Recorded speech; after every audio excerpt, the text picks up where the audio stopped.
Hey guys. This is Star What If. How are you all? Please support to subscribe this channel for watching new interesting stories. So in this video, we will see second part what if Harry Potter's rise was a matter of life and death. Here is short summary. Thrown into a deadly game between powers far greater than him, Harry has one choice: rise or die. With time running out and no one left to trust, his only path to survival is becoming something more than a hero. But before we start, if you want more stuffs like this, then please support to subscribe this channel and share with your friends. Let's start the video. Drops of rain were battering against the windows lining the corridor, rattling their frames and making them dirtier by the minute, as they had been doing for several days already. The biting cold that resurfaced was accompanied by the howling wind sweeping through the yards, able to be heard in every corner of the old-looking castle.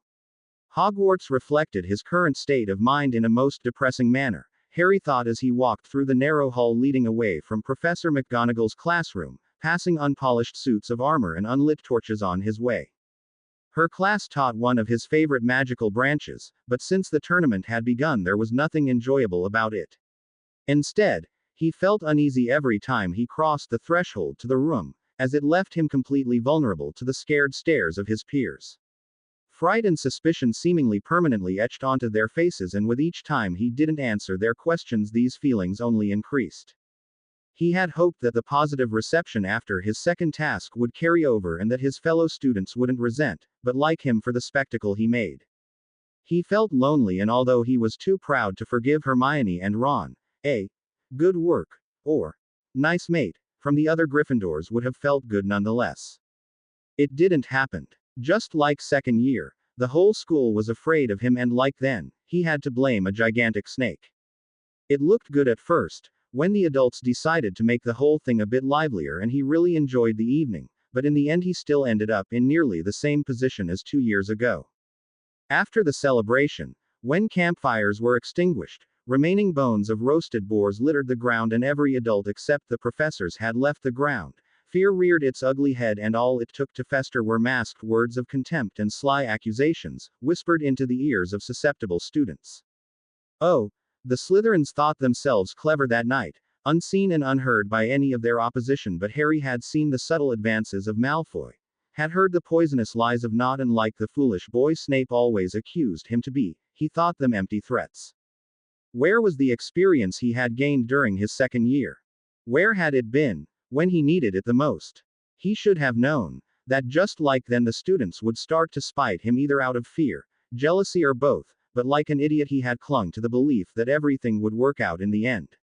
Past events had taught him, but he did not heed their lessons when he smashed his keg of butterbeer together with Salvoski's glass of vodka and Halfdan's bottle of aquavit, ignoring all signs that pointed towards trouble. And how could he resent the students' curiosity, when he would have done exactly the same only months ago? He, Hermione, and Ron would have sneaked around and used every method possible to get some informations. He wanted to answer, wanted to clarify what had happened down in the lake, but his own insecurity held him back. Did he even know what really happened? The magic he had commanded on that day had felt as frightening and terrible as the being he summoned with it. And something had scared him during that moment, even more than the gargantuan serpent had done. Something that no spectator could have seen or felt. The drain on his magic had been incredible and emptied him of nearly all his reserves, but it hadn't been sufficient to create such a beast.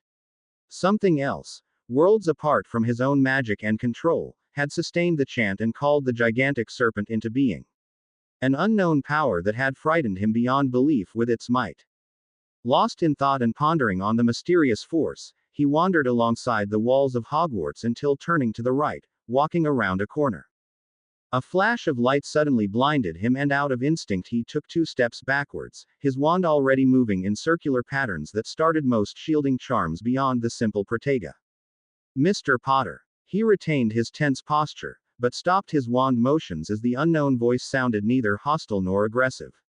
Slowly the light started to recede and his impaired vision cleared, but when he could finally see again he wished it hadn't. Mr. Potter, I'm from Th. Daily Prophet. Potter, what's your opinion about the second task? Asked a short woman to his right. She had rudely interrupted the burly-looking man in front of him, that stunk of booze, but didn't seem all too concerned about being cut off. The noise of quills scratching against parchment reached his ears and he noticed the unassuming people standing in the background. More reporters, eager to write down anything he would tell them. His panic rose, as the group of inquisitive reporters attracted the attention of several students lingering in the hallway, heightening the amount of people crowding him even more. What were these people doing here? Hadn't Dumbledore said that the press only had access to the castle for the 2 days after the task? How could he answer them, when he himself didn't understand it? They closed in on him, ignoring any notion of personal space, and repeated their questions, confused by his lack of response. His eyes darted around, looking for possible means of escape, when he suddenly saw something that made his blood boil in fury and removed the last portion of calm he had possessed. He should have known. Suddenly the constantly growing gaggle of people made sense, and Harry vowed to return the favor someday, in the most humiliating way possible. Against the wall far to his left leaned Malfoy, a satisfied smirk on his face and his eyes alight with unhidden cruelty when he noticed that Harry was looking at him. The situation grew worse when a reporter started to touch and shake him, trying to elicit a reaction. Mr. Poe. Lumos Solum. Blinding white light erupted from the tip of his wand and he wasted no time to turn around and run away as fast as his legs could carry him. There was the very real possibility that the students would fear him even more now, but that didn't matter at the moment.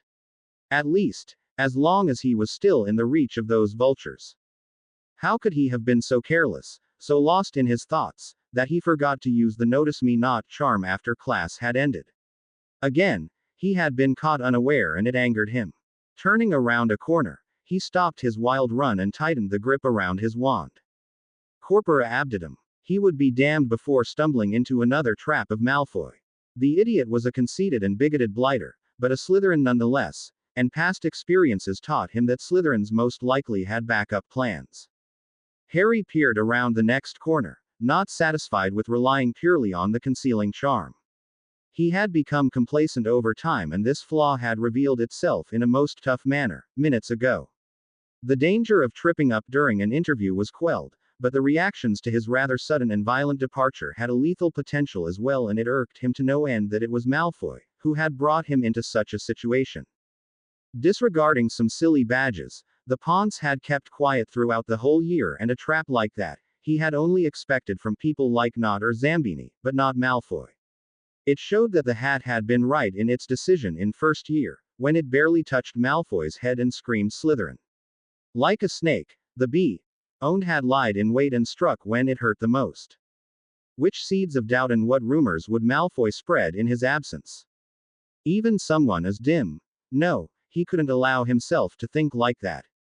Not anymore. Against all odds, the Slytherin had capitalized on his lack of foresight, and it were his thoughts that everything Malfoy did was inconsequential that enabled him to do so. A mistake he won't repeat in the future. Finally, having reached his sanctuary, he nearly ripped the door out of its hinges when entering, and flung locking and silencing charms alike at the tupized piece of wood as soon as it had closed behind him. Only when he sat down on his chair did he allow a suffering sigh to escape his lips and buried his head in his hands. Malfoy? No. The whole House of Salazar would use the situation to its maximum potential, barring some minor exceptions. How long will it take for him to be seen as a Dark Lord again? The parents' good opinions of him meant nothing when they were that far away from their children. The speed at which reputations were able to be shattered was frightening, and Harry wondered what his would be in a few days. Still Merlin's reincarnation, or Voldemort's after all. Incendio. Carefully controlled fire incinerated the various international newspapers that haphazardly littered his desk, none of them including an interview, but each of them vividly describing his honorable and courageous deeds. A bunch of inane drivel if he had ever seen one. Not one of them considered the dozens of merpeople he had merciless butchered on his way to Gabrielle. It sickened him, and they had the gall to call the slaughter noble, as if the beings that he vanquished were nothing.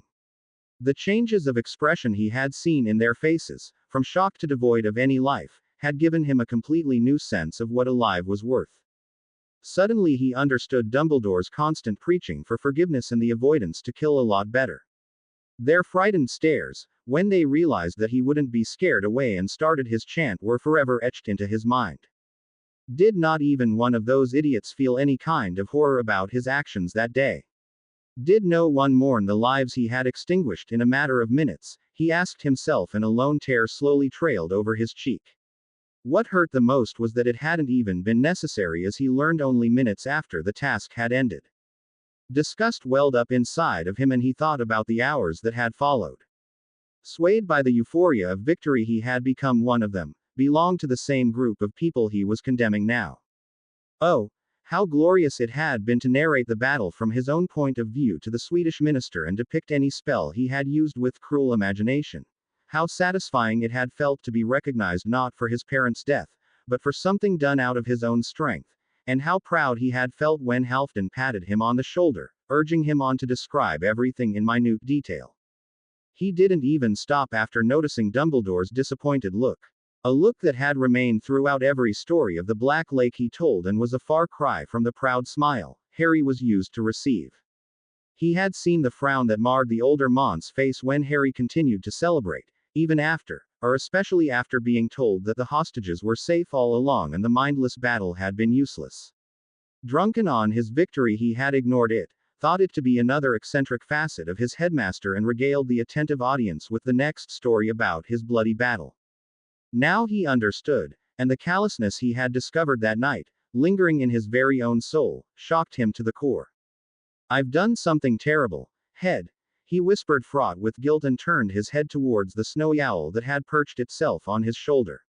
His gaze wandered aimlessly around the room. He couldn't sleep in the dorms, not anymore. The stairs would drive him balmy, and the floor seemed just as good tonight. If it would help to humble him a bit, all the better.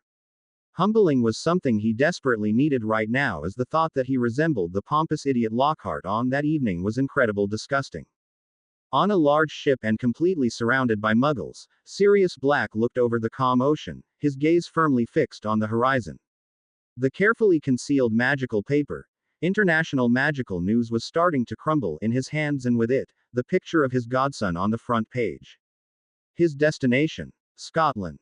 Hogwarts 9. March 1995. "We've got a lot of work to do, Head." Harry stood in the middle of his room, readying his wand to use some difficult transfiguration spells he read about in the attempt to escape the countless stairs. Malfoy had done it, and while nothing had hit the press just yet, words about his spell against the reporters spread fast in Hogwarts and changed the fright into accusations. At the moment, he could count the people that would even communicate with him on one hand. Mutare Lectorum. The old desk, one of the only remaining in the room, slowly changed into a sturdy bed frame capable of holding two people. It was a pity, he thought, that he couldn't just permanently transfigure a complete bed and had to bother with every single step in between. Mutare Culcitra. A chair transformed itself into a soft mattress. At least he hoped it was soft.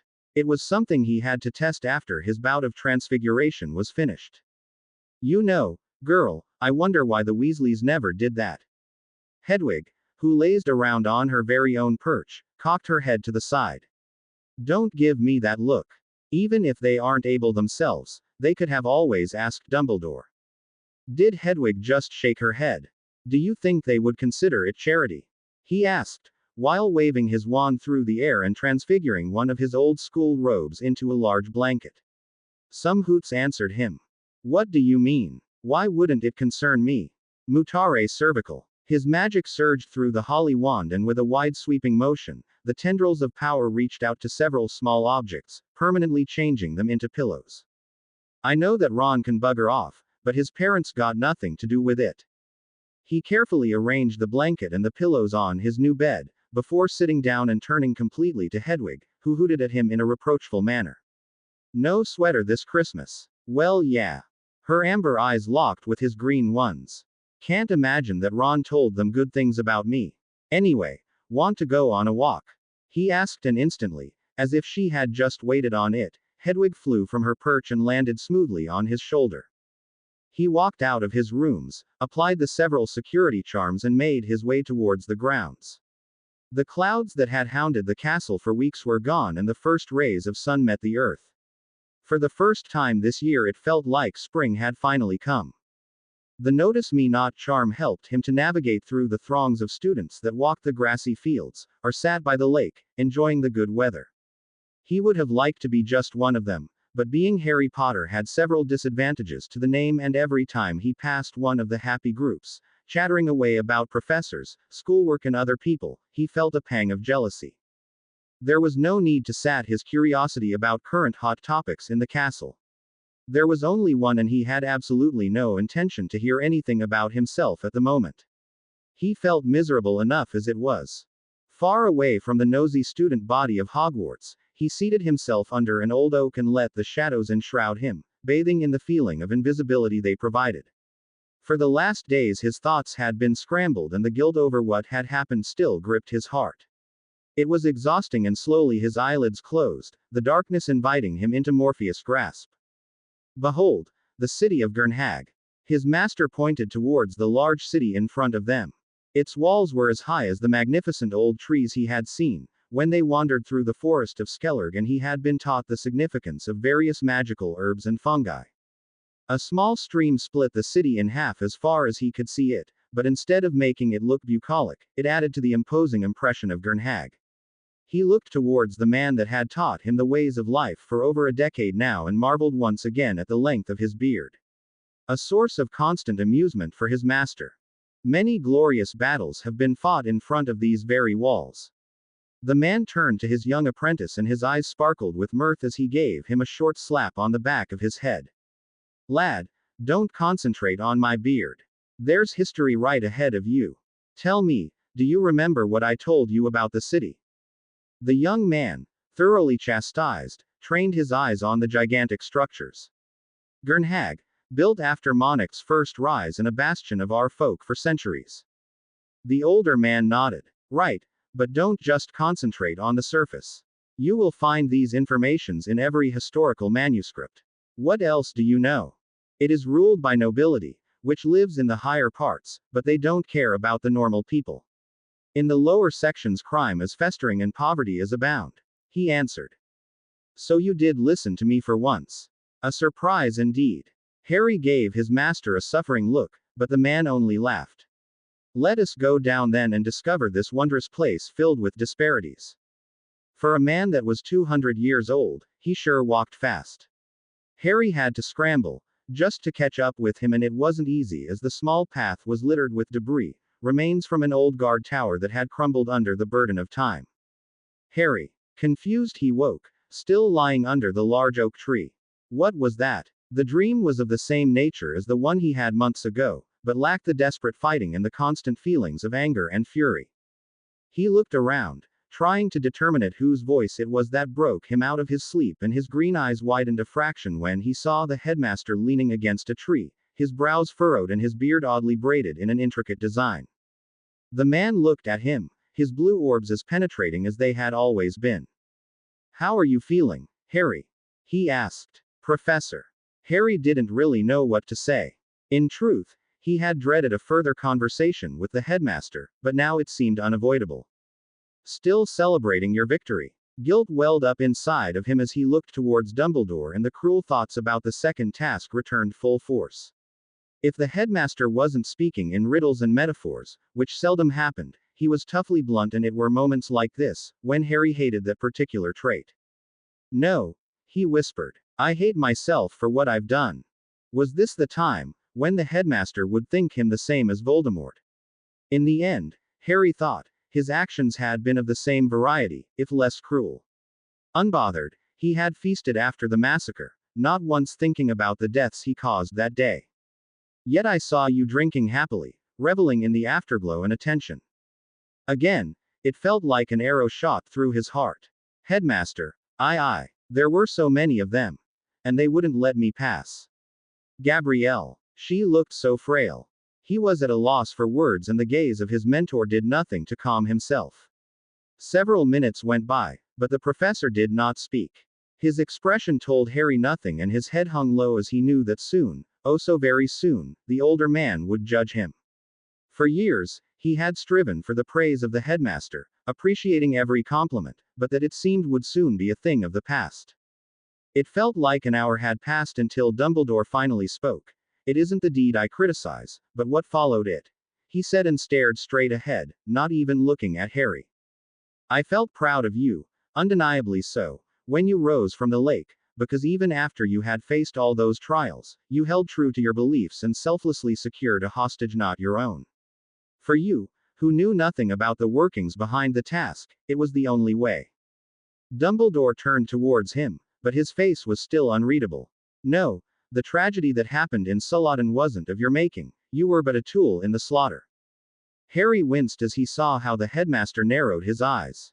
I already exchanged heated words with Barty Crouch, as it was he that made the merfolk swear to hinder any champion concerned with another hostage. As a newly accepted species under ministerial laws, Chieftain Mercus readily agreed, of course, eager to improve their standing. It had been possible to avoid the whole thing if Crouch hadn't spoken to them. No, he thought, and quickly suppressed his feelings of anger. He murdered them and he alone had to bear the guilt for it. For someone with your convictions, a battle was inevitable. Dumbledore looked truly sad when he continued to talk. I am disappointed in you, because even after I told you that the hostages were never in any danger, you did not mourn those that fell by your hands. Professor, were you that easily swayed by the feeling of belonging? Or was Professor Snape right and it was the fame that swelled your head? The words were harsh, and bringing the potion master into the matter only made it worse. So far Dumbledore's view of him had fallen. Ori, I'm sorry headmaster, so sorry. He whispered over and over as the faces of those he killed appeared in his mind. Dumbledore's look softened somewhat, but still he continued. That is good, but my questions remain unanswered. I don't know. I finally felt like the people were celebrating something I did. And not my parents. Something that hadn't anything to do with Voldemort. Harry nearly stumbled over his words.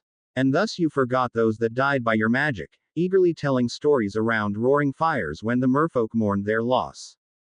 The headmaster, still looking forlorn and weary, walked away, but left Harry a last advice. It is not I you should apologize to, Harry. And then he was gone, not leaving a single sign that he had been there to begin with. Hogwarts 16. March 1995. Mutara monumentus lapsum morti.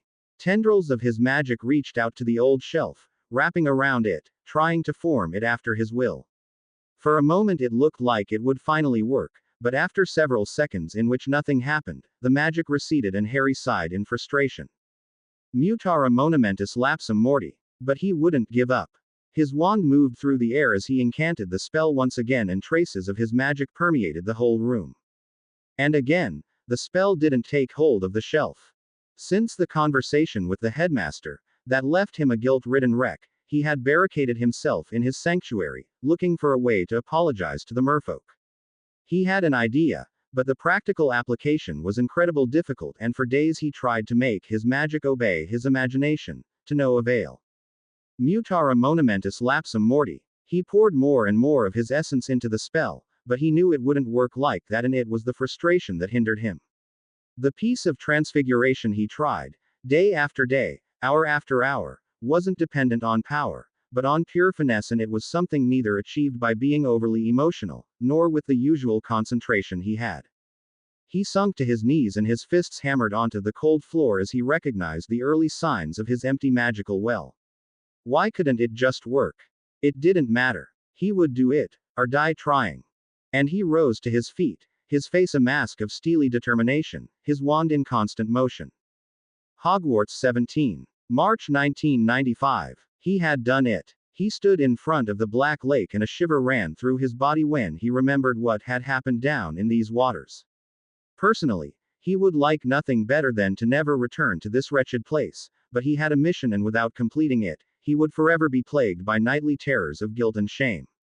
Eris Sanctum Somatis. The layer of oxygen wrapped around his body, making it once again possible to take breath under the water. He took a last, shuddering breath and then walked straight into the lake. Instantly, as if he was remembered as an old friend, the water engulfed him and he swam towards the place where he knew Culloden to be. No spell would transport him there that day. As he dove deeper and deeper into the treacherous water, he recognized some of the places he passed, and he vividly remembered each fight that took place. The strangling legs of the Plimpy, the sharp projectiles of the Pisibus. But the waters were calm today. Solum aquas. Orbs mirroring the sun appeared around him, spending him light and illuminated the dark confines of the lake, announcing his presence. But when he looked around, it took all of his power not to gape. Fishes, of all variety and color, jellyfishes, pellucid as always, and many more beings were swimming behind him, following his light as if they knew what he was about to do. He was wary, of course, about the dangerous creatures that he had fought only weeks prior, but when, after minutes of silent observation, they still didn't attack, he continued on his path to Saladin. As he swam through the last wall of plants that obscured his vision, his movements ceased, and with them every motion of his silent followers. Green eyes, filled with grief, gazed over Saladin and took in the destruction their owner had wrought. The assortment of simple huts on the outer left of the settlement were seemingly under construction to rebuild them, and piles of rubble littered the sea ground. The devastating result of many daffodios he had carelessly thrown around. Torches, lit with a light not unlike his solum aquas, illuminated the working merpeople who unsuccessfully tried to remove the large boulder he had flung with Petrae Situi, the advanced stone bullet charm. To see the devastation his actions have caused, it was one thing to have nightmares, but to look at it with his very own eyes. Slowly he went deeper into the settlement and was met with frightened and suspicious stares, but no one was willing to stop him in his advance towards the center where the statue of Saladin's founder stood. It was a terrible feeling to see the horrified looks of merpeople so small they could only be children. The terror he had brought into the life of innocence would forever remain a black mark in his life, and he vowed to do everything in his capability to ease their fears and soothe their worries. With his heart full of sorrow, he arrived at the large monument of Perseus, a merman who was renowned for playing the most beautiful harp, as he remembered from the books he read. Most of Saladin's population had followed him alongside the various beings of the sea, still wary about his intentions. As was their right, Harry thought, and finally came to halt in front of a merman whose face was set in an expressionless mask. Mercus Perseus V, chieftain of Saladin. He saw how the merfolk assembled behind their leader, not with raised weapons, but alert should something of hostile nature occur. In the years to come, Harry would often wonder what had surprised them more at that moment, the deference he showed them, or the nature of his gift. With his head turned to the ground, he brought himself in a kneeling position and commanded every ounce of his magic to circumvent the very nature of water, rooting him to the spot. His magic obeyed, and his sluggish movements to navigate the waters ceased, leaving him completely still, kneeling at the heels of Saladin's chieftain. Silence. It felt like hours had passed and no word of Mermish, English, or any other language had been spoken during that time, until the tranquility was broken by Mercus, who swam forward and laid his webbed hands on Harry's shoulders. No words were needed as the last Potter finally looked up and stared into the chieftain's yellow eyes, asking for forgiveness with his suffering gaze. A forgiveness that was granted, when Mercus gave him a nod of acknowledgement and pulled him into a standing position where he could see eye to eye with the merman. And then he heard it. Music, so beautiful and angelic that it ensnared the senses and made one revel in its elegance, yet was so very sad. Several merpeople had taken up their harps, following the chieftain's example, who had started to play on his own, and what followed was something Harry would later on have trouble to describe accurately. A symphony of such a mournful nature, that despite its innate sadness, it made him feel content. It was a song of death and rebirth, the never-ending cycle, and as if it had invoked ancient magics, instincts older than the known world took over his body, and he reached into the satchel that hung from the belt of Hippolytos, pulling out the gift he had made for them. The feeling he had was so very different from the Imperius, and yet he was in a trance, his body moving on its own as if guided by invisible hands. His magic engulfed him, filled him to the very brim, and he felt it pulsating under his skin, but it wasn't of violent nature. His arms rose slowly, but he wasn't uncomfortable with it, even if it wasn't by his own will. And just like that, the magic vanished, leaving the gift enlarged in front of him as the ancient presence that guided his movements left his body.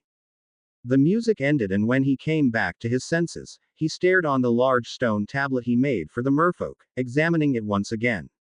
He didn't know the names of the fallen, but their faces he remembered vividly, and it were those faces he had carved into the tablet, in a sense, making them immortal after they had died to defend Saladin. After minutes, The chieftain uttered some mermish words and several mermen carried the tablet away, securing it with ropes beneath the statue of their paragon. As they did their duty, Mercus returned his gaze to Harry and jerked his head, making the green hair fly through the water, wild and untamed. No translation was needed and the Potter heir understood that while Mercus forgave him, his presence was still a constant reminder of their loss. The guilt he carried didn't vanish, but became easier to accept as he made his way back to the surface, the trail of beings that had followed him to the settlement slowly scattering into all four winds. Hogwarts 18. March 1995. So, I apologized to the merfolk, he said, once again sitting across from his headmaster. The highly ornamented armchairs were as comfortable as always, even if the topic of their discussion was anything but the tea. Tipsy had served each of them, was cold by now, but none of them thought about asking for a new batch. That is admirable, but after everything you told me about it, it still isn't what you truly wanted to tell me. Dumbledore answered. Either the man was incredibly perceptive, or he had just legitimized him for the fun of it, but he doubted the latter. There was no need for legitimacy, when his body language told him everything he needed to know. Well, yes, but it connects with it. The older man remained patient and stroked his beard, which was still braided, waiting for him to elaborate. When I summoned that snake, I felt like I wasn't in control anymore. Like something else controlled it. Something incredible. Something dangerous. The snake was gigantic and the thought of it out of my control was terrifying. Dumbledore didn't seem all too surprised by his admission. But only now you came to me with this matter. So I have to ask myself, what else has happened that made your concerns rise? Harry's eyes weren't on the headmaster when he answered and instead wandered around the room, taking in the various portraits that listened with rapt attention. When I was down in the lake, apologizing, it happened again. This time I didn't only lose control over my magic. I lost control over my body. Like an Imperius. Did it feel like an Imperius? Ye know the effects were the same, but whatever it was didn't try to impose itself on me, it only wanted to guide me. It's just he trailed off. You have nothing to fear, Harry. His questioning gaze met the headmaster, asking for an explanation. For all the knowledge you acquired over the last months, there are still many things you don't know about our world. Things that even most people who lived in it for all their lives don't know, or chose to ignore. Dumbledore rose from his chair and went over to the large window that overlooked most of Hogwarts. Mankind fears what it can't understand. Always, we strive to gain the power over these things, wizards and muggle alike, but whenever it doesn't work and we aren't able to control them, they are left forgotten. It would not do, after all, to destroy our illusions of might. The topic went into a strange direction, Harry thought as he listened to the headmaster's words, but he didn't interrupt him. Those were the times when the true brilliance of the older man shone through. So we let them fade into obscurity as they could threaten our self-worth, threaten our feeling that everything we do, we control ourselves. What you felt, Harry, was magic in its rarest and purest form. We can guide magic, we can bend it to some extent, but we will never be able to make it obey us completely. Magic is sentient and it will behave as such. Sentient? Harry asked, baffled by the concept. Yes, sentient. Magic isn't a mindless power given to us by some deity, but a deity all of its own, blessing us with its power. That we cannot control the very nature of magic, that our control over the power within us is only an illusion. It displeased us magical folk, and thus the information about it remained forgotten by everyone, but a few. So, what I felt was magic itself, guiding you on your path.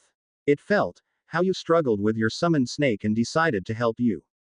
It sensed your pure intentions when you gifted the merfolk your tablet and it helped you.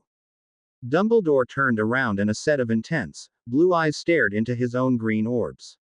You should never fear it, Harry. Be cautious, of course, but never fear it.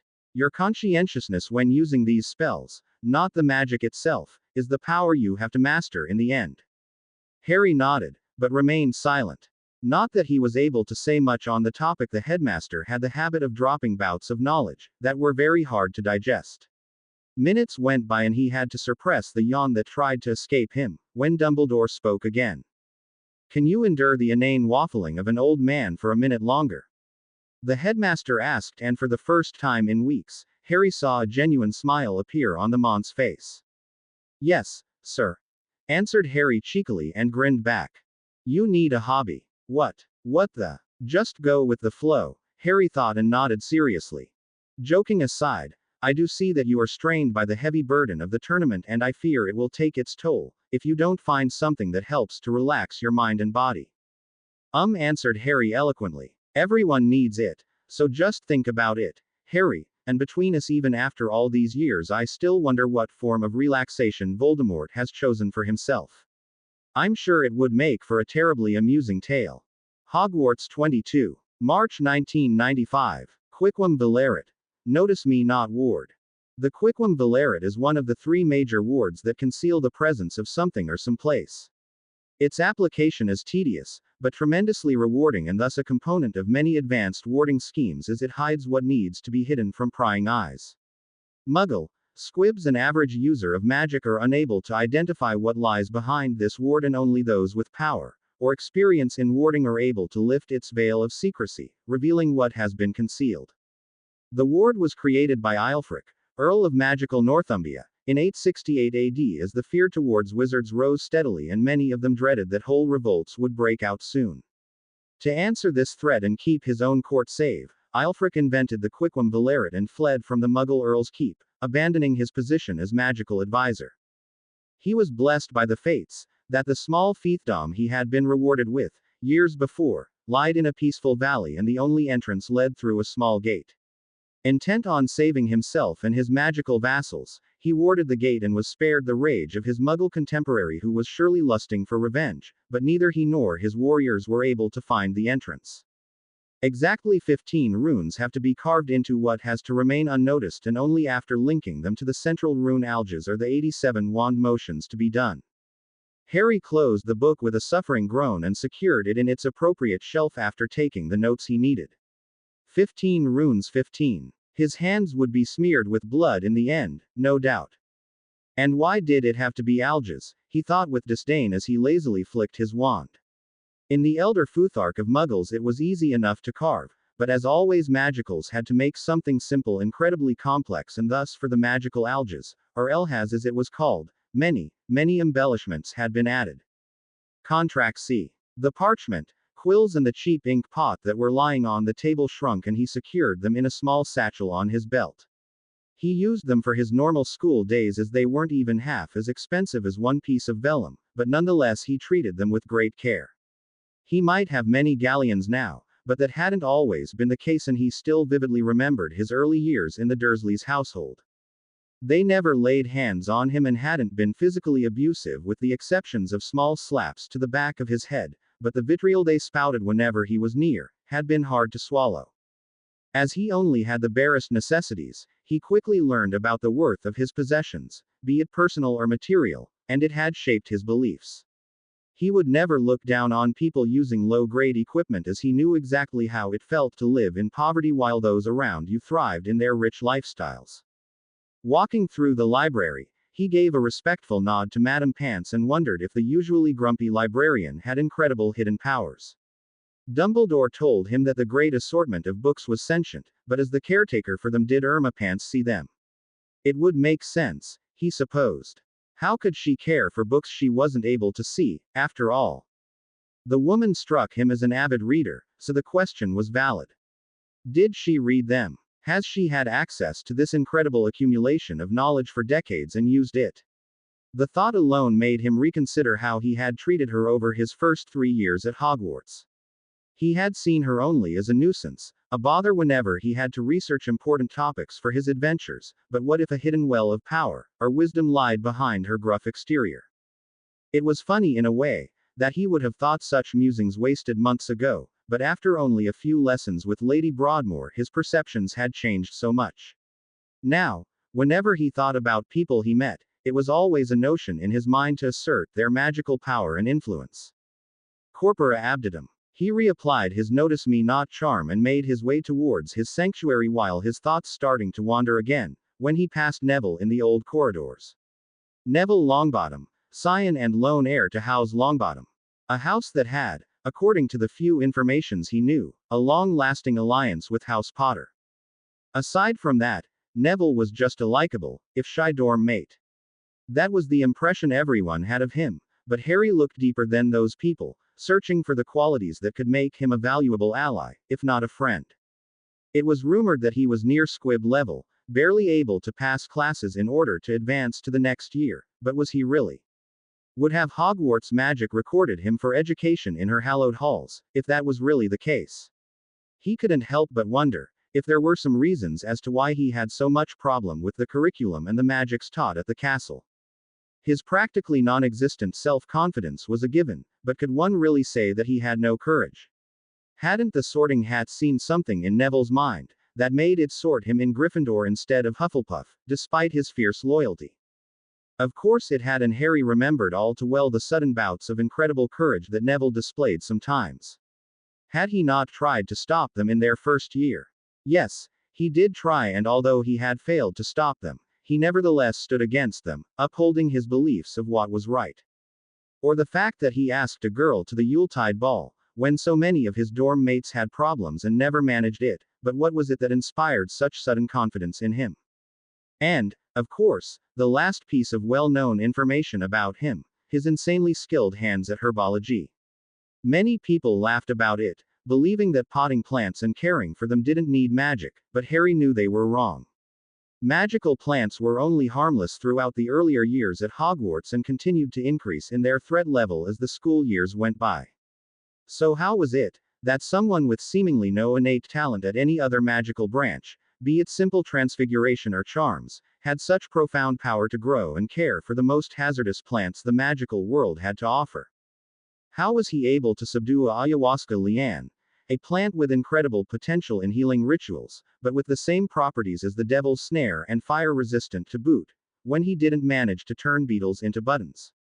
How could he care for a Vivinatos bush that expelled terribly potent poison into the air, when the mere thought about Dada lessons made him shiver in fright? Neville Longbottom was an enigma, Harry decided as he reached his room and closed the door behind him.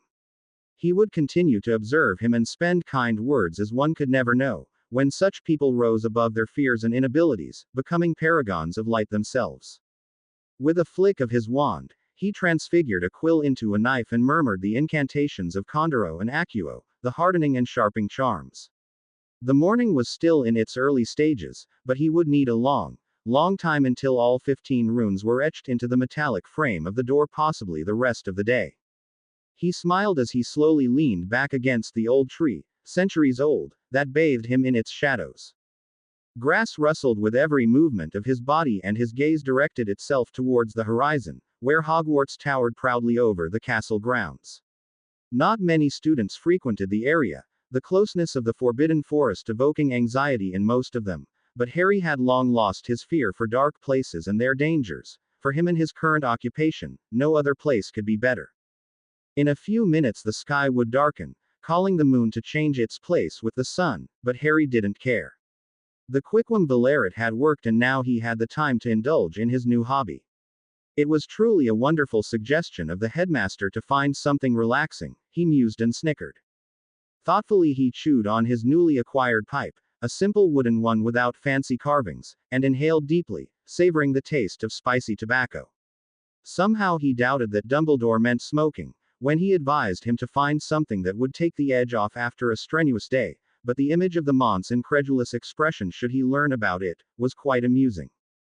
He had looked through several tomes in the library already, making it his mission to research the cure for lung damage to appease the headmaster the next time he saw him. Of course, he also had an ace in his sleeve in case the old man wouldn't be swayed by his compelling arguments, an ace that would surely bring a smile on the headmaster's wrinkled face.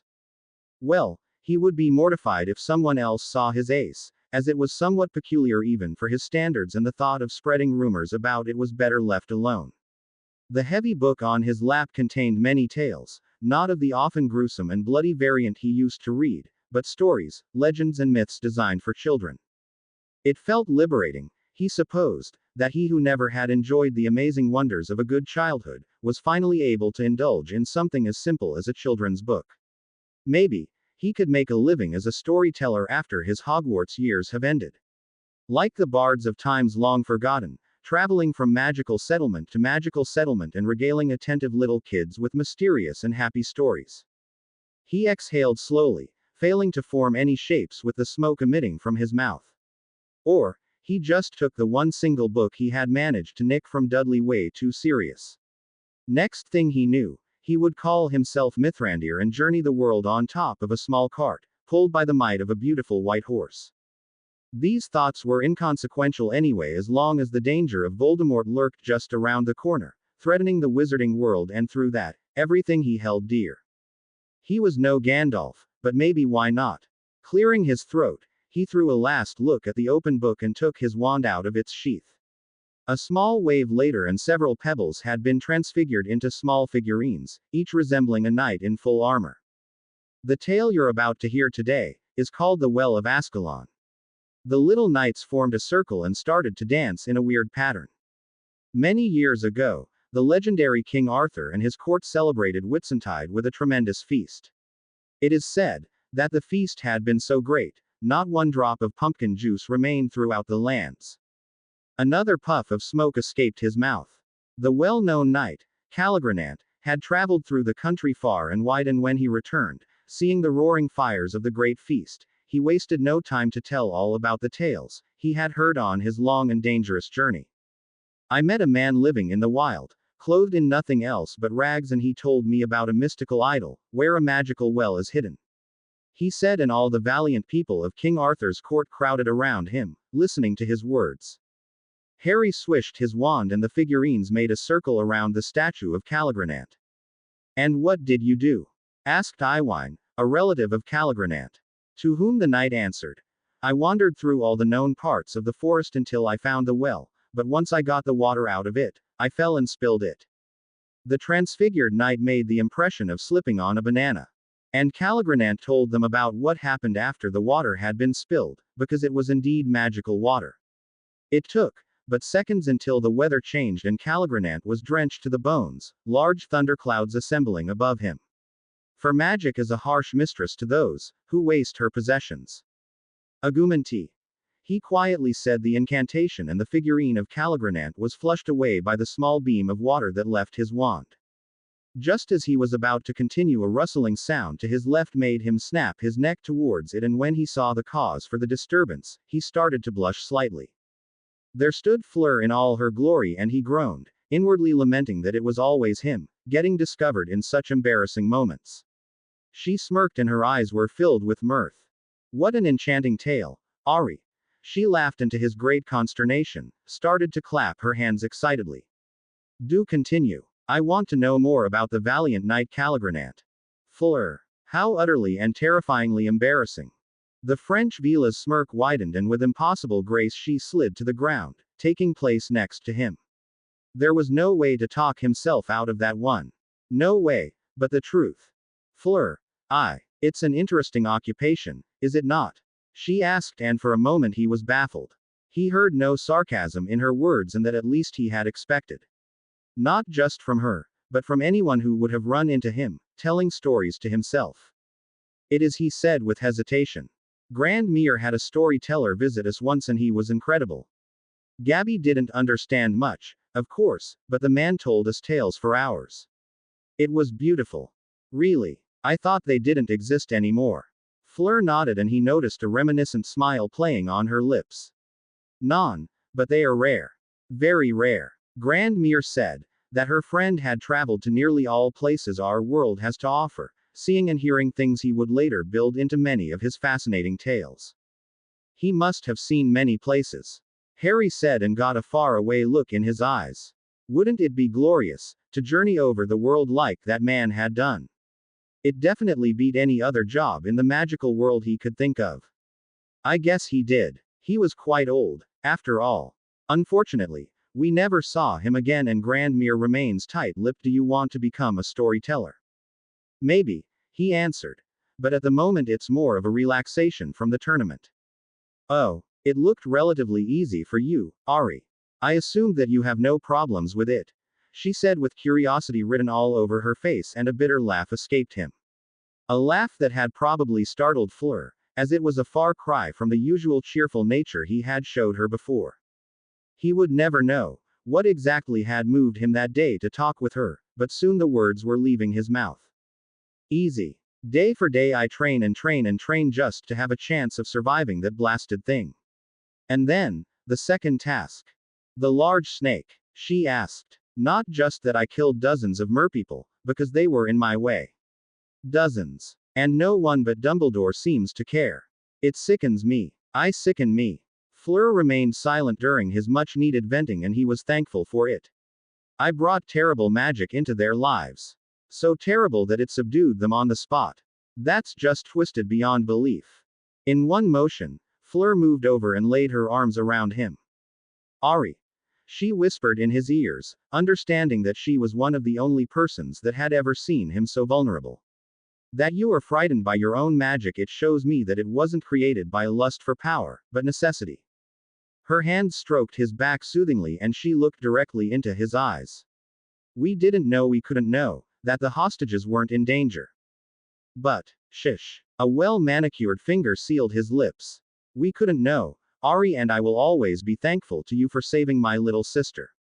She held him as sobs racked his body and tears leaked out of his eyes. He couldn't remember the last time he had cried in someone's arms. Had there even been a last time? He didn't know and didn't care at the moment. Gabby is my everything. I was dying with fright and you saved her. You saved her, Ari. She whispered. And let no one tell you otherwise.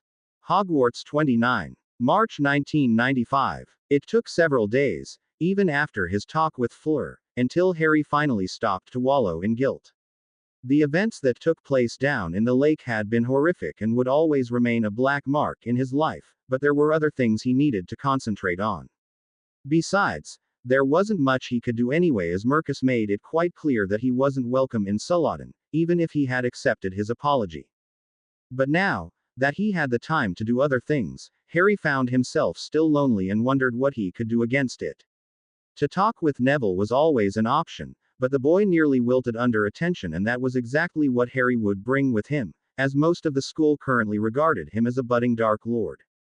No, Neville had enough problems as it was and there was no need to add to them. At least, some students had lost their fear as the quickly written letters they sent to their parents came back answered, and the adults weren't of the opinion that he was going dark. Through the grapevine he even got to know why everyone feared him, and once again it left him astounded by the stupidity of some of them. It wasn't the magic itself that he had called upon, but the snake. It was the fact that it had been a freaking snake. A snake. Harry didn't understand why the symbol of a snake left Hogwarts, population shivering in fright, when the parents, who had way more reasons to fear it, remained calm and appreciative of the magic. Maybe it had something to do with the happenings of his second year, but in the end it didn't matter. He was sure that if he had summoned a watery phoenix that day, they would consider him to be Dumbledore's secret grandson. Such was the nature of Hogwarts, rumor mill. And there, he went off on a tangent again. So, who else could he visit to alleviate his boredom? Fleur went off to God knows where and he hadn't seen her since their talk. Which was a shame, really. The woman was great and he enjoyed the time spent with her. Unfortunately, she still considered him to be too young for a relationship with her. In a few years, when the matter of age blurred, that would be different, he hoped. Now, Daphne was a topic all in itself. The say with her had been amazing, and as a teenager with a healthy southeast drive and hormones, Harry lusted after more. He took a bite from the forbidden fruit and wanted to do so again, but the Daphne wasn't an option anymore. He tried to visit her yesterday and saw her with another Slytherin, probably a fifth year. At first, it angered him, but after a while he calmed down and to his great surprise wasn't too bothered by it. A relationship with her had been impossible from the start as the controversies between their houses were still going strong. It would have made life incredibly complicated if they got together. Daphne was a woman that furthered her standing in the morning, politicized at noon and stabbed her enemies in the evening. It was, after all, how she had been brought up. The perfect pureblood princess. She truly was a credit to Slytherin, he thought. If Daphne was attracted by power, she would come back sooner or later, but for now the topic was closed. Was it a testament to how poorly his social connections were, if he had only 3 people to think about? Dumbledore didn't enter the equation as he was way too old. Harry looked up to the man, no doubt, but he wasn't someone that would laze with him under the trees and play exploding snap. And say, with the older man, he didn't even want to think about it. It was interesting enough to observe the social interactions of his former friends, but he didn't dwell too much on the thoughts of them. Ron made good friends with Seamus and Dean, and had stopped to slander him at every turn. Yet, he kept his distance, and that was just fine with Harry. He didn't hate him, but that didn't mean he wanted to have him as a friend again. Hermione had made her own friends with Ginny, and to his great surprise, Luna. He wondered how that came about. She probably saw the bullying and started a crusade to save the girl. That was, after all, Hermione's way to solve problems. And that still didn't give him any clues as to whom he could do something with. Maybe he could visit Hagrid. It was always an option, but then again, he really wasn't in the mood to hear about all the incredible dangerous creatures the man was currently raising. Blast-ended Scroots were abominations taken straight from hell. Now that was an amusing image. Hagrid, clothed in his cloak and with the crossbow slung over his arm, descending through the gates of hell and muttering about his lovely animals. The man really had a penchant for dangerous creatures that was second to none. Harry leaned back in his chair, looked up to the ceiling, and a sigh escaped him. What to do? What to do? He could prepare for the third task, of course, but he had done so for the last months already and became weary of it. There wasn't much else he could do without knowing exactly what would await him. Maybe an idea suddenly formed in his mind. Yes, that had the potential, he thought, and rummaged through the charmed drawer of his desk. Carefully, he took the Marauder's map out of it. I solemnly swear, I'm up to no good, he said. Harry tapped the map with his wand and, as always, was fascinated by the patterns of ink that slowly formed on the parchment. Where is she? Where is she? He muttered, and his eyes trailed over the map. There she is. Melanie Sheffield, a fifth-year Ravenclaw in possession of a magnificent pair of tits and with a sweet disposition towards him. Now that was a goal worthy of pursuit, he thought. She was currently in the library. Harry rose from his chair, quickly pocketed the map, and put the Notice Me Not charm around him. It was still embarrassing to think about his violent departure, when he had been confronted by the press. Elise would skin him alive, no doubt, the next time he saw her. It confused him, though, that the press hadn't published anything about his outburst, as if they suddenly got compassionate. At the moment that didn't matter, however, and he walked to the library, taking several secret passages and avoided other students where he could. When he entered, the first thing he noticed was something not entirely anticipated. The library was packed. Harry looked around, but every desk was occupied by people, be it a single person or a group of them. That needed some consideration, he thought. He was still concealed by his charm, so there was no need to rush in hard-headedly. Harry looked around and observed the library. Melanie sat alone at a small table usually meant for only one person, but that could be occupied by two if needed be. That was good. Now, he had to decide which book to take. Harry would pretend to study, that much was clear, but it had to look realistic. He didn't think it would go over well if he suddenly started to delve into the mysterious branch of divination. Every self-respecting Ravenclaw hated the class with a passion. Which was entirely appropriate, he thought. Briefly, he wondered if it was the profession itself that was so murky, or if it was only the professor they had. He just couldn't imagine that Trelawney was a prime representation for her art. He made his decision and walked over to a dusty shelf that contained tomes about transfiguration and pulled out a book for 6th years. It wasn't too advanced to be questioned, but good enough to impress. Harry left the library and re-entered it, this time without the charm. Instantly, he gained the attention of several students, but the Ravenclaws took only seconds until their noses were buried into their books once again. With the book in his hands, he walked over to the table where Melanie sat at. Excuse me. The girl looked up and her eyes widened for a short moment as she recognized him. Do you mind if I sit here? He asked and thumbed over his shoulder. The other tables are packed. And indeed, it was true. The other tables were occupied to such an extent that not even a little child could fit into the gaps between the students. Yes, sure. Have a seat, she said. Harry's left eyebrow rose and she quickly noticed her mistake. There were no free chairs around. Oh, was she afraid that he wouldn't sit with her now? The situation couldn't get any better, he thought as he answered. Don't worry about that. May I? Harry pointed towards one of the broken quills that lay discarded next to her ink pot. She looked confused, but agreed and nodded her head. Harry drew his wand and picked the quill from the desk, laying it on the floor.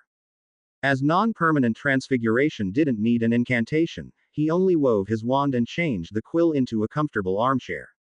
By her astonished look, he saw that he had impressed her, and that was exactly what he aimed for. Sorry for the trouble, he said. Melanie nodded hesitantly and he seated himself, opening the book about transfiguration to uphold his ruse. It were cruel 30 minutes in which he pretended to study. The plan he devised had been based on her taking the chance to talk with him, but maybe that was a bit too optimistic for a Ravenclaw in the library.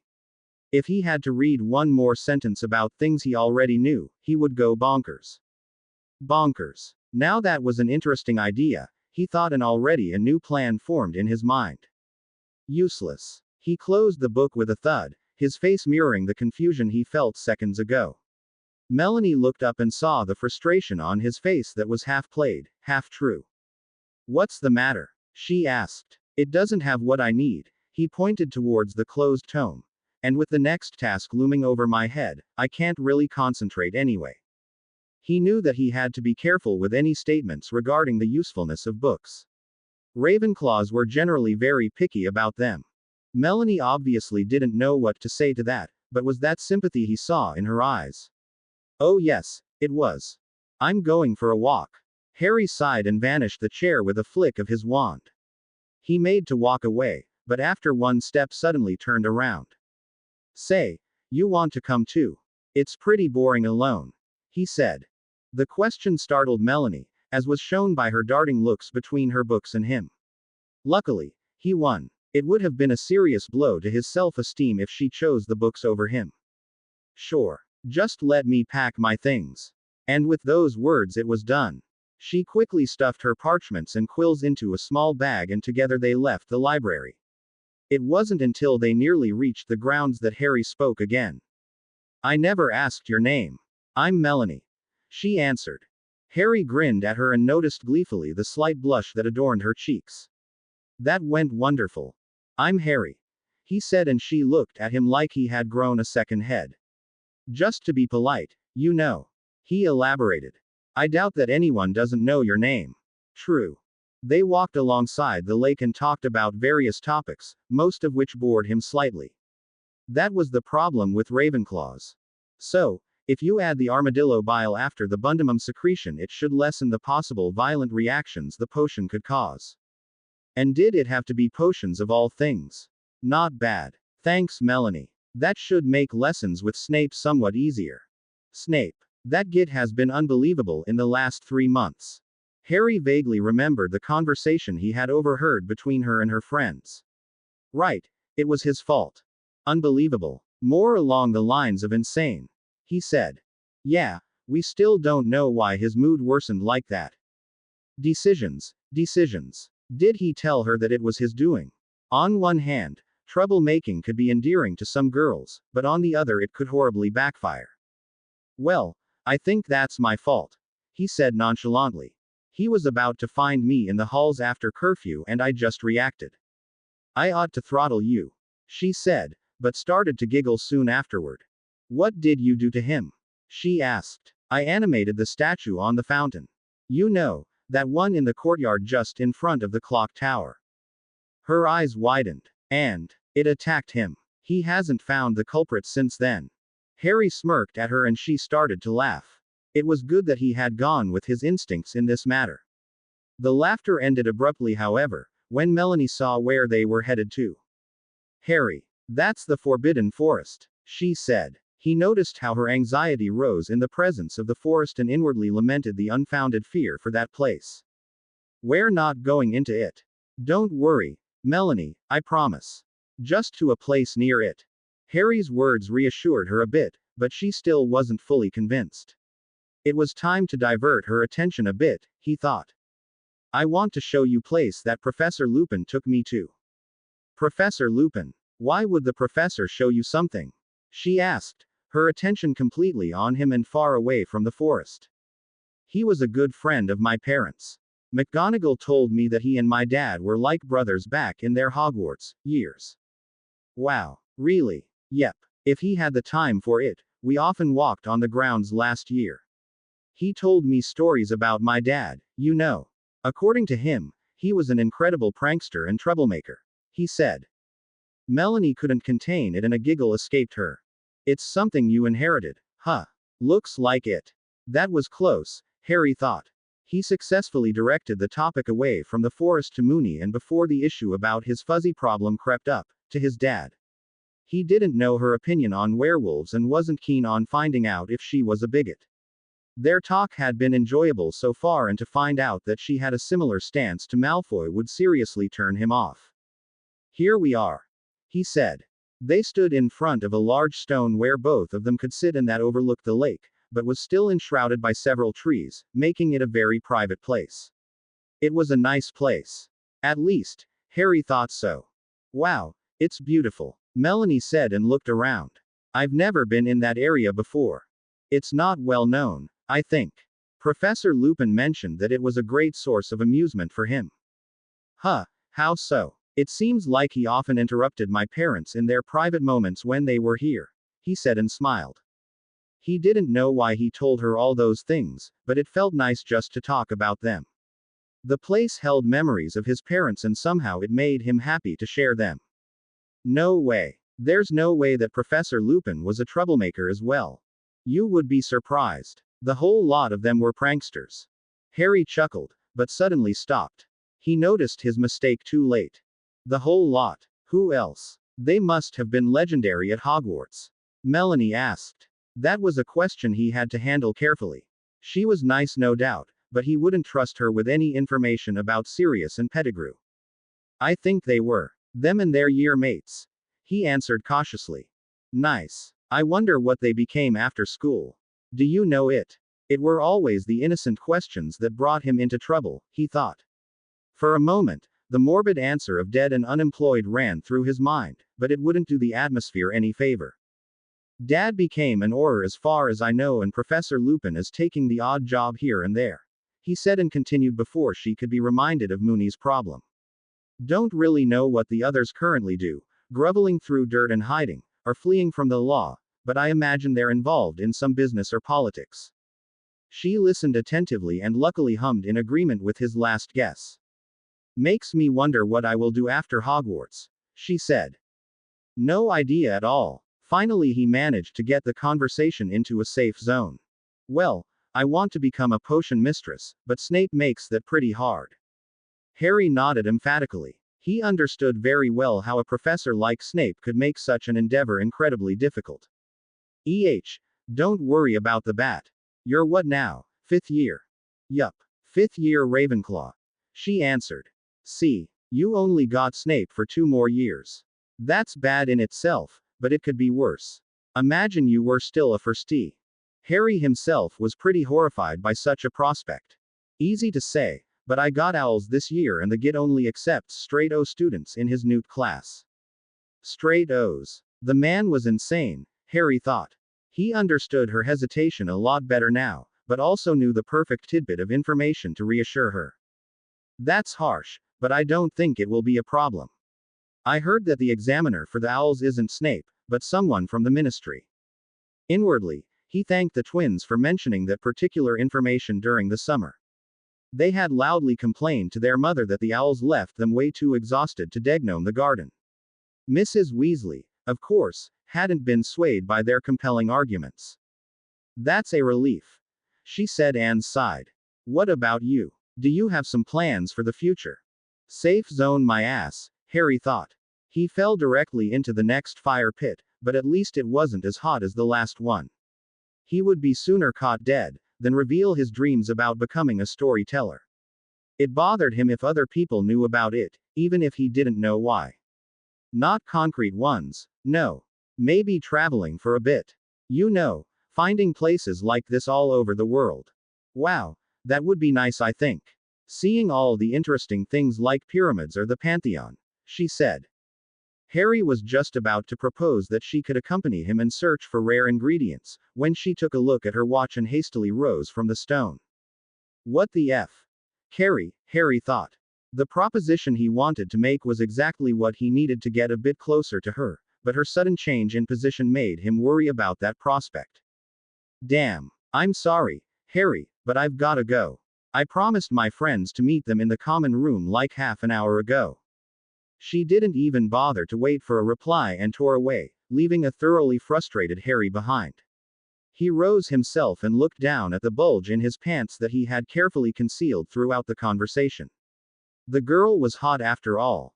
Stay still. I tried my best. Really. Hogwarts 17. April 1995.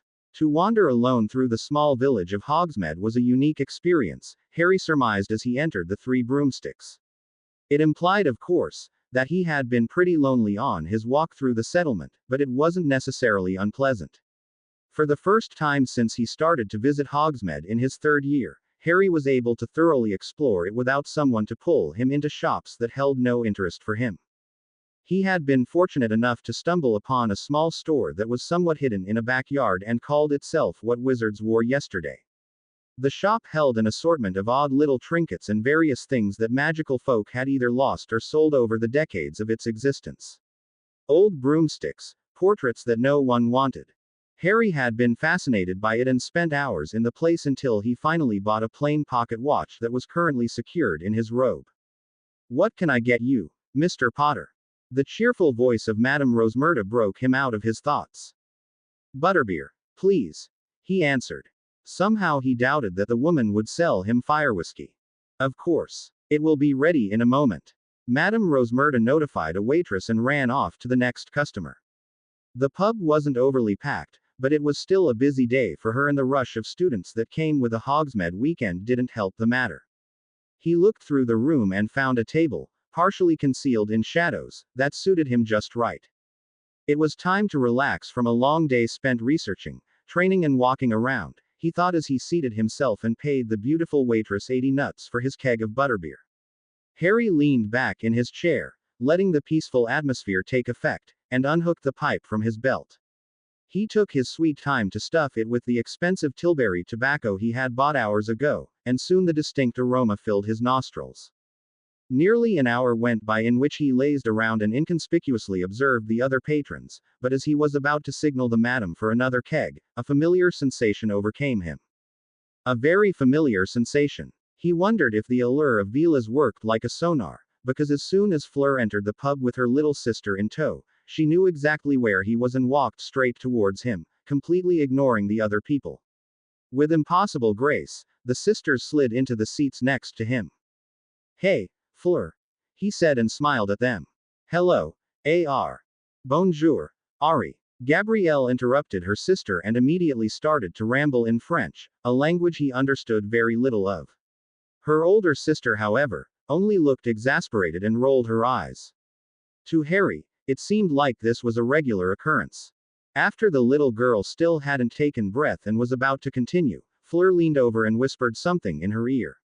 It was probably something along the lines of him not understanding French, he thought, amused. I'm sorry, Ari. She wanted to meet you ever since the task. No problem, he said. Though, I thought she would go home a few days afterward.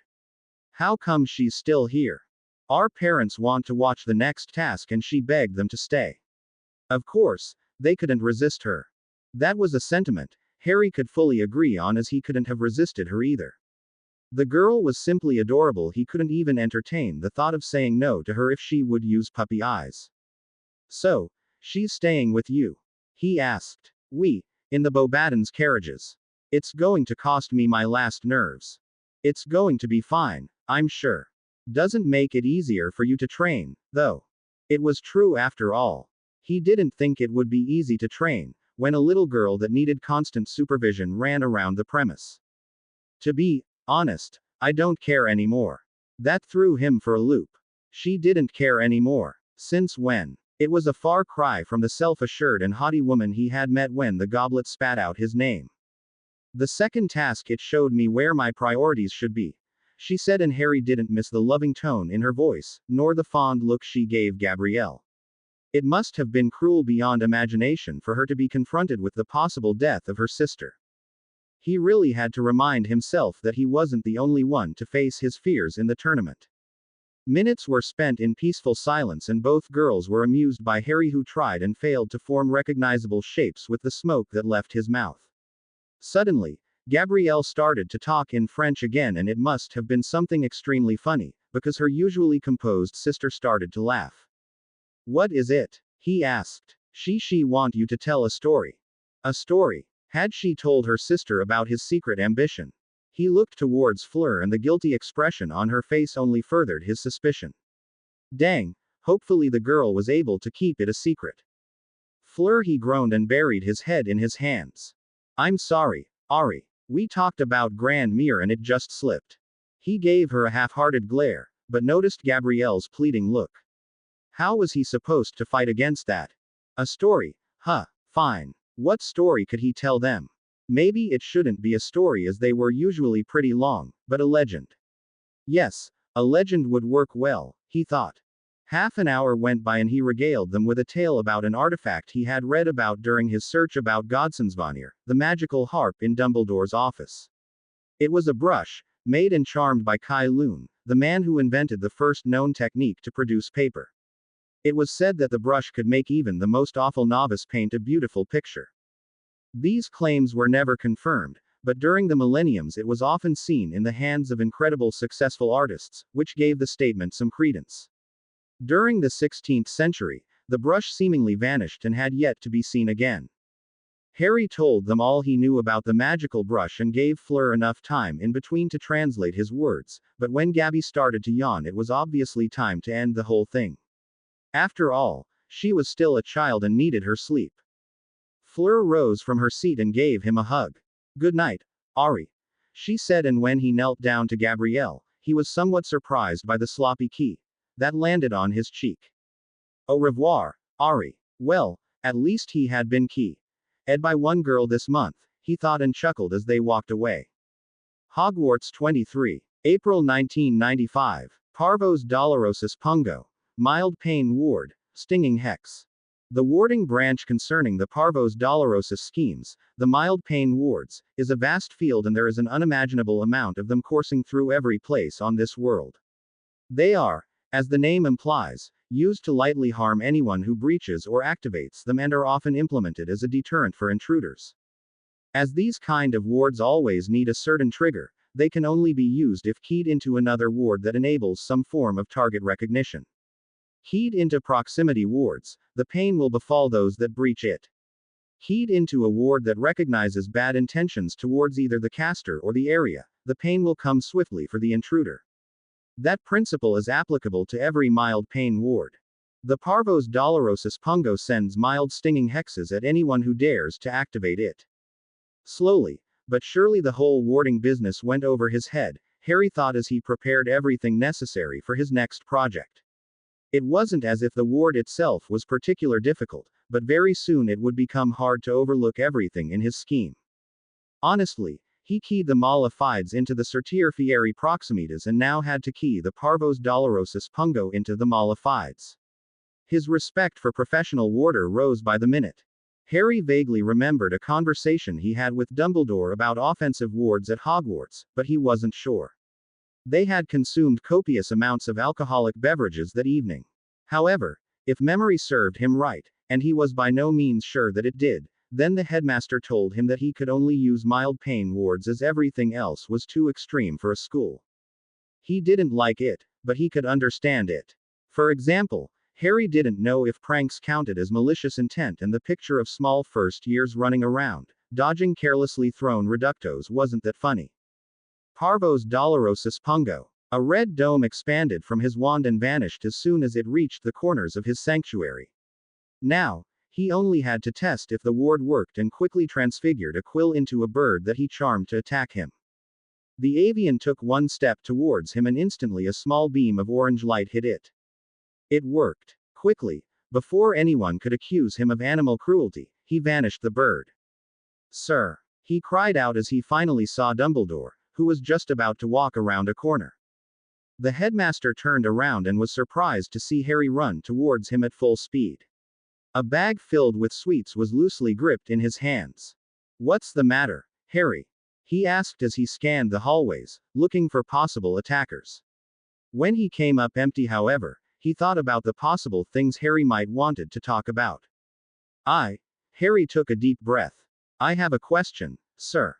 Dumbledore's brows rose and he regarded the young man in front of him, who had to support himself against a wall, gasping for air. "And you ran all the way for it?"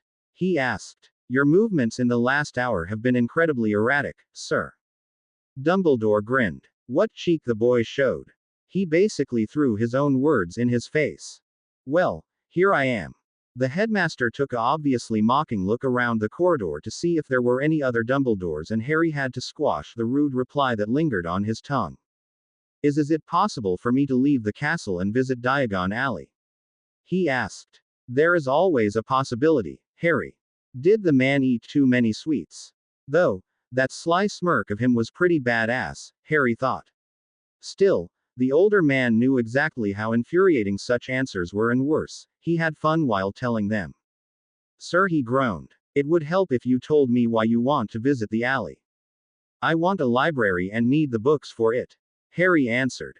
With all the charms, transfigurations and wards that he had applied to his room over the last months, it had become extremely comfortable, but it still wasn't complete. The library was the last piece that he missed, and everything else afterward would be just fine-tuning. "A library. That's a splendid idea, but are you sure about this?"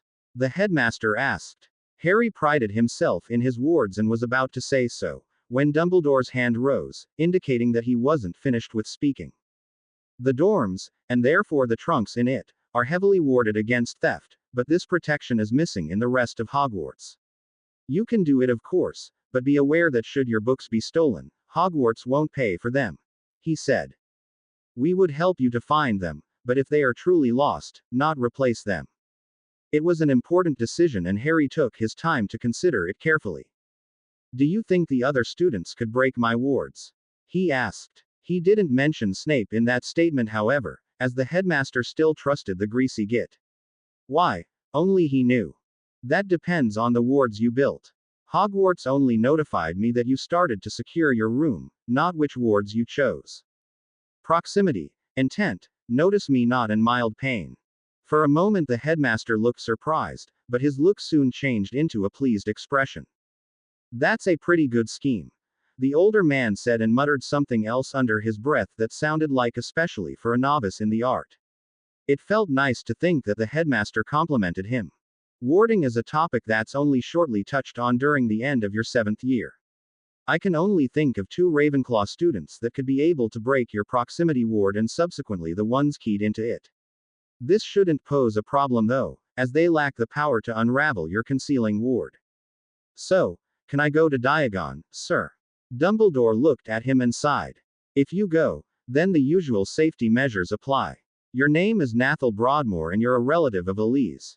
"Yes. Do you still have enough Dolus Pulvisculus?" he asked, and Harry thought about the blue powder that had helped him tremendously to keep his identity a secret during his etiquette lessons. "Should be enough for a day, sir." "Good. If you need more of it, please tell me in advance." "It's quite difficult to make." Difficult to make. If it was difficult to make for Dumbledore, then it was probably impossible for anyone else, he thought, and nodded eagerly, happy that the headmaster granted his request. He had no illusions and knew that Dumbledore favored him on some level. "Well, if you're careful, then the 2nd day of the next month is yours," he said, and looked on his watch. "I must bid you farewell for now. Paperwork calls." Instantly, Dumbledore vanished. Harry really needed to learn that trick. Diagon Alley 2. May 1995. Diagon Alley was bustling with activity as Harry stumbled out of the fireplace, cursing the violent method of transportation under his breath. He absolutely hated the flow. He swished his wand and the soot covering his robes vanished, courtesy of a simple Evanesco. He hoped his concealment had survived the trip. "What can I do for you, young sir?" Tom, the barkeeper of the Leaky Cauldron, hobbled towards him, a toothy smile plastered on his face. Well, as toothy as a smile could be without teeth. It was rather obvious that the man had seen his sudden entrance and found it to be a great source of amusement. Nothing. But thanks, Tom. The flow hates me, that's all. He answered. Tom, who noticed that the young man wasn't of the snobbish type that sometimes went through his pub, fell back into his usual speech pattern. I could see that, my lad, but don't ya worry. You're not the only one. Oh, Arthur Weasley, don't know if ya know him, told me that the Potter boy had the same troubles, he said. That was a truly unfortunate way to start his day in Diagon Alley, thought Harry. It would be a pretty sad statement to his skills as a spy if he was caught. Especially, if it had barely been seconds after his mission started. Flow isn't for some people, I suppose. True that. He said and tried to appear nonchalant. Less words meant less mistakes, after all. Anyway, you want into the alley? Tom asked. Yes, gonna visit my aunt. Well, then have fun, lad. Ya know the way. Yes, and thanks. Tom gave him a last nod and hobbled away to wipe the counter with a white rag. Harry didn't dawdle any longer and went out of the pub. It only took a few taps of his wand and the stone arc materialized in front of him, granting him entrance into the magical place that had captivated him when he was but a first year. To his right, a man clothed in brown robes looked through the window of Slug and Jigger's apothecary as if he could determine the quality of their ingredients with naught but his stare. A small family with a son that was around 10 years old left a broomstick store a few feet away. Harry looked around and noticed the small stalls that sold everything a wizard could imagine. They were crowded around the wide place in front of Gringotts, the white marbled building that towered over the rest of the alley. Someone bumped into him, but Harry managed to stay on his feet. Sorry. The man that had a wizarding camera hanging from his neck stopped for a moment, apologized and then ran along, soon vanishing into another large building. The Daily Prophet's office, if he remembered right. Harry moved through the throng of busy people, completely captivated by the atmosphere, and wondered which bookstore he would visit first. There were many of them after all, Obscurus Books and Flourish and Blots being the most frequented ones. Nathal. Harry was just about to enter a store, when the cry of his fake identity made him spin around. He looked around and observed the alley until his found the source. Elise sat under a parasol that belonged to the small cafe at the corner and enjoyed a piece of cake. She wasn't someone he had thought he would encounter. He hid the look of surprise on his face and joined her, quickly ordering a cup of coffee for himself. Dang, the woman looked as beautiful as always, and he tried hard to control his baser urges as she unfortunately was also able to recognize beeped thoughts from a mile away. Aunt Elise. I didn't think I would meet you here. MHH. I just had some business in the alley, she said and took another small bite from her cheesecake. Holy mother of, even when eating the woman looked sensual, Harry thought. Though, it's as a surprise to see you here. I thought you had school. The headmaster was kind enough to grant me a day for some business of my own, he answered. Oh, he did. I suppose that was after he spoke with me about certain happenings at Hogwarts. Happenings at not good. Definitely not good. Harry wondered if Dumbledore had arranged it so that she was in the alley, exactly when he entered it. He could just imagine it, the smirk on the older man's face. Maybe they collaborated and the headmaster would soon have his daily dose of laughs, when he watched this conversation in a pensive. Happenings at Hogwarts. I'm afraid I can't follow you, he said carefully. Yes, he told me about a somehow failed interview and how he had to debate for days with the heads of several papers until they promised not to release it. Was she giving him the evil eye? Yes, she was, and Harry was sure that he would have been at the mercy of several hexes if they weren't in a public place. Was this Dumbledore's image of protection? Planting them in a place with many witnesses? Well, I'm sure that whoever had those problems has learned from his mistakes, he said and failed to notice the sly smirk on her lips. Oh, I'm sure the person has, but nonetheless it would benefit him or her if they visited me for some further lessons. Had she just called him a girl? Not nice. I think he will, as he is probably lost without your guidance. Her smirk widened as he emphasized certain words and she gave him a nod, accepting his hidden apology. Well, if you excuse me, Nathal, I still have some business. I'll see you around, I'm sure. she said, and put some silver sickles on the table before she rose from her seat and walked away. Harry groaned and slumped back into the chair as soon as she was out of his view. This whole talk about himself in the third person had been incredibly annoying. Maybe he should consult Sirius and think up a plan to prank Dumbledore, he thought. Some black streaks in his white beard might be nice to look at. After lamenting his fate for a few minutes and after he had finished his coffee, Harry put his own money on the table and left towards his original destination, Obscurus Books. He walked towards the store and a small bell chimed as he entered it and closed the door behind him. The place was dusty and had an ancient quality to it, not unlike Ollivander's. There was no one behind the reception, so he wandered around and took his time to look through the rows of heavy tomes, stopping at some places to read a bit further into them. It was then that he encountered a problem he hadn't thought about beforehand. His parents left him a substantial amount of money that would easily carry him through Hogwarts and the first years afterward, but those books were expensive. He assumed that it would be in the same range as his school books, but these prices were far above the measly galleons he had spent to purchase his Hogwarts equipment. He already emptied his pocket when he bought the mossy ink, vellum and all the other little odds and ends. To buy more than 3 of these tomes would seriously rip into his finances, he thought, and mused about possible sources of income. Out of the goodness of his heart he had gifted Snape the head of the basilisk, so that venue was closed. The greasy bat hadn't even been thankful. Maybe he should invest in something. Then again, what did he even know about investments? Maybe, in the near future, he would visit Gringotts and talk with the crafty goblins about this matter. The name Laxley Chetwynd caught his attention as he looked through a book called Transfigure Your Home. Wasn't that the old man that sat with them during the Yule Ball? Right, Dumbledore had introduced him as a fellow member of the Transfiguration Guild. Whatever this guild business was about he would find out later. After a while, in which the reception had been finally manned, he chose the books he wanted to buy and paid for them, his heart bleeding from the amount of galleons he just forked over. 3 books weren't really a library, but at least he had something interesting to read, now that he also bought another book about myths and legends. Pridgapati. No crop your harvest shall bear. Its name was slightly sinister, but who cared? The magical world wasn't just made from good legends. Hogwarts 4. May 1995. The tale of Pridgapati had been a morbid and deep read, Harry thought as he walked the grounds by night. The sickle, the story told about, had a bloody history and originated from ancient Egypt. Pridgapati's brother, whose name was apparently lost in the weaves of time, became enraged after long years of conflict and dispute.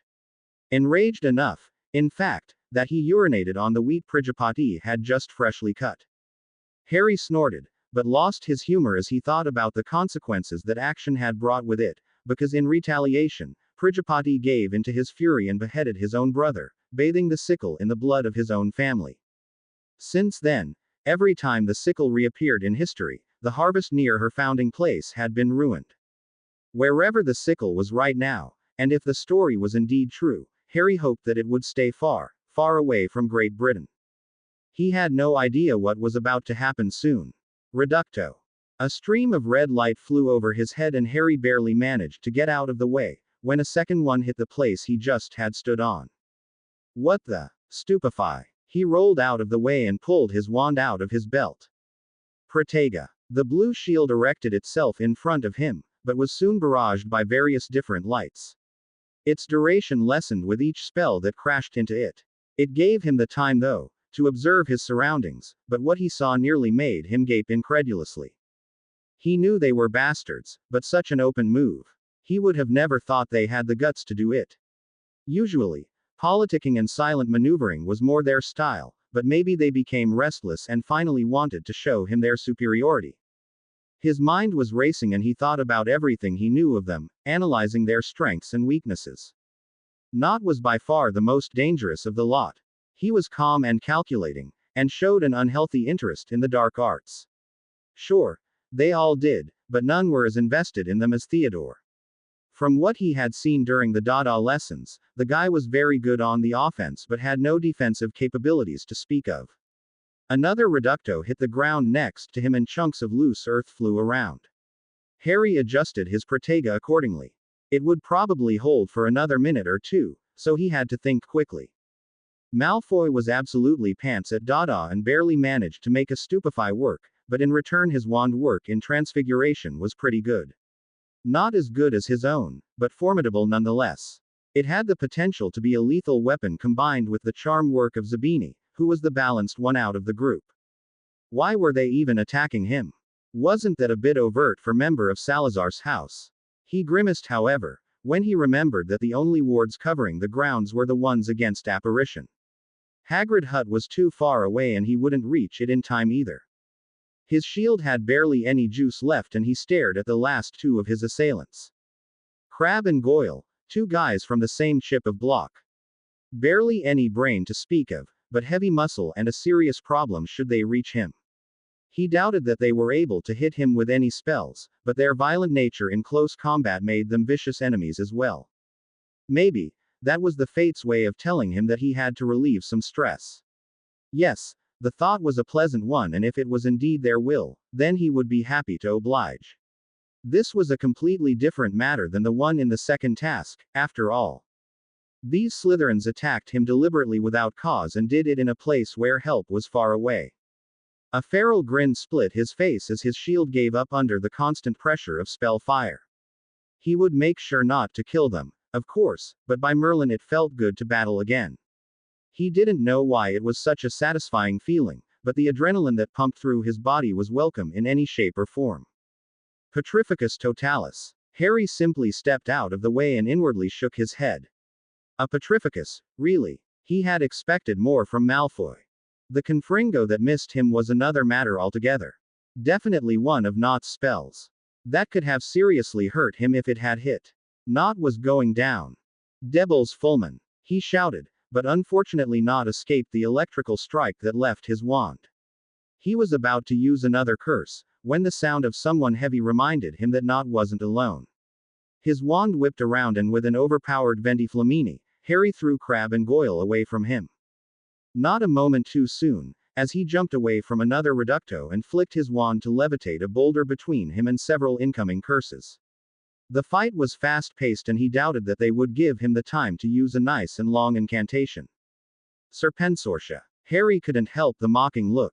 Malfoy knew he was a Parseltongue, so why did he summon snakes? It became clear, however, after Zabini engorged the two snakes and they slithered forwards. Certes. What the not bad, Harry thought and abandoned his plans to speak with the snakes. Zabini had put a deafening charm on the snakes, preventing any and all communication in Parseltongue.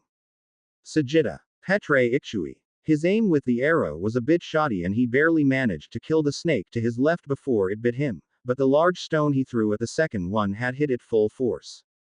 He groaned in annoyance as he saw how Crabbe and Goyle advanced. Again, he blasted them away, but this time he also charmed the ground they crashed onto. The sticky glue they landed in would make it hard for them to attack again. With the brutes out of the way, he started to duel in earnest with Malfoy, Zabini and Nott.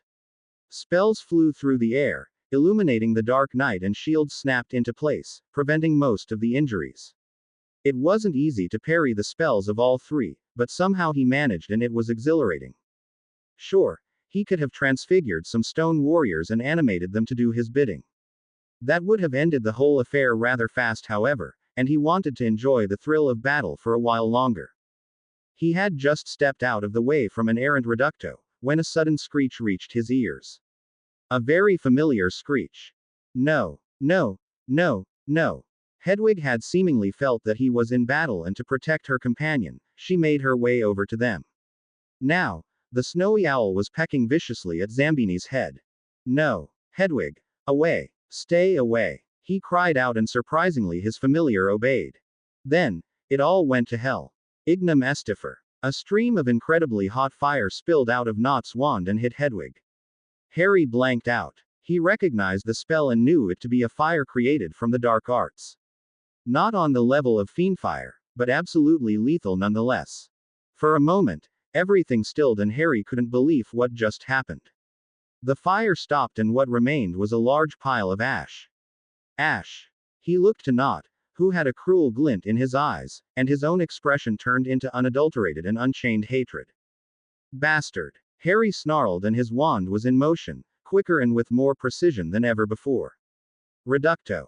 Ardor Sagittò. Debles Fulmen. Petre Ictui. Percutor. Reducto. Dozens of spells went after Nott, who did his best to avoid each of them, fear suddenly painted across his face. He was relentless. He transfigured rodents and birds, left and right, to attack the miserable bastard, and spell after spell left Harry's lips, crashing against the measly defenses of Nott. Malfoy and Zabini were still stunned from the happenings of the last minutes. Diffindos hit Nott and each of them left a slash wound somewhere on his body. An arrow drilled itself through his shoulder, and only when the Slytherin lied before him, broken and bloodied, did Harry stop his assault. He levitated Crabbe and Goyle, and dumped them on the downed Slytherin.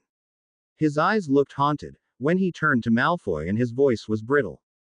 "Take them and leave." Zabini was quick to comply, but Malfoy was still rooted to the spot, mere feet away from Hedwig's ashes. "Leave." Harry roared, and finally, Malfoy listened and helped Zabini to levitate the 3 other Slytherins away. Nott needed medical care, but he didn't give a shit. "Hedwig." He sank to his knees. "Hedwig." Tears streamed over his cheeks and fell into her ashes.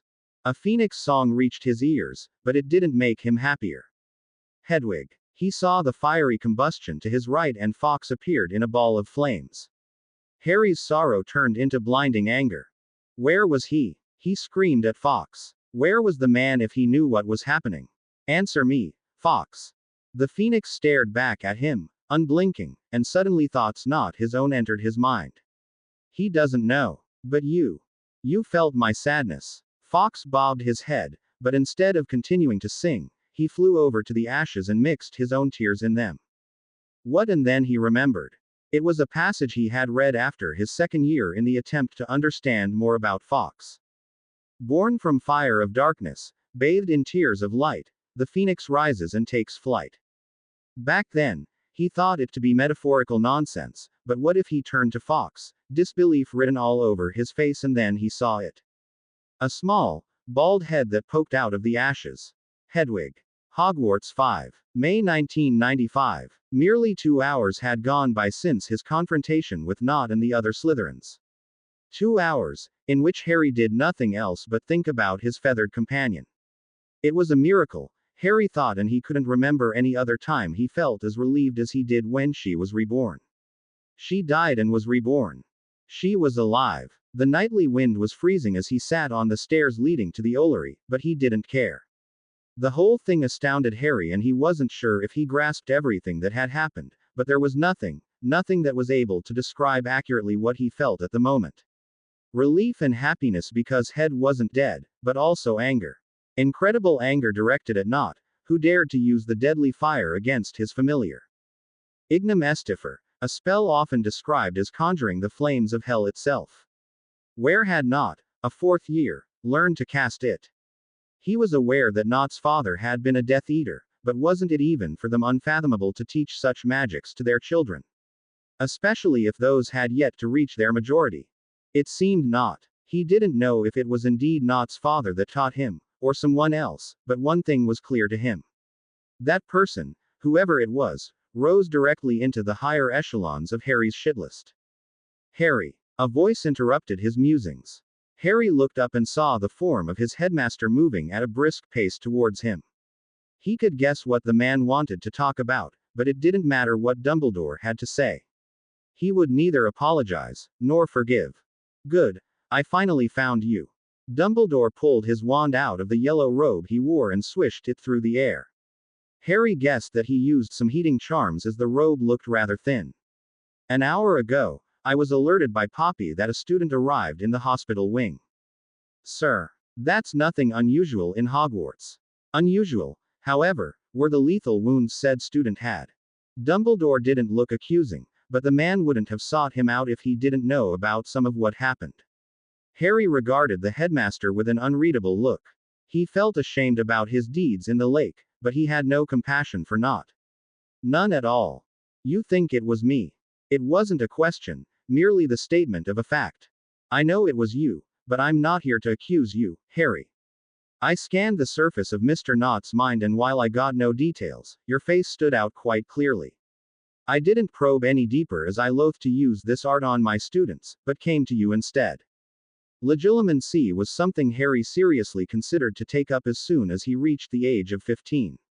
It did surprise him, though, that the headmaster admitted to it in front of him. What do you want to know? I want to know many things, but first and foremost I need to know what happened 2 hours ago. No embellishments, no lies, just the truth. Harry looked at the headmaster for a long time, waiting if he wanted to tell the man everything. Despite the Dursleys, the man hadn't led him astray yet. I was taking a walk on the grounds. I know it was way after curfew, but with all the charms that I learned, I didn't care about it. He said, and if Dumbledore minded his rule breaking, he didn't show it. The man looked attentive and prompted him to continue with a wave of his hand. They attacked me and suddenly we started to duel. They? Dumbledore asked, but Harry got the feeling that the headmaster had already guessed who else attacked him.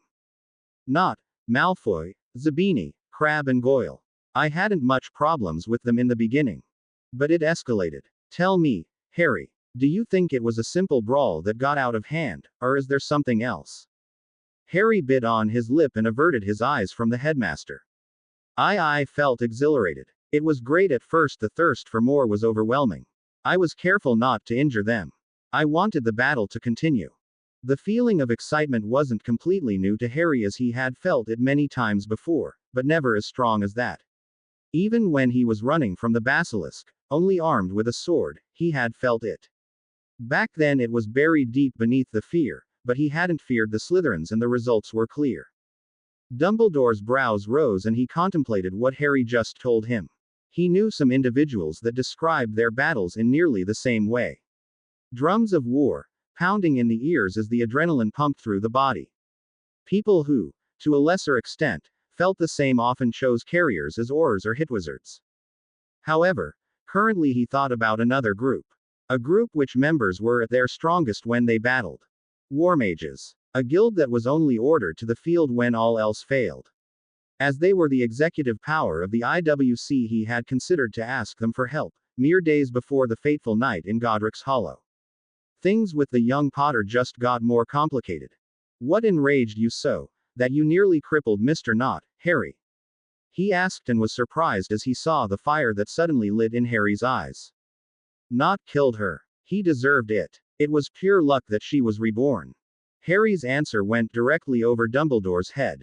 Killed her. Reborn. The headmaster prided himself on his quick understanding, but what the boy just said for a moment, Dumbledore wondered if Harry had dabbled in necromancy, but he quickly abandoned that thought. If there was one thing he was sure about, it was that the boy despised the dark arts. But what else could be Rebo? Suddenly a dark suspicion entered his mind. Who died and was reborn, Harry? He asked and had trouble to remain composed. On some level he feared the answer. Hedwig. She's a phoenix now. Harry was surprised by the sound that escaped the headmaster. It was a growl and the man looked suddenly very menacing. I need proof, Harry. Please, call Hedwig. But she was just. Their height doesn't matter. A phoenix can flash in any state, just the amount is limited. Call her. He had never seen the man so pushy. Harry wondered why that was, but he shrugged his shoulders and complied. Head. A small burst of white flames later and an exhausting-looking mini phoenix perched on his shoulder. It's true. Harry looked towards the headmaster, but what he saw frightened him beyond belief. The man had brought himself to full height, his nostrils flared and the eyes that usually shone with kindness had narrowed to slits. The blue orbs that normally twinkled had gained a dark hue and for a moment Harry feared that Dumbledore would attack him. Fire. The headmaster grounded out and when Harry didn't reply instantly, he reinforced his question. Which fire did Mr. Nott use? Ignum Estifer. The growl that escaped Dumbledore was such an unusual sound that Harry briefly wondered if the headmaster was possessed. Meet me in the infirmary, Harry. Facwes. He bellowed out and a second later the headmaster was gone in a flash of fire. Harry ran as fast as his legs could carry him and when he finally reached the medical wing, he quickly opened the door and walked in. The scene he found surprised him, however. Wake him up. Now. We can't wake him in his condition. Be reasonable, Albus. Madame Pomfrey was arguing with the headmaster, but seemed to be on the losing side as the voice of Dumbledore was authoritative in manner beyond anything Harry had ever experienced. I don't care. Soon, he will be transferred to. But, wake him up. I won't repeat myself, Poppy. The Mediwitch obviously fought with herself, but in the end she was as frightened by Dumbledore's change in behavior as Harry was. She muttered under her breath and went to one of the many shelves that lined the northern wall of the infirmary. It took but seconds for Nott to wake up after she had poured some potion down his throat. He was in pain, but with the exception of Madame Pomfrey, nobody seemed to care. His eyes darted around, but when he noticed where he was, his head sank back into the pillow. Water. He groaned out. Theodore Nott. Look at me. Nott's half-shut eyes opened completely, when he heard the harsh voice of the headmaster. His head rose some inches and every thought of the punishment Potter would get, vanished as soon as he saw Dumbledore's face. Harry had not sympathy for Nott, but he sure could understand the fright that gripped the Slytherin. Those pools of blue that blazed with anger were terrifying. Did the headmaster even need to use magic against his enemies? Wasn't that look alone enough to make them submit? Theodore Nott. For using dark magic of the most vile kind and the killing of another wizard's familiar, you are hereby expelled from Hogwarts School of Witchcraft and Wizardry. With a quick motion, the headmaster took Nott's wand from the nightstand. The priori incantatum of your wand has been recorded. He snapped the wand in two pieces and Harry could practically see the agony on the Slytherin's face. As is custom, the remains of your wand will be sent to your family. Suddenly, the fireplace next to Harry flared green and he quickly jumped away as three people in official, red robes stepped through the fire.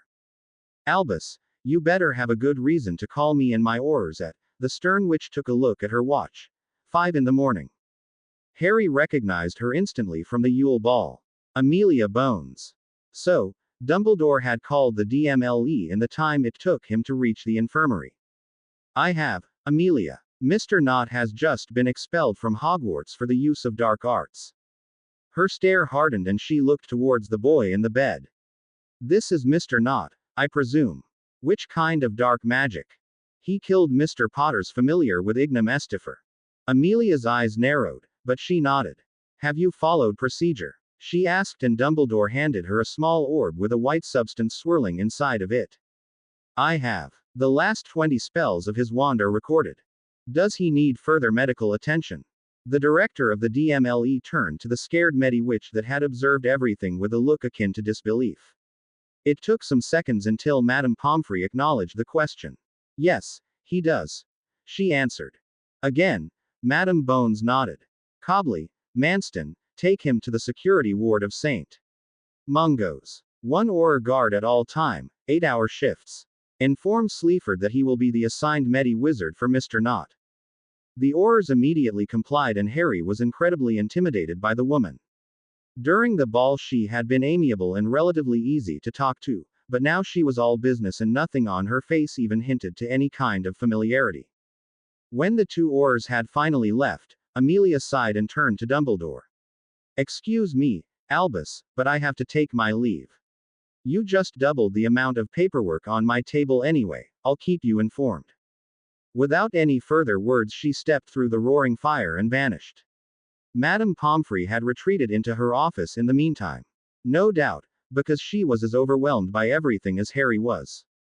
Sir, do you think I overreacted? The headmaster suddenly asked. No, but, Fawkes wasn't always a phoenix, Harry. Until the moment when Gellert threw fiendfire at him, he had been an owl just like your Hedwig. So, yes. Silence reigned supreme. It was an unusual pair that resided in the infirmary that night. Two men who, despite the age difference of over 100 years, led a similar life. Diagon Alley 12. May 1995. Elise Broadmoor sat in her living room and enjoyed a cup of tea, waiting for the last Potter to finally arrive. They had made an appointment for today, after all. It didn't matter if Harry forgot about it, because she was sure that Albus knew her stance on punctuality quite well and would do everything in his power to spare Harry the disciplinary consequences. Elise was just about to take another sip, when a sudden combustion directly in front of the small glass table startled her. It took but a second for the surprise to wear off. That infuriating, miserable old Ba. Good morning, Elise. I hope I'm not too late. The voice was a different one than she had expected, and when the white specks that still marred her vision receded, she was quick to look around the room, scanning it for the source of disturbance. In a dignified manner, of course. Since when was the last heir to House Potter in possession of a phoenix? She put the cup, still tightly gripped in her hands, down on the table and rose from the Arlet-colored couch, smoothing the barely recognizable wrinkles on her black dress. The unexpected form of his entrance had surprised her, but there was no need to look ruffled, she thought, and went over to Harry, who dutifully took a small bow and brushed his lips across her knuckles. Not too late. No. I do wonder, however, why you thought it to be a good idea to just appear in my living room. It's neither polite, nor does it satisfy the common courtesy of knocking. Well, what was he supposed to tell her? That the horrified expression his headmaster had worn after he realized that Harry would be late prompted him to abandon his courtesy. Do speak your mind, Harry. Harry's thoughts were running wild, but in the end he chose to formulate an answer that left out his reasoning. I apologize, Elise. It wasn't my intention to disturb you. Good, you're learning. Sometimes apologies are a necessity, but be cautious when and to whom you offer them. Weakness is something that should never be associated with a future lord, she said, and seated herself on the couch, beckoning Harry to do the same after she signaled an elf to deliver a bottle of wine from the cellar. If you have to apologize, however, keep it as simple as you did just now. To mention the cause for your apology might be needed among friends, but it has no place in the political arena. Every bit of information you reveal provides your opponents more opportunity to strike you down. Harry nodded as he found that explanation to be reasonable, but just as he started to think he had successfully escaped the hot waters, Elise spoke again. You have to brush up on your lying, though. The anxiety you showed was enough for me to imagine the terrified expression Albus must have worn. Do try not to copy his bad manners. A sly smile tugged at her lips as she waited for the demure house elf, that had just returned with a nearly silent pop, to finish pouring the wine. Not many purebloods knew it, but house elves had to be trained as well. It increased their proficiency in many household skills, and after years they sometimes even learned to appear without any noise. It was knowledge long lost, only written down in tomes about old times when elves were still entering bonds of servitude out of their own free will. Harry looked hesitantly at the red liquid that was contained by the obviously expansive glassware of Elise. He had made some experiences with alcohol, mainly during the drinking binge with Dumbledore and the bottle of fire whiskey he had been gifted by the man, but wine would be a completely new sensation. As he was about to take his glass, he wondered how it tasted. I already taught you this, but make sure to hold only the handle of the glass. Do you remember why? She asked, and for a moment Harry had to think hard about the answer. With everything that had happened since then, the Yuletide ball seemed like a distant memory, and so did the lessons he got for it. It would heat the content of the glass if I was to grip it completely. Correct. This rule isn't as much for appearance's sake as it is for your own comfort. I can assure you that warm wine tastes quite horribly. Harry adjusted his grip accordingly and took a sip from his glass, tasting the red liquid for the first time. It was fruity for a lack of better terms. Not unpleasant, he thought, but Harry doubted that it would go well with smoking his pipe. The harsh taste of fire whiskey fitted better for that. He swirled the wine in his glass, well aware that Elise was watching him. Does it always taste like this? He asked. She quirked her lips in dry amusement, inwardly giggling over the naivety of her student. The idea that wine always tasted the same was quite ridiculous, but it was what she expected from someone without any kind of formal upbringing. Ladies, lords, scions, they all would have laughed, had he asked such a question in their company. Of course, it only added to their hypocrisy, because despite their propaganda, wine was a good they loved to acquire from muggles. No, it varies greatly in its taste, and so does its price. Selby. Harry felt confused by the strange word, but it quickly cleared as an old-looking house elf popped up next to them. He had never seen one with a beard and found it to be hilarious. That simply must be the Dumbledore of house elves, he thought. What can Selby do for you, mistress? The elf asked regally. It seemed like the speech of them refined itself with age. Tell the young heir what wine he just drank and the price of it. As you wish, mistress. He turned to Harry. It was a Rioja. Vina el Pisan, and currently costs about 100 galleons, young sir. The price was mind-boggling and his eyes widened. 100 galleons. If he converted it by current exchange rates, that were 500 pounds. Not even Aunt Petunia, who always boasted about her acquired tastes, had ever drunk something that expensive, he was sure. Selby waited for a few more seconds, but when it became clear that he wasn't needed anymore, he vanished, leaving the heir of House Potter alone with his mistress. 100? He asked, still dazed by the amount of money. He had more than that in his vault, of course, but for a bottle of beverage. I told you that the price varies greatly. It's the reason why you should always be careful when you invite people to a party or a meeting. Different social circles require different sorts of wine, and it would be a great offense if you chose wrongly, for the upper echelons at least. But, I agree that it's quite absurd, but those are rules and conventions dating back to the 15th century, and they will probably remain unbroken in the near future. Harry had to agree that it made sense, as bizarre as it was, when a sudden thought occurred to him.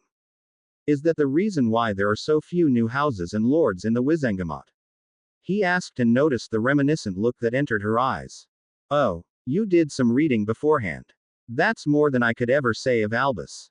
Even in old age, when he should know better, the man is incorrigible.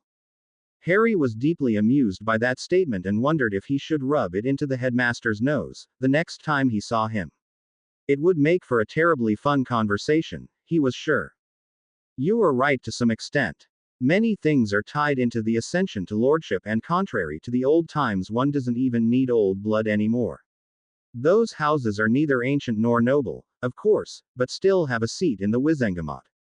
It can be done with very good connections, and such can only be formed through a lot of effort and money. Elise took another sip from her glass and looked thoughtful. Most people with illusions of grandeur lack the monetary means to do so, and thus it makes the founding of a new house a rare occurrence.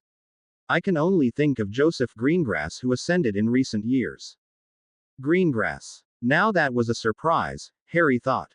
He didn't know that Daphne's father was only recently given peerage, but he distantly remembered that the man owned a large shipping company that transported fire whiskey and pumpkin juice. Anyway, you're here for a different reason, she said, and her sudden stare made him highly uncomfortable. What in Merlin's name possessed you to run away from the press? It was incredibly childish, and Albus had to call in many favors to keep it out of the Daily Prophet. I speak clearly when you talk to me, Harry. What's done is done, but man up and tell me the reasons. The tension in the room rose, and Harry briefly wondered how much of Dumbledore's clout his actions must have cost if Elise was that angry. He decided that a straight answer was the best course of action. I was surprised, and I felt guilty about the merfolk. It was just too much at that moment, and all these people way too much. Her expression softened after his admission, but she still shook her head, disappointed by the complete lack of maturity he had shown. Harry, do you really consider yourself the only one with problems? Other people have equally troubling concerns, and yet, they still face the press. You have to separate between business and your private thoughts and feelings. That was easier said than done, he thought, but remained silent and listened attentively to her words. Reporters are like bloodhounds in a way. If you fear them, they smell it and come after you. But how am I supposed to react when they ask questions about my feelings? There was no clear line to draw. Harry slowly but surely felt the acute presence of alcohol in his bloodstream, and his exclamation was heated. Elise leaned back into the couch and regarded the young man that sat next to her with a stern look while Selby refilled their glasses for the fourth time already. She was satisfied when Harry backed down and seemed to be apologetic, even more satisfied when he didn't voice his apology. There are different ways to deal with them in such a situation. You could have simply said, "No comment," and diverted their attention. Important is that you talk to them. If you use the excuse of, "No comment," too often and they don't get any information, they will simply invent something. Probably nothing good. Elise took another sip, and Harry, being the naive boy that he was, followed suit. It wasn't bad if one had to adapt to foreign situations, but it could also lead to trouble. You could have also talked in circles, stringing them along. It holds the risk, However, that they will recognize what you're doing, so be careful about it. The people aren't stupid and reporters even less. Lastly, there is Albus' way of doing it, and I ask of you not to imitate it. Harry perked up. Dumbledore's way. Well, he had a pretty good idea what it was, and Elise's further words only confirmed his suspicion. He simply rambles about inane things, confusing the press to no end. It gave him the reputation of being a crazy, ancient relic, of course, but as he is quite old, he can pull it off without being transferred to. It made him nearly invulnerable to the press, and reporters generally tend to stay away from him. Now, why didn't she want him to emulate that behavior? The reasoning was quite sound. He thought and already made plans to create his own crazy reputation, despite her warning words. I can see the ideas forming in your mind, Harry, she said, and Harry looked up with mocking guilt in his eyes. You're way too young to even consider it. Within weeks you would be declared unfit to live in society, and your residence becomes the bed next to Gilderoy Lockhart. I heard something quite unfortunate happened to him. So I only have the first two options. Well, if you find another way, feel free to use it, but until further notice, be cautious in your dealings with the press. Elise relaxed even further into the couch and pulled her legs on it to make herself more comfortable.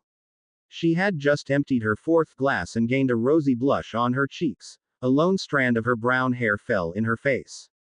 Now that the business is over, tell me, Harry, how are you? I heard quite some tales about what you're up to at Hogwarts. Harry wanted to answer her, but the words didn't come and his mouth became dry. The change of position made her dress slide up a bit and revealed more of her cream-colored legs. Get a grip, Harry chided himself. It wasn't the first time he was with a beautiful woman, and it hopefully wouldn't be the last. I'm fine, but it was stressful, he answered, well aware that his voice had deepened an octave.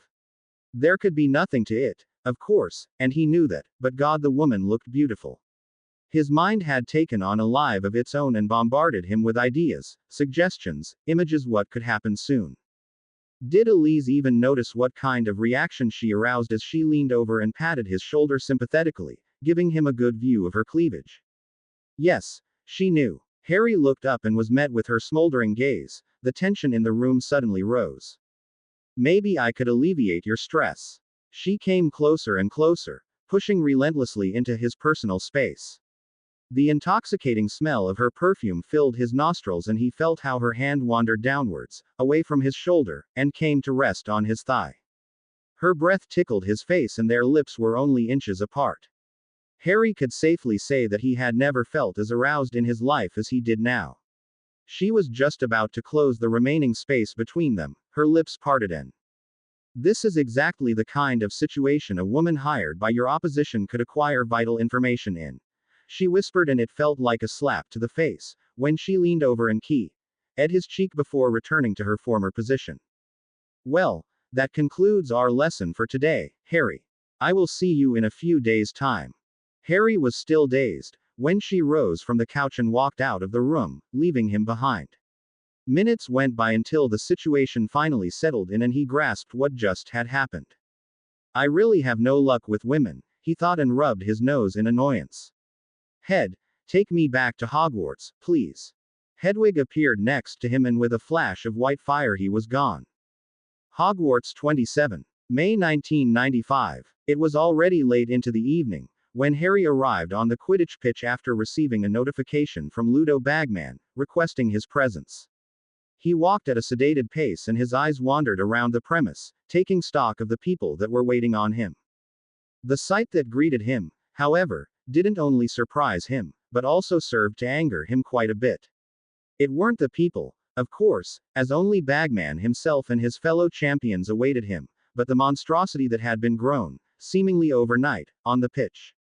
What had they done? Rows of hedges that were moving slightly with every breeze filled the place in increasingly erratic patterns.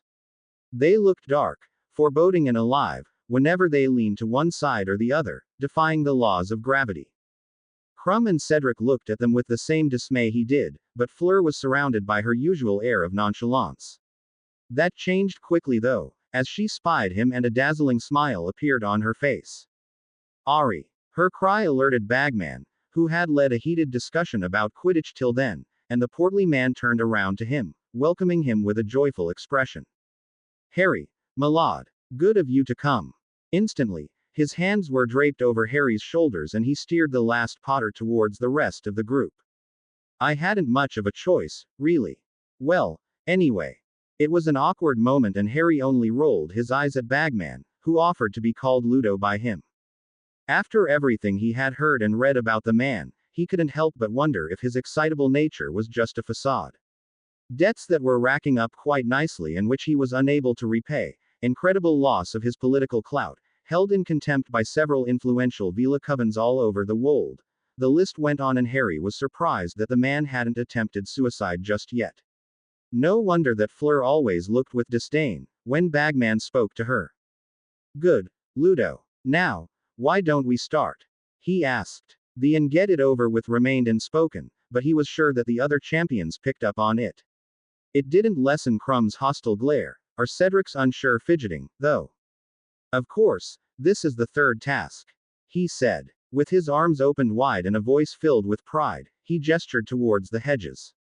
Harry just didn't understand how anyone, a former professional Quidditch player no less, could feel joyed by the mangled and ruined pitch.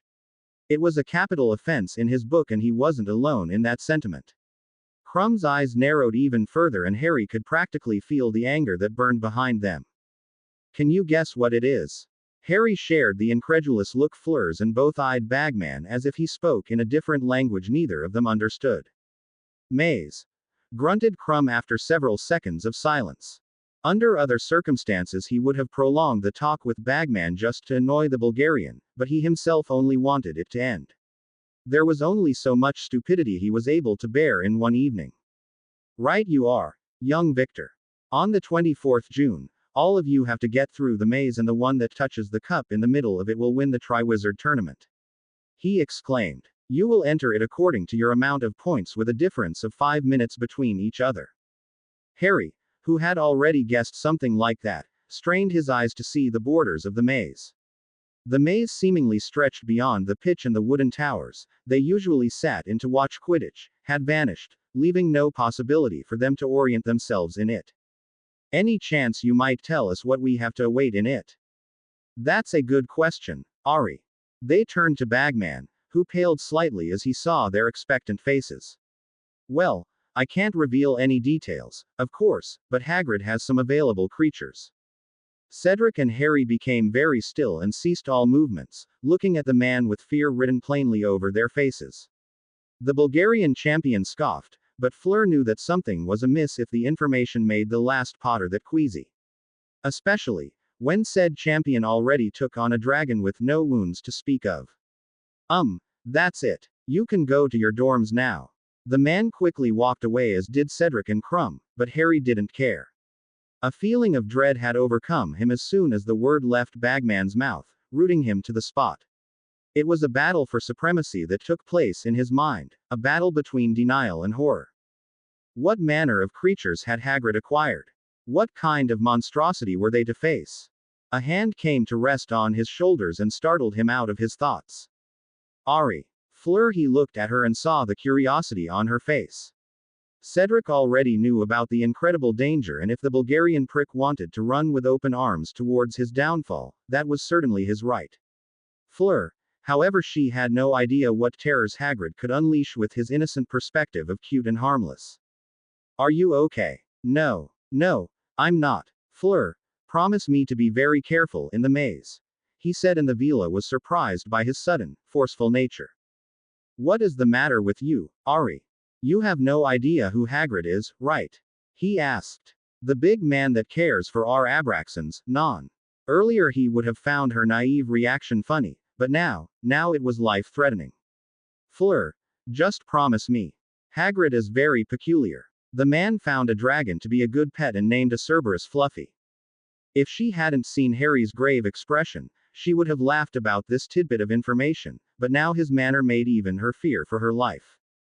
I promise, Ari. I'll see you soon, she said and gave him a peck on the cheek before leaving towards the Beauxbatons carriages. For a moment Harry wondered why it was always the bloody cheek. Couldn't they just? The cruel image of a blast-ended Scroot invaded his mind and his movements ceased again. What had they done? Hogwarts 31. May 1995. So, what leads you to me, Harry? At Forum no less.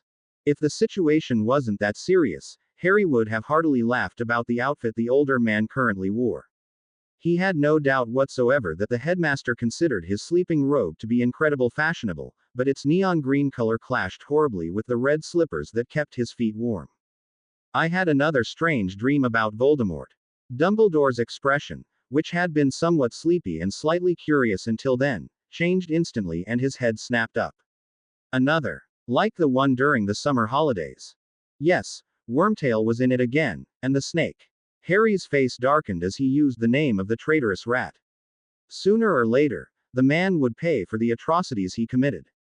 It was a vow he took when he had to watch helplessly as the rat escaped during his stint back in time. Sooner or later. It wasn't long. Voldemort mentioned something about a ritual, but gave no details. He said, "This is very concerning, Harry. If it is as I suspect, then you share a mental connection with Tom, thus giving you these visions. So, they're real." The thought of sharing anything, let alone a mental connection, with Voldemort made him highly uncomfortable. He could see the advantages, of course, but still it was Voldemort. "I fear they are, and as soon as your birthday has passed, I'm going to teach you occlumency."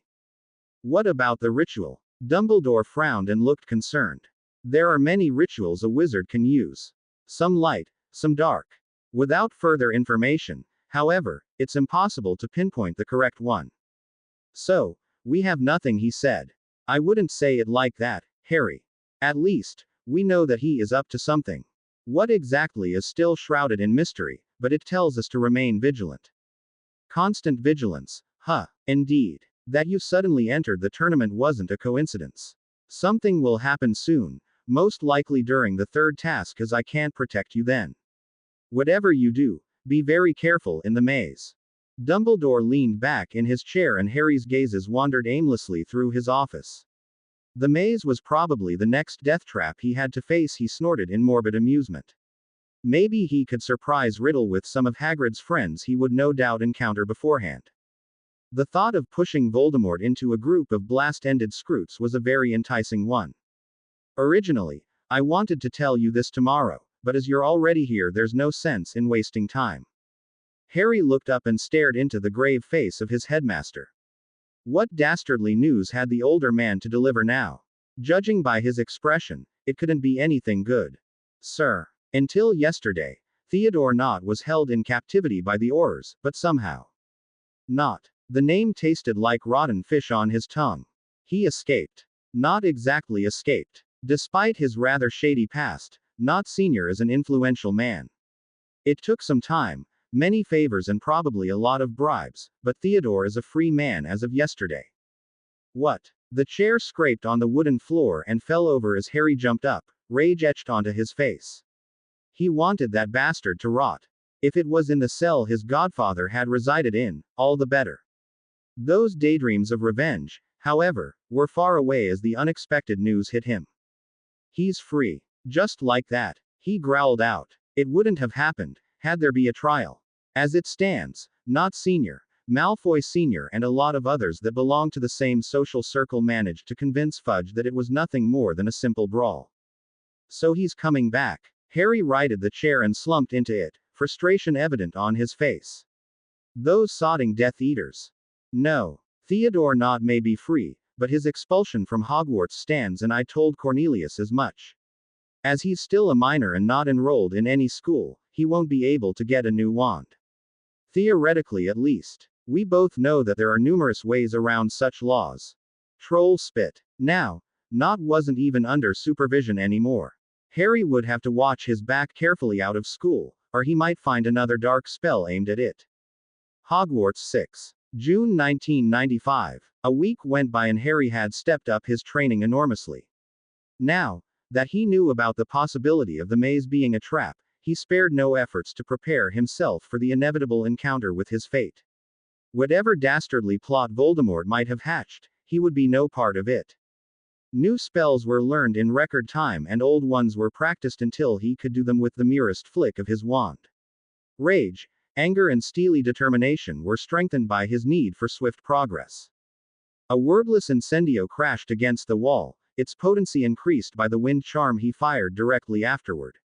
The well of power that slumbered within him, clearly portrayed in his mind to gauge the exact amount of power he had to use for each spell.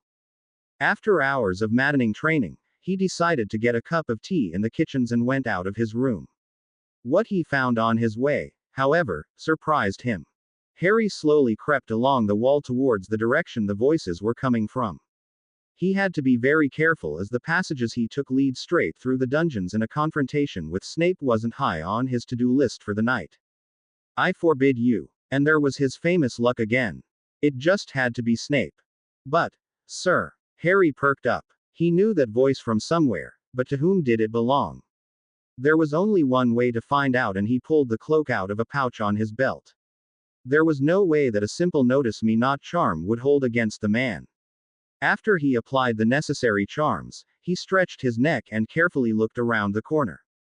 Snape was shrouded in shadows, and a girl, a sixth-year Slytherin, stood in front of him, pleading for something. For what? He didn't know. At least, not yet. No, absolutely not. There will be no relationship between my snakes and foolish Gryffindors. The man nearly spat the word Gryffindor, and Harry decided then and there that he would never let any information about his stint with Daphne slip. We're not in a relationship, sir. You can't fool me. I know that you're involved with this imbecile Worths, and I say it again. You will have no contact with Scrum like that, or I will inform your parents. They won't be pleased that their only child loiters around with Gryffindors. The girl was nearly sobbing now, but Harry's mind was running 1,000 miles a minute. Worths. Tim Worths. He remembered something, and then it came to him. The night he had set the fountain statue on Snape. Then she was Lydia, the girl Tim had key. Ed that night. Who told you, sir? The girl sounded defeated. It was an attitude he could sympathize with, when faced by someone like Snape. That's none of your concern. That meant as much as no one. Snape wouldn't let such a chance to gloat go to waste otherwise. But how? How could the man have learned about it? Had he say? Legilimency. Oh, that sodding bastard. Legilimencing students, is he? Harry's thoughts were dark as he looked on how Snape berated the girl until she was nothing more than a crying mess. He had to do something, but what? He could, of course, just reveal himself and gloriously defend the girlfriend of his fellow Gryffindor, but then again that was a stupid idea. He could warn Tim, but what would it help? The guy wouldn't be able to do anything. There was only one possible solution. Harry groaned, when he thought about the long way to the headmaster's office. So much for his relaxed night in the kitchens. You wanted to talk about something. If Dumbledore minded a visit so soon after his last one, he didn't show it. The man simply laid his quill aside and put his whole attention on Harry, curious as to what had moved the boy to seek his help again. Snape. The headmaster got a sudden mischievous glint in his eyes. Snape who? Professor Snape, he corrected himself, fully aware of what the man in front of him played at. That's better. Now, what is your grievance with our esteemed potion professor tonight? He asked. I think he legilimenced a student. That's a heavy accusation. Are you sure about it? Not that I can talk, as I did the same to Mr. Nott, he said and scratched his beard. Dumbledore knew he had to tread carefully. Nott was still a sore topic for the boy. You did it out of necessity. He only wants to destroy a relationship for the fun of it. How else could he have known? That's circumstantial evidence at best, Harry. Why don't you tell me what happened and we go from there? Harry realized how weird his sentence must have sounded to someone who didn't know what he was talking about. So he explained it and left nothing out. His stealthy walk to the Ollery that night, his attempt to distract Snape, which drew a hearty chuckle, and what he saw of Tim and Lydia. That certainly explains why Severus was so edgy the last few months. Yes, and now he wants the girl to stay away from Tim. Would her parents really object that hardly to a union with a Gryffindor? He asked. Well, her parents are decidedly dark, but they never overtly supported Voldemort. Though, I doubt that they would disinherit their daughter for dating young Tim. It would be better, nonetheless, if they were only informed about it once Mr. Worths is out of Hogwarts and has a steady job. So, You'll keep Snape away from them. Excuse me, Professor Snape, of course. He amended. How the hell could the old man be so fussy about Snape's title? Yes, I'll have a talk with him. You do know the consequences though, do you, Harry? Consequences? What consequences? What pile of dragon dung did he just maneuver himself into? Consequences. Of course. If I talk with Severus, then he would learn about your involvement. I would be accused of favoritism if I didn't give you at least a detention for being out after curfew. Wonderful. Detention, or saving the love life of his fellow Gryffindor. Damn his bloody noble attitude. I take the detention. Harry sighed. Well, at least it would anger Snape somewhat. Don't worry, Harry. I'll make it interesting for you. 2 weeks to serve with Madame Pomfrey in the infirmary. Infirmary. Oh, hell no. He would have to empty bedpans for 2 sodding weeks. Tim was in his debt and it was a huge one at that. Why the F? Harry were the old man's eyes suddenly twinkling like twin suns. If you are clever about it, and I have no doubt you are, then it might be good to prepare some questions for our resident Medi-Witch. She's a real treasure trove in all regards to the magical system and theory about it. So, it's a learning experience? Harry asked sarcastically. If you want it to be anyhow, I compliment you for your exemplary conduction in matters of house unity. It's rare these days. It wouldn't be if Snape wasn't here. Professor Snape, I mean, he said, half frustrated, half mocking. Dumbledore only smiled serenely and gave him a last bit of advice. Remember that no matter what side of the argument you are on, you always find people on your side that you wish were on the other. Hogwarts 19. June 1995. He didn't dislike the hospital wing, or to be more precise, his work in the hospital wing. No, contrary to his expectations, the detention he received for helping a fellow Gryffindor wasn't as bad as he had imagined, but there were certain qualities to it that annoyed him. Not the Muggle-borns that had just started their first year at Hogwarts and weren't able to brew a simple potion against colds. Not the odd Slytherin he had to treat, their expressions of unreasonable fear leaving him in a constant state of amusement, but something worse, something more profound. Harry grimaced and looked up from the stock list he was updating since the early morning hours, a task set by an irritated Madame Pomfrey, who thought she saw signs of boredom in his expression. However, not even that was the reason why he entered the wing disgruntled in the morning, and left it bad-tempered in the evening. White. White was a color he learned to hate during the 2 weeks he had already served his detention, or prison time as he liked to call it, much to the chagrin of the resident Medi-Witch. The sheets were white, the chairs were white, and even the walls were painted in the infernal color. He thought that the whole wing felt out of place, that it didn't look like the rest of the castle, but his opinion wasn't important to the woman in charge, at least regarding her working place. In fact, his constant hinting towards the abominable coloring was always met with a patronizing smile and a pat on his shoulder. Madame Pomfrey could be quite devious like that, but he didn't take it too badly as the woman had probably heard hundreds of complaints about it during her tenure. After all, he couldn't be the only one who felt bugged out by it. Hello. His hand, still gripping the quill, halted in its movements as he was just about to write another available ingredient down, and he looked towards the direction from where the voice had broken him out of his musings. It was a young boy, probably second year, with a yellow trim on his robe. Yes, can I help you? He asked. I feel like I'm getting a headache. And indeed, Harry saw that the boy had an expression akin to pain plastered across his face. In the mundane world there was always the possibility that such things could be faked if one was a good actor, but in magical places it didn't matter. Purebloods never even got the idea to use illness as an excuse for skiving off of class, as it was pointless if just the simple wave of a wand could reveal the truth. Madame Pomfrey mentioned once that there were always some first-year Muggle-borns who tried and failed horribly. He nodded and pulled a new parchment out of the drawer next to him. Name. Jack Van Slater. A pureblood, he thought and jotted down some notes. Well, Jack, let's see what we can do.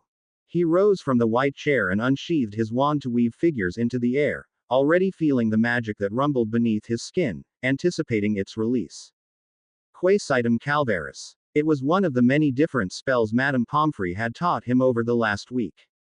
They weren't terribly advanced and couldn't heal someone, but they unveiled the injury and served wonderfully as diagnostic spells. Without them, healers around the world wouldn't know how to treat their patients, what potions to use, which herbs to procure, or in general, how to heal someone. Often overlooked, disregarded, and unappreciated, this kind of magic was only studied by the few who chose the medical field as their profession. He didn't really understand why it was so undervalued, as he found it quite useful, but guessed that it was due to the lack of flashy effects and noise. The only problem those spells presented was the existing amount of them, as they were either extremely specialized, or too general. Medicine is like life. You have to work your way up to get somewhere. Madame Pomfrey had said, and at first he had looked confused until she showed him what she meant. The first 4 spells a healer should always use were the ones that roughly identified the cause of the problem, whether it was external, internal, magical, or caused by the brain. Afterward, each spell that is further used only narrows down the search until a final diagnosis remained. That was the procedure followed in magical hospitals at least, but it didn't escape him that she inconspicuously tried to work small tidbits about battle healing into her explanations. Thoughts flooded his mind, seconds after he used the spell, and he knew that the boy wasn't lying. Something was active in his brain. What exactly though, Harry had no idea. For any further diagnosis he would need magic above his current level of knowledge, and as the boy's words were confirmed, he didn't bother to search for any other possible causes. Well, that's easy to solve. One question, though, why the infirmary? The headache potion is easy to brew and you should have learned it at the end of your first year. The boy looked contrite for a moment, as if he was fighting an internal battle with himself, and Harry had a good idea what troubled him. I bet Snape. Professor Snape, but it's all right. I understand. He took great pleasure in throwing the headmaster's words around, always keen to see the reaction they evoked. Wait here. I'm going to get you something. Harry walked over to one of the many wooden shelves that lined the northern wall, and searched for the right vial, hidden behind hundreds of its brethren. Snape was another matter altogether. The man was insufferable, petty, and most of all, able to hold a grudge for decades. Which didn't make it all too pleasant to work alongside him whenever Madame Pomfrey had the fabulous idea to restock the shelves. Of course, he only brewed the easier potions, and Snape had the lion's share of work, but did that really justify 5 hours of snide remarks and comments? It didn't make it easier that the man now knew about the identity of his silent assassin. Harry was sure that the bat would have left, hadn't he faked his eternal suffering due to the detention. It was an easy way to reduce his own workload and to see if Snape still legilimented random people, or if Dumbledore had already talked to him. That the boy was scared of the potion master didn't come as a surprise, even though Snape was generally more pleasant toward purebloods, if only slightly. Here you go. Take a sip now, and then another one in 5 hours. Tomorrow you'll be fit as a fiddle. Harry grinned when he saw the grimace of disgust. The nearly always bad side effect of each and every potion was its disgusting taste, and often he wondered how something, able to heal the most serious wounds in a matter of minutes, could taste so horribly. Maybe it was an inside joke of the Potion Master Guild. Potter. He turned around and saw a group of Slytherins walking towards him, but they weren't in his year, and they weren't tall enough to be anything above, so he only threw them a short look, and his right hand, hovering in the vicinity of his wand, relaxed. It would be foolish not to regard them as a threat, as even a first year could do horrendous damage with a wand, but openly showing that he was watching their every move, anticipating their next step, calculating his own position according to it, it would leave him wide open to the mockery and derision of those that had the experience to know what he did. If that's all, Jack, why don't you go to your dormitory and rest a bit, Headaches can be nasty business. The Hufflepuff nodded and gave him a relieved smile before he walked out of the door. Maybe his work in Hospital Wing made it easier for some of the younger years to like him. He was on guard, but not overly concerned about the lengths they could go to, as it wasn't much, but to see even tiny first years stare at him, not curiosity, but terror and anxiety in their eyes, it wasn't a pleasant feeling. He had the feeling that with every student he diagnosed, healed, or relieved of his pain, the amount of frightened looks lessened, and that was indeed a cause for celebration.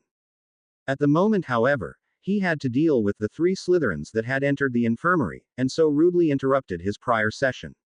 He glanced at the stack of parchment that was still lying on the table, and scrunched up his nose. Madame Pomfrey couldn't fault him if it remained unfinished, he had patience after all. Potter, I heard you the first time. What can I do for you? He asked. Where's Pomfrey? The lone girl in the group looked around the wing, her eyes searching for the Mediwitch.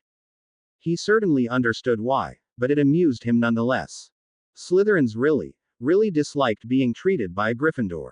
They didn't know that Madame Pomfrey had made him swear a temporal oath, not unlike the Hippocratic Oath, which made sure that he wouldn't intentionally harm anyone in the wing, and that he'd do his best to heal those that came for help. She was, in fact, very insistent on that part, and it stood to reason that it was one of the reasons why not more detentions took place in the infirmary. The oath was written on special parchment, reserved for contracts and special occasions, where both the time frame and the terms had to be written down. The gravity of such an oath was only heightened by the red liquid, his own blood, he had to sign it with. It was seldom a problem for the odd muggle born who didn't know about oaths signed in blood, but to propose it to a pureblood was another matter altogether. The principle that one had always to be careful with oaths, promises, and debts was ingrained into their minds from the moment they were born. Thus it would be a futile attempt to have them sign something like this just for a simple detention, and it were only the rare individuals that thrived under the prospect of helping others, that would even consider it. Sadly, such people were rare, and it happened maybe once in a decade that someone took up the healing arts. Madame Pomfrey isn't here at the moment, but I might be able to help. What's the problem? He asked, but he already knew what it was. It was rather obvious as all of them sported some magical appendages. He had to admit, without being a beep of course, that the girl looked rather cute with her cat tail. Hadn't he read something about it in a magazine once? Nikos they were called in Japan, or something like that. She threw him a venomous look. You can damn well see what's wrong, Potter. Right. Forgive me, he said. He chuckled and pulled out his wand, eliciting small sparks as he wove it around the Slytherins who were observing him with distrust. That's rather advanced transfiguration work, he said. Traces of potions too, and even some simple charms. Harry walked around the group and muttered to himself, sounding more and more like the barmy wand maker Ollivander when he searched for the connection between a wizard and his wand. The Weasley twins got you good, huh? Their furious looks and gritted teeth were all the confirmation he needed. Curious. I thought that Fred and George only played pranks on fifth years, or above. Obviously not. The girl grounded out. Oh boy, Harry thought. She looked really angry, and he had to suppress the grin that threatened to form on his face. Well, it's no problem. I can fix that pretty quickly. A few spells later the Slytherins walked away, and Harry congratulated himself on a job well done. He might have to talk with the twins tough. They normally didn't target people that were some years below them, and only in school-wide pranks did those ever see their hidden genius. It took another 30 minutes, in which he dutifully updated the stock list, until the fireplace flared green and Madame Pomfrey stepped out of it. She had foregone her usual clothes and was dressed in impeccable green robes, a white cross stitched on both shoulders. Wherever she had gone to, it must have been important, he mused. I see that you're still hard at work, Mr. Potter. Were there any complications? She asked. A second year with a headache, and 3 third years which had the dubious pleasure of being pranked by the twins, he answered. So, only the usual it is. Well, let us not dawdle, Mr. Potter. The day is fresh and we still have much to do. He looked at her, but saw no signs hinting towards further ventures. Well, only her sly smile. The woman definitely planned something, and in his experience it couldn't be something good, or pleasant. What exactly do we have to do? He asked cautiously. We're going into the forest. Today is the only time when a certain species of fungus can be found, and we have to use that chance, of course. The forest? He asked, and his eyebrows rose slightly. It wasn't that he was scared of the place, but for a staff member to casually propose a walk through it. Exactly. The headmaster set up some wards around the wing that will notify us if someone needs our help. Until then, however, we're going to harvest mushrooms. In the end, no one needed their help, and they spent more than 4 hours in the forest where the Mediwitch explained that it was the Alba Punctus they were looking for, a mushroom belonging to the class of fungi Medicae. It was colored in black and could be easily identified by the white dots on it. Hogwarts 24. June 1995. The last days of his detention went well, and although Harry had no ambitions to enter the healing business, it was nice to know how to do it should the occasion arise. In the end, he really had to thank the headmaster for setting up such an interesting detention. Snape would probably flip if he knew that Harry had fun while being punished for assaulting him. At the moment, however, all such thoughts were unneeded, as he was walking towards his destination. He had just been informed that the champions had half an hour they could spend with their family, and even if he knew that he had no real family left, he was curious to see if someone had come. The sight that greeted him as he entered the room evoked feelings ranging between anger, gratitude, and happiness. Professor Lupin sat at one of the tables, a black dog lying at his feet, snoring loudly. Sirius. Harry, there you are. Moony sounded cheerful and waved his hand. Here I am. Harry lowered his voice. But why is Sirius here? It's much too dangerous. The black dog had woken due to the werewolves' shout and whined pitifully when it heard Harry's question. Lupin, however, wasn't bothered in the slightest and looked sternly at Harry. You should appreciate that he's here. He was on the sea for the last 2 months, just so he could support you. I know. I'm sorry, Sirius, and I'm happy you're here. It's just. Don't worry about it, Harry. The headmaster included Professor Flitwick in our little conspiracy, and both managed to come up with a temporal solution. It should hold for a few hours at least. Harry breathed a sigh of relief and knelt down to Padfoot's level, stroking his fur. That's good. I'm glad you're here, Paddy. When this is over, we can finally have a talk. The black dog barked in reply, and for the next 30 minutes they talked about inconsequential things while Harry petted Padfoot. Mr. Potter, it's time. Professor McGonagall, who had lost her stern and aggressive attitude of the past, looked worried as she called him over. It had been months since he slighted her, and it looked like she finally got over it and saw how childish she had been.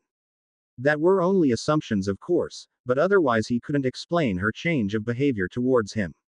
Right. Moony, Padfoot, take care. I'll be back soon. He and McGonagall walked alongside a path that led them to the entrance of the maze, where already he could hear the roaring crowd that had probably grown since the second task. He wondered if, like last time, there were some foreign dignitaries among them. Are you prepared, huh, Mr. Potter? She asked, when they were only a few feet away from their destination. As prepared as I can be. I'll make it out of that maze, and if it's the last thing I do. He answered, and McGonagall's eyes widened slightly, when she saw the determination and fire that burned behind his green emeralds. She had seen it once before, only once, when Albus Dumbledore had gripped his wand tightly and had been only moments away from dueling Gellert Grindelwald. That's good. I wish you the best of luck, Mr. Potter, she said, as they halted in front of the other champions. She probably hadn't intended for him to hear her words as she left him, but he heard them nonetheless. And go thee with Merlin's strength. For thou will need it all the length. Thou will need it where thou goes. To slay and maim thine foes. Wherever she got the poem from, it fits, he thought as he walked over to his fellow contestants. He gave Fleur a friendly nod and didn't bother with Cedric's and Crumb's angry stares. Why they couldn't just let him be, he'd never know. Hey, Fleur, he said cheerfully, and embraced her in a hug that she immediately returned. Tough, not without angling her a bit to the side so that no one could see how he cocked a short feel of her ass. You're incorrigible, Ari, she said and swatted his shoulder. Am I? He asked. His lewd grin, and his even lewder actions made her smile, and the tension that had found its way into her body vanished. She wondered if that had been his aim all along, and if it was, then he was simply one of a kind. Are you ready, Ari? She asked. He hummed, and nodded. It's not going to be easy, but I think I'll manage. Remember, Fleur, as soon as you have problems with one of Hagrid's pets, forfeit. They are deadly. Hell, the whole thing is deadly. No lousy cup is worth your life. It was a promise he had wrought from her weeks ago, and while he himself wouldn't heed his advice, it was only because he had a better understanding of Hagrid's ways and was better equipped to deal with anything the friendly half-giant could throw at him. I know, I told you that the second task has made me change my priorities, she said, and leaned over to whisper in his ear. By the way, you should take your hands off my ass now. My father has spotted you, I think, and he looks rather furious. Like he had been struck with lightning, Harry reared back and frantically looked around trying to spot her parents, but it was a futile, and he knew it. There were thousands of faces staring at him, some curious, some happy, most of them, however, expectant. Fleur laughed behind him, and as he turned around and saw her sly expression he had to laugh as well. You minx. Your father didn't see me, did he? Non, not as far as I know, but your face was priceless. He was about to retort, when Ludo Bagman's voice echoed throughout the premise, amplified by his sonorous charm. Ladies and gentlemen, witches and wizards, I'm pleased to welcome you to the final, the third task of the Tri-Wizard Tournament. His voice was as obnoxious as always, and as expected the crowd became even more rowdy, either cheering for their favorite, or cheering just for the sake of it. The atmosphere was eerily similar to the first and second task, and he wondered if the underlying theme were the Roman games. There was no emperor, no tribune to decide his fate with the simple movement of his thumb, but the deadly, bloody, and dangerous part those they got right in one go. To win, our champions have to make their way through this maze, and touch the cup that's hidden in its center, he said, and left the crowd in suspense for a bit. But the path is perilous, and many dangers await them if they want to earn eternal glory. So, who will make it? Who will become the new champion? He cried out. Champions, get ready. You know the order, and as soon as the gong sounds, the entrance will reveal itself. Harry stretched his arms, and looked towards the dark, and menacing-looking hedges that hid everything behind them. His first idea had been to burn them down, but after standing only a few minutes near them, he abandoned it. They were practically saturated with magic that made him highly uncomfortable. It wasn't dark per se, but it had a slightly sinister feeling to it. He patted his basilisk armor absent-mindedly as a breeze rustled his red cloak. It would protect him from most of the damage, or so he hoped, but that was by no means a guarantee that he would survive the maze. Well, if I go out, then with a bang, he thought, and readied himself. As he had accumulated the most points, he would be the first to enter and had a head start of roughly 2 minutes. It wasn't much, but each second would help. A loud, metallic sound made its way to his ears, and without paying Bagman any attention, he ran into the maze, ready to draw his wand at a second's notice. After a while, maybe 3 or 4 minutes, he halted in front of a junction that offered him 3 possible ways to take. Seconds ago he had heard the gong again, and knew that the next champion had entered the maze, just a few steps behind him. Nevertheless, he couldn't allow himself to make mistakes because he wanted to hurry through the task, so he decided to take it slow for the rest of it, not running, but walking instead. Harry turned to the right, and as he stepped onto the path that probably led to his first obstacle, he noticed how the hedges behind him moved, and entangled themselves until the entrance was no more. The maze really was alive, he thought in wonderment and walked further along the small path. It made sense, he supposed. The crowd was watching them through the small runic devices they had also used during the second task, and it would become boring quickly if each champion took the same route, and encountered the same threats. And riddles that might have already been solved by other contestants. As he walked around a corner, a very, very familiar gurgling resounded, and for a second Harry flinched as if he had been struck. Please, don't let it be he thought, but jumped away quickly, and dived out of the way of an incoming humongous body. I hate you, fate. He rolled out of the dive and drew his wand, while unsheathing the sword of Gryffindor that was clasped to his belt. In front of him stood the probably ugliest creature in the history of breeding. Gray, shiny scales that served as an armor for its repulsing, red flesh, a large stinger on its back, and on its rear, a slimy bubble that looked like it could explode at any second. In short, a blast-ended Skrewt. The thing had grown since he last saw one of them, and now it looked even more lethal with the stinger that was as long as he was tall. Why Hagrid considered them cute, he would never know. According to some books, breeding like that, the grotesque mixture of a manticore and a fire crab, was illegal, and he wondered what idiot had given him the permission to do so for the tournament. The stinger shot forward, and he jumped out of its way, barely noticing how it pierced itself deeply into the spot he had stood on. Scroots obviously didn't like their prey escaping, and with a resounding boom the bubble on its rear exploded, propelling it toward Harry. He saw the large mass of disgusting flesh coming his way, and barely had the time to raise his wand. Condoro. A pebble on the ground was transfigured into a slab of stone that stood between him and the monster, and was quickly charmed to be more resilient to physical impacts. Whether the charm he had used to harden his knife when carving runes had any effect, he didn't know, but if it had, he was thankful for it. Even charmed, the slab was turned into rubble by the impact, and he quickly rolled backward in the desperate attempt to evade the various pieces of rock that flew his way. Those things were bloody impossible. He tried to charm the hedges to entangle the beast, but as they were saturated with strong, foreign magic, they didn't heed his command. The seconds his try had cost him were valuable indeed, and he had wasted them. Again, the stinger was on the move, and rushed toward him with incomprehensible speed. Accio rubble! He screamed, and piles of stone flew in its way, barely halting the advance. But once again his luck held true, as the Scroot had overestimated its reach and the deadly-looking spike stopped barely inches away from Harry's face. Was that poison he saw dripping from it? When had Hagrid added that particular feature?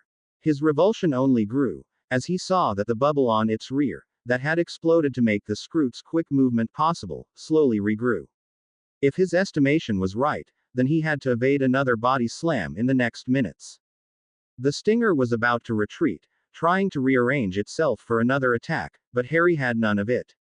Oh no, you don't. With a roar he swung the sword in his left, and tried to cleave through the thick tail, only for his eyes to widen as the blade rebounded on the hard scales. He had to take a step back to get the vibrating sword back under his control. It was enough time for the Scroot to launch another attack, and Harry started to get frustrated with the lack of progress in the fight. Sagitta. Percutor. Devil's Fulmin. He sidestepped another swing of the stinger, and flung curse after curse, and spell after spell at the creature that posed such problems to him. Reducto. Aquapilatum. Of course, the scales had to be magic resistant, he thought, and became thoroughly annoyed with the beast in front of him. The boom was all the warning he got, and with reflexes honed in years of playing as a seeker he whirled out of the way, performing a strange-looking pirouette, the cloak billowing behind him. The sweat on his brows was cooled as the large body shot past him, mere inches away from his face. That was it, that was the chance he had been looking for. He ended his twirl, his wand rising in tandem, and sent a powerful depulso at the Scroot that was still in mid-fly. It pushed the creature away, and toppled it, until finally, with a resounding thud, it landed on its back. Harry noticed how it tried to get itself in an upright position with the help of its tail, but it was too late, and with a primal scream he took a running jump and stabbed the sword of Gryffindor right through its unprotected belly, moving and turning it for good measure. For a few moments, the only sounds that could be heard were emitted from the hedges, and the screeching of his dying foe. They lasted until he pulled out the sword and slumped to the ground. That had been one hell of a fight. Curse Hagrid, and his blasted breeds. He really needed a minute to gather his breath before he could continue. Hopefully, there wasn't another Scroot somewhere in the maze. The crowd was excited as it watched how Harry made his way through the maze, and the people cheered loudly when he managed to slay the creature that had blocked his way. Counting to them were also the foreign dignitaries that had visited Hogwarts during the second task, but this time around, they were joined by many of their colleagues, be they from a ministerial level, from other political factions, or from other nations altogether. Many of them came to see another spectacle like the one Harry had conjured in the lake, but even if the magic he had used to defeat the Scroot was basic, it entertained them nonetheless. There simply was something alluring to a desperate fight to the death, or so they thought. The hope that the boy who lived would pull another incredible ace out of his sleeve was high, and many waited for the moment when he was forced to reveal his powers. It was a shame, really, that only a few of them watched how the other champions fought their way through the maze, braving the obstacles on their path. Asmund Halfdan, who had rescheduled many important political and business meetings as soon as words of the third task had reached his ears, was concentrating on the young Potter. He had been mesmerized by the lad's power during the second task, had looked incredulous when he had read the reports on the first task, and now waited eagerly to see what kind of tricks the young man would show him. Young Potter's skill has increased considerably, has it not? Asked Einar Hallstein, Norway's minister, who had programmed the runic device to constantly repeat the scene when Harry had twirled out of the way, and simultaneously casted a banishing charm at the Skrewt. That it has, Einar. That it has. I wonder though, where the limit of his potential lies. Who knows, but it's clear that we haven't seen everything yet, the minister said, and scratched his beard. It might be prudent to have our eyes on him. I don't think he'll delve into the darker aspects of magic, but one can never be too careful. True, but remember he's Dumbledore's favorite. I can't imagine that the old man would allow his disciple to study something like necromancy, or black magic. Old man. As if you're one to talk, Asmund. Might I remind you that you yourself are 97 years old? The minister was deeply amused by the cross look that appeared on the Earl's face. And you know that Dumbledore's knowledge isn't just constricted to light and gray magic. If the situation calls for it, I'm sure that he can use dark spells many of us haven't even heard about. No, you might not remind me. You're the minister now, but don't forget that I taught you how to walk when you had barely reached the age to do so. What you say is true, however, and I can't say that I find the image of him becoming a dark wizard particularly pleasing. Well, anyway, for the moment he seems to have an excellent grasp on his powers and emotions. We'll see what happens, but there's no need to fear him. Right you are, dear friend. Look, it seems like he's finally ready to continue, the Earl said, and with a twitch of his finger the privacy bubble that had surrounded them collapsed. Harry, who had finally gathered his wit, and whose breath had evened out during the short period of rest, rose to his feet, and sheathed his sword. At the first junction he had randomly decided which way he would go, but after encountering something as lethal as the blast-ended Skrewt, he felt that it might be prudent to use a locator spell when he reached another one. For now, however, there was only one way, and that was forward. Fieri inolens. Linus planeeps. Cautious he moved alongside the hedges, his wand tightly grasped in his right hand. The two charms that had helped him to remain undetected at Hogwarts finally found their use in the tournament, and he was glad that he had learned them. The Skrewt had caught him off guard, and now he'd hopefully get a good chance for a first shot at his next target. He trekked along the path, not bothering with the menacing sounds the hedges made, until a sudden smell assaulted his nose. A smell that he knew all too well, and had encountered once before. Were they really dumb enough to do something like that? It couldn't be, it just couldn't. He took a deep whiff, trying to ascertain that it was indeed the smell he thought it was, his nostrils flaring as he did so. No bloody way. They couldn't have chained a dragon into the maze, right? They just couldn't be so monumentally stupid, but why else would the distinctive smell of sulfur assault his nose? It was nearly the same he had encountered when he had fought against the dragon, and the thought that he had to do it once again made him shiver.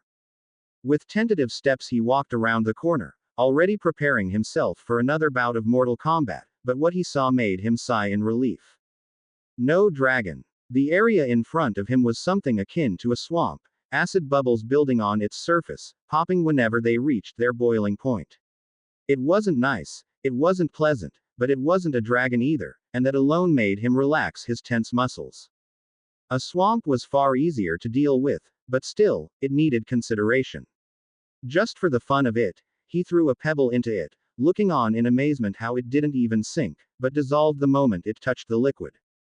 Well, walking across it with a charm was out, as was his initial idea of transfiguring something into a boat to row through it. No, he would be dead before he even reached the middle point that was marked by a small speck of land, where a gnarly tree stood tall and proud. He sat down cross-legged, and thought about his options. It wasn't that hard of an obstacle, but he wanted to solve it without any damage to himself, and unfortunately that also excluded his crazy idea of jumping across it, propelling himself forward with the Venti Flamini spell that had helped him tremendously during the second task. Well, he had another idea. It might be a bit taxing on his reserves, but it would definitely get him to the other side. The decision made, Harry stood up. Wingardium Leviosa. One of the many stones that littered the ground rose, and he levitated it over to the other side, where he positioned it in a precise manner. The next part would be a bit harder, as multiple transfiguration, or better said, transfiguration that started at 2 points and ended in 1, was rather difficult. His wand was in constant motion for the next 30 seconds, and he did his best to gauge exactly how much magic he needed for this little feat. The result became clear shortly afterward. From both sides, pebbles transformed into steps that evened out at some point and connected in the middle of the swamp, around 3 feet above the acid, and with enough width to make the passage over his self-made bridge comfortable. It definitely wasn't his best piece of transfiguration, and he considered adding some guardrails and pillars to make it look more imposing and refined, but in the end he decided against it. The bridge was simple, and it served its purpose perfectly. He didn't know what would await him further into the maze, and it would be rather pointless if he exhausted him at such an early stage. When he reached the other side, he collapsed the bridge with a flick of his wand. Some of his fellow champions might have found a way to circumvent the maze's mechanisms, and it just wouldn't do to leave evidence of his solution for them. Let them think for themselves. He wondered which of the teachers had implemented the swamp. There were many possibilities after all, but he'd bet on Snape for that one. Acid swamps that devoured anyone wanting to pass was exactly the bat's style. Then again, it could also have been the headmaster who just had to apply some of his alchemy knowledge, transmuting a normal body of water into what he just had crossed. Harry arrived at another junction, and shook his head. This was no time to engage in idle thoughts, even if the obstacles were fairly interesting, and lethal. Monstrate Locust Triwizard Cup. Unfortunately, the location spell didn't work, and no directions entered his head like they had done in the second task. Had he done it wrong? Monstrate Locust Triwizard Cup, he said again, this time a bit more forceful. The result, however, left him wanting. Had they really charmed the maze against such spells? How juvenile. Should have known, he grumbled, and pulled a galleon out of his pocket.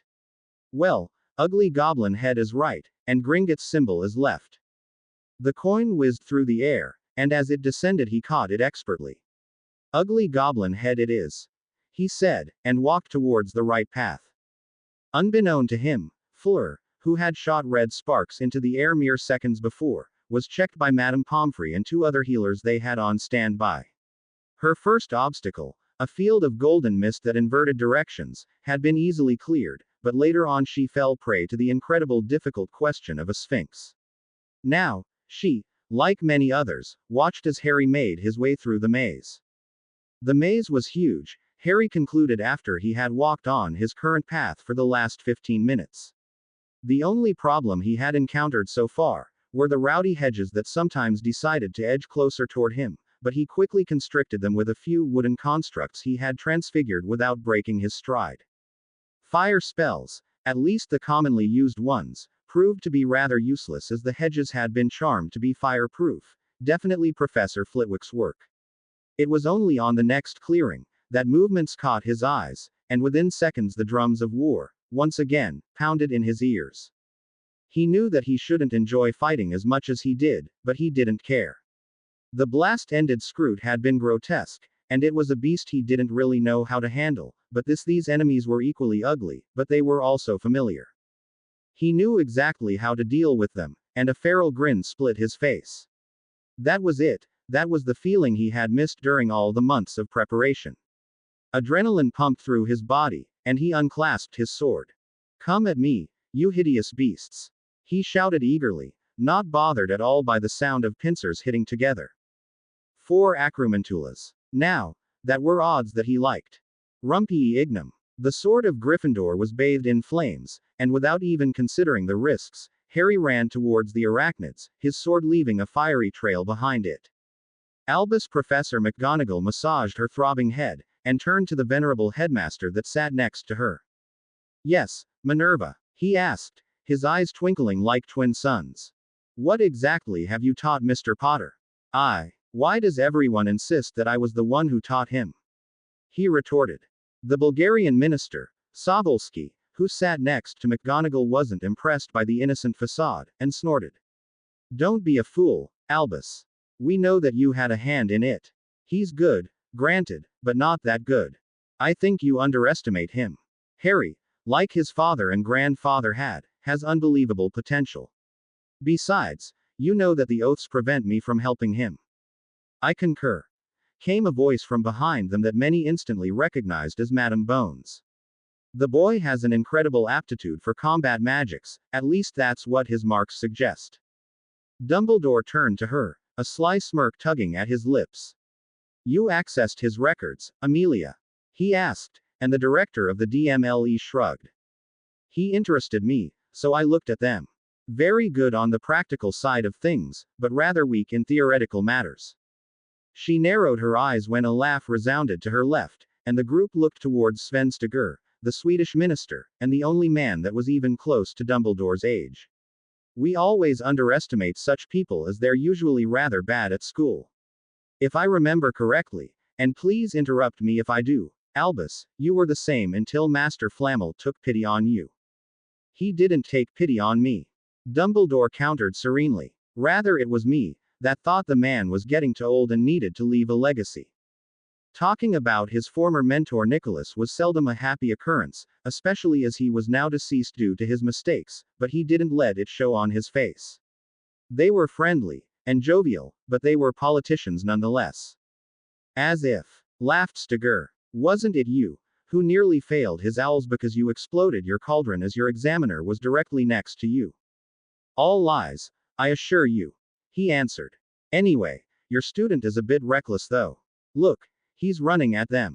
And everyone, Dumbledore, the teachers, the ministers, and anyone who listened into their conversation turned toward their devices, their eyes firmly glued on the shape of one Harry Potter, who had just charged into a small group of Acromantulas.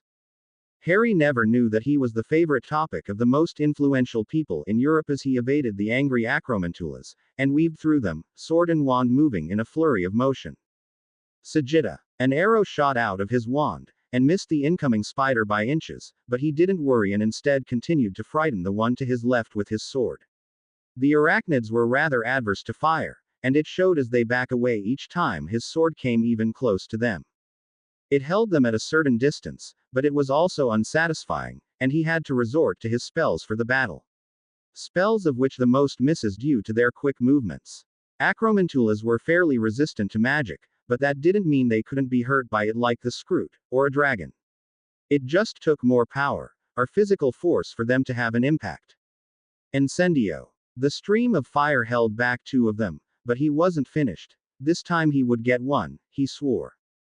Petre Ichui. He flung the spell instantly after his incendio had ended, and a large stone rose out of the earth, smashing into one of them, nearly splattering its innards all across the clearing. He was about to slash through the one to his right, finally having got close enough to do so, when it heaved itself upwards and jumped over him. That was the more annoying trait of Acromantulas. Despite their rather large size, those 8 legs they possessed packed quite some power, and it made for a lethal attack when they engaged their prey in aerial combat. The spider that was currently several feet above him dropped a large package of silvery, gray substance, and Harry quickly jumped aside. That he knew how to deal with them didn't exactly exclude that he could die should they catch him. It descended, and he took precise aim with his wand. Sagitta. This time the arrow hit home, and pierced the spider as it was just about to land. He snapped another incendio toward the 2 remaining arachnids that were about to attack him, and made them back off, until he finished with the second one. The time he bought himself proved to be valuable, and he fired more arrows at the still-moving body, until it was peppered with them. Nice, he thought. That left only 2 of them, and now that the main threat had lessened, he noticed how the pounding in his ears became weaker. Slowly, but surely, the excitement was wearing off, and what remained was the tedious work of a cleanup job. With his flanks cleared he had more options to do it, and in the end he decided to make it quick. With trained movements, Harry flung 2 reductos at them, heavily damaging 2 of the 8 legs that he had aimed for. Depulso. A flick of his wand later, and it was down to him and the last Acromantula, as its brethren was lying upside down and jerked its remaining 6 legs around. Well, that's it, he said, and suppressed the sudden urge to ask the spider if it had any last words. He took aim, ready to fire off another reducto, and his head spun around so quickly, one could have thought his neck had snapped. That was definitely not the sound of trampling hooves when a group of centaurs neared. No, this was trampling, but of a heavier kind. Thumping sounds echoed through the clearing, and he considered himself to be a specialist in reading animals' emotions as he thought that the Acromantula looked as confused as he did. Maybe it even felt hope. The sounds got louder and louder, and Harry readied himself mentally for another enemy, an enemy that was probably more lethal than the spiders. That seemed to be his fate, after all. What happened, however, was unexpected and surprising, and the Acromantula, hadn't it been dead already, might have felt the same. A small path had suddenly opened in the hedges, and it clearly revealed the cause of the weird thumping sounds. The spider had no time to consider its bad luck as it was instantly speared on the two gigantic horns of the bull-like creature that had trampled through the small passage. It was truly massive, he thought. Definitely as big as Aragog, and those large horns it possessed didn't really do much to assure Harry of his survival. A bicorn, really? He said, his voice an odd mixture of incredulity, exasperation, and excitement. The massive beast just moved its head to the side, and the pierced body of the Acromantula slid of his horns. Either this already was Voldemort's yearly attempt on his life, or the organizer of the tournament really wanted to kill them.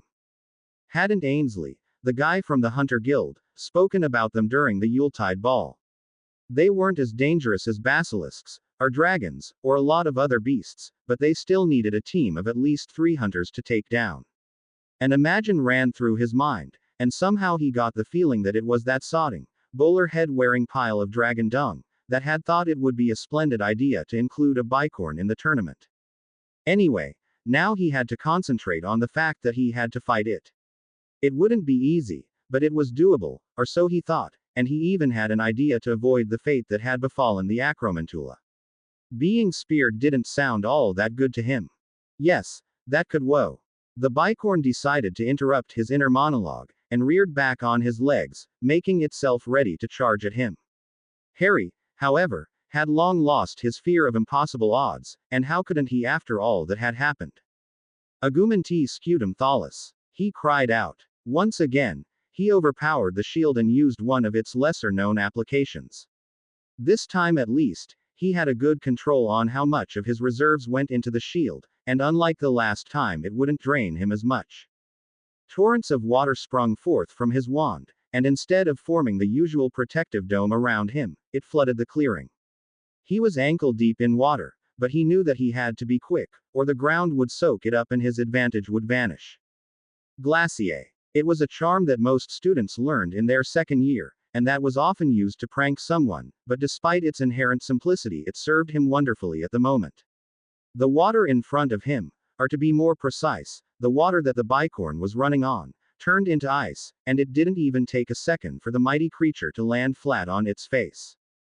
Harry's expression of determination didn't change though, as even if shortly made immobile, the bicorn was still dangerous. It was quite warm in June, and the ice already started to melt away.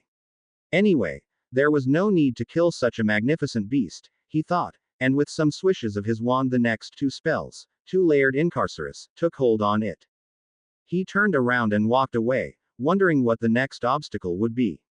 It couldn't be much more, as he had already spent quite a lot of time in the maze. Suddenly, a sound reached his ears that he desperately didn't want to hear. Thundering thumping. What the? He turned around, barely noticing the remnants of his binding spells, and only had eyes for the really mad-looking bicorn that ran his way, becoming bigger and bigger by the second. Shit magic was useless unless it affected its environment, a fact that he became painfully aware of as the creature was barely 30 feet away. He had to do something. He couldn't die just yet, speared by AF. King Bicorn of all things. He was desperate, and the idea that he just got was equally as crazy and desperate, but what else could he do? It had worked once, even if under slightly different circumstances. In one motion, Harry pulled the sword of Gryffindor out of its sheath, and threw it with all his might at the incoming thing. His scream echoed throughout the maze, and time seemed to have slowed down. If it didn't work, he was sure that he'd die a painful death. People often said that during the last moments that a person spent on the living plane, they saw pictures of what had happened, or could have happened in their life, images of what could have been in the future. Oddly enough, the only thought that went through his mind was about the lack of say, Dodul activity he had in the last few months. Time sped up again, and he roared in triumph as the sword embedded itself deeply into the bicorn, the tip going all the way through until it left on the backside of its head. It had worked. Or had it? The mad beast didn't stop its advance and still thundered toward him. 20 feet. 10 feet. 5 feet. Harry became nervous again, and nothing remained from the feeling of triumph he had felt a second ago. Would he die, even if his plan had worked? And just like that, 3 or 4 inches away from him, the bicorn toppled to the side, dead, and lying in a pool of its own blood. Relief flooded him, and he fell backwards into the grassy ground, laughing hysterically. He didn't care whether or not the spectators thought him crazy at that moment. He was alive. He was alive. The crowd of spectators was stunned. There was no other way to describe how they looked at the moment, and rightly so. What the Potter heir had just gone through was as incredible as it was gut-wrenching. Many times during his fight with the Acromantulas, or his bout of mortal combat with the bicorn, did they feel like their hearts had stopped. Would that be the end for the famous boy who lived? A question permanently etched into the forefront of their minds. Fleur, who sat between her parents with Gabby on her lap, had cycled between being red in anger at either the organizer of the tournament, or Harry's reckless decisions, and being as pale as a ghost whenever it looked like he had finally met his match.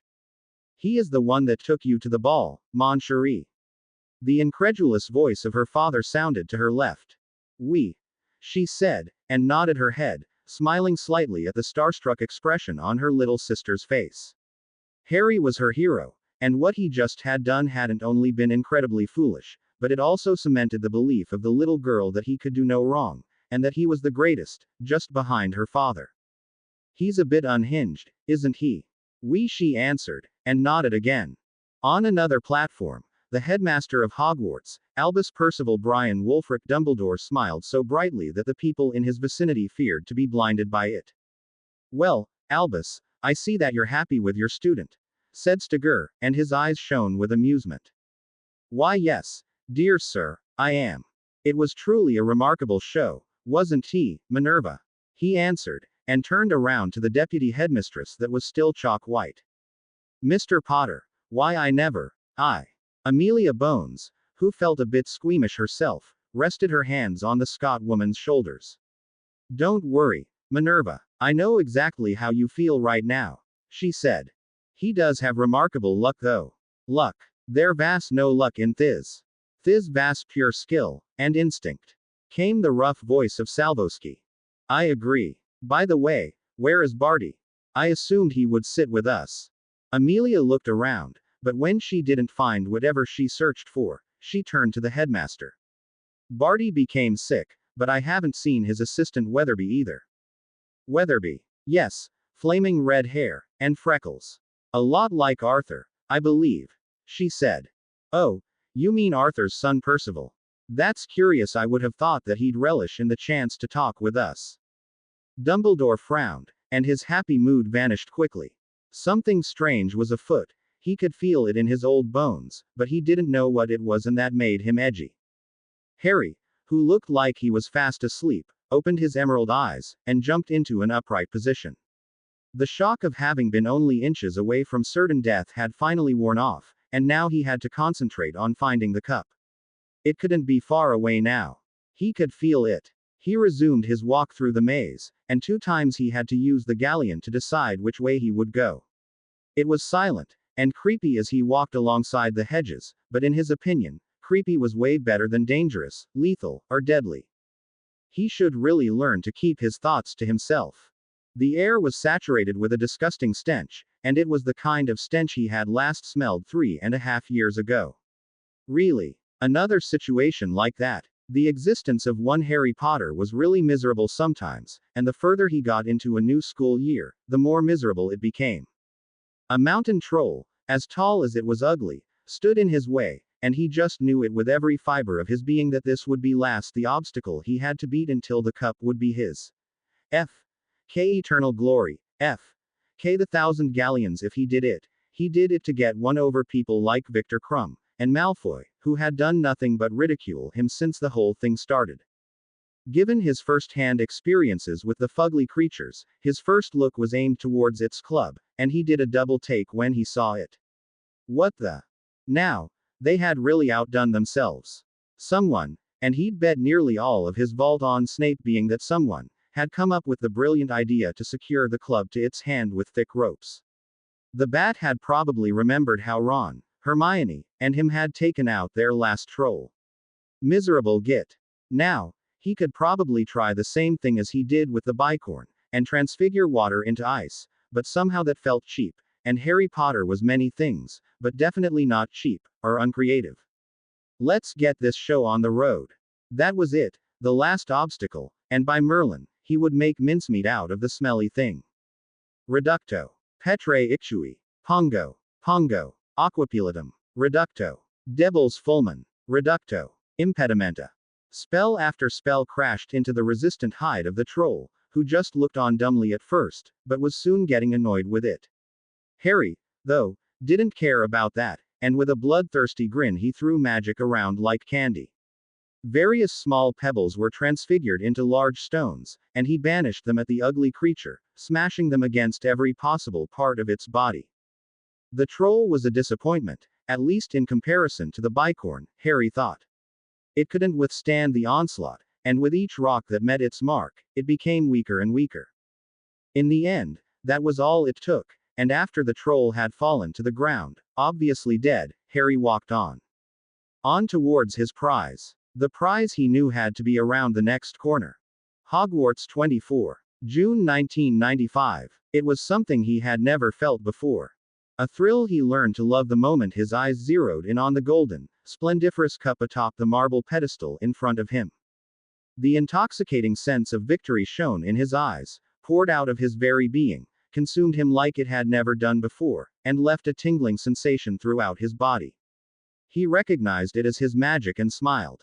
It was just as eager as him to finally lay claim to the prize they had fought for.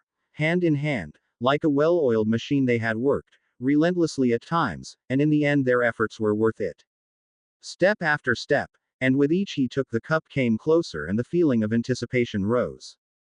One step, his nostrils flared and he could nearly smell how his hard work finally paid off.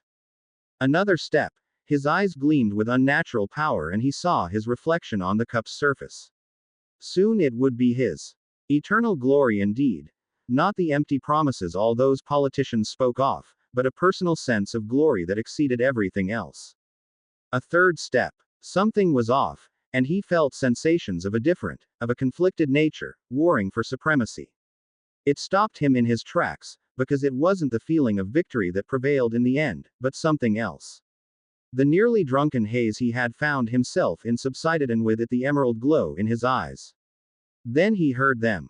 Drums of war, thundering in his ears like the angry bicorn had done just minutes ago. They were noisy to point of deafening, and he heeded their advice, their warning of the incoming danger. That you suddenly entered the tournament wasn't a coincidence. Something will happen soon, most likely during the third task, as I can't protect you then. Whatever you do, be very careful in the maze. The words of his headmaster ran through his head like a mantra, and he certainly saw the wisdom in them. The phoenix feather wand glided easily into his hand. His eyes narrowed to slits, taking in everything around him, observing the area, analyzing what could be seen. In mere seconds the roles had shifted. The hunter became the prey. The dome that suddenly enclosed a substantial part of the maze bathed the area in blood-red light. It closed him in, it defined the playing field, but despite the situation's gravity his face remained uncharacteristically bloodthirsty. He knew that something was wrong with him, that no human should feel excitement for the prospect of a fight to the death, but he didn't care. He didn't allow himself to care, for being excited was better than being scared, and that was what counted when all words were spoken, all possibilities for a peaceful solution exhausted. The faithful wand felt his anticipation, and angry sparks of lightning escaped its tip. Voldemort, trolls, basilisks, bicorns, he had beaten the odds many times before, against humans, against creatures, in the end it didn't matter. He would make sure that this time was no different. The hedge to his right rustled. Incendio. The spell missed its target, the fire-resistant hedges didn't even burn.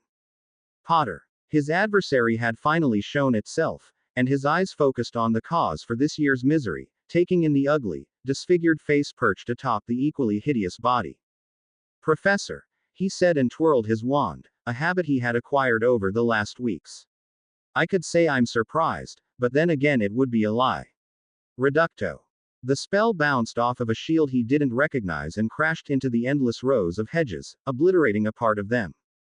I'm still your professor, Potter. For all you know, I could be here to help you.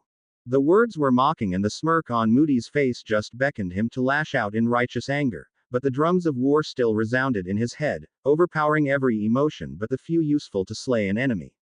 He didn't react to the taunt, for everything that wasn't helpful to eradicate his foe drowned in the mad symphony of war and bloodshed. Ardor Sagittò. The fiery arrows buried themselves deep into the ground, and Moody, who had sidestepped them with surprising agility, let loose a plethora of spells. Some of them with incantation, some without, but all looked deadly even if Harry recognized only a quarter of them. He twisted and turned, he parried and shielded. It was a completely new experience. He should have been frightened, but oddly enough he wasn't. A duel to the death, not with a nearly mindless beast but with an intelligent adversary, an opponent of equal or better skill. It was exhilarating. His speed aided him in another risky maneuver to avoid two different spells of sickly yellow color, and he found a small time frame between the barrage to unleash his own magic. Asta Glacialis. Petre Ichui. The professor seemed unperturbed as he moved his head to the right, avoiding the spear of ice, and took a step backward, letting the boulder sail by harmlessly, but Harry noticed the barely perceptible narrowing of his eyes, the tiny adjustments in his stance. That he had even found an opening, as small as it had been, had surprised the man. The spectators were confused, Fudge in a frenzy, Fleur and very few others worried as the headmaster and some professors broke out into a run towards the maze. Just seconds ago, the monitoring devices had stopped working and the view became fuzzy, changing the atmosphere from excitement into something that couldn't quite be grasped. It took few but valuable minutes until Dumbledore arrived at the edge of the dome, having blasted and magicked his way through every obstacle without breaking his stride. It left the people that accompanied him in awe, as they had problems following him when they hadn't even anything to do. Albus, what is this? McGonagall sounded frightened, and she had every right, as it was, once again, one of her lions that found itself in mortal peril. The headmaster didn't answer and continued to wave his wand through the air, his face a mask of concentration. The stern professor was shocked to see small beads of sweat trickling down the man's forehead after just a few seconds. Albus? She asked again. Dumbledore didn't turn around, his eyes steadily fixed on the red dome when he answered. Wards. Strong wards. Hopefully Harry has the sense of mind to call Hedwig.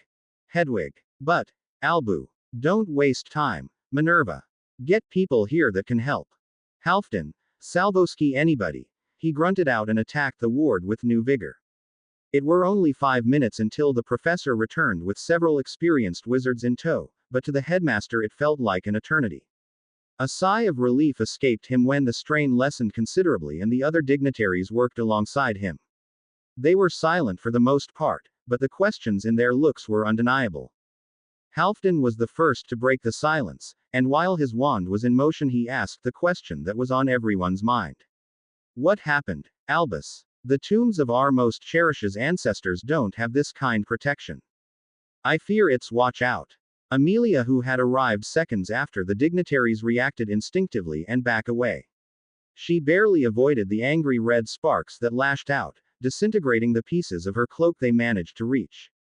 Careful, Madam Bones, these aren't wards that Aurors are likely to encounter in their careers. Stigger said, his eyes never leaving the red magic in front of him. You were saying, Albus. The most likely culprit is either Voldemort himself, or one of his henchmen. I'm not sure though, how he managed to set this up. Voldemort. I assumed he is dead. The Supreme Mugwump didn't answer, but his steely expression was unmistakable. Anyway, Salvoski said, let's concentrate on the matter at hand. This could take a while. Minerva McGonagall dreadfully regretted that she had never taken any interest in warding as she watched them break, or trying to break the Red Dome. Tired, Potter. Harry didn't reply, but it irked him that the man in front of him was right. Despite all his training, his incredible advances in magic, he wasn't sure if he would be able to kill the professor. The thrill hadn't lessened, but slowly the thirst for victory started to mix with the strong will to survive. It was bad, it made him hesitate at moments he shouldn't and gave his enemy more space to work with. He ducked under another spell and quickly dove into a roll to avoid the purple light that rushed toward him. It sailed over his head, missing by inches, but he felt it.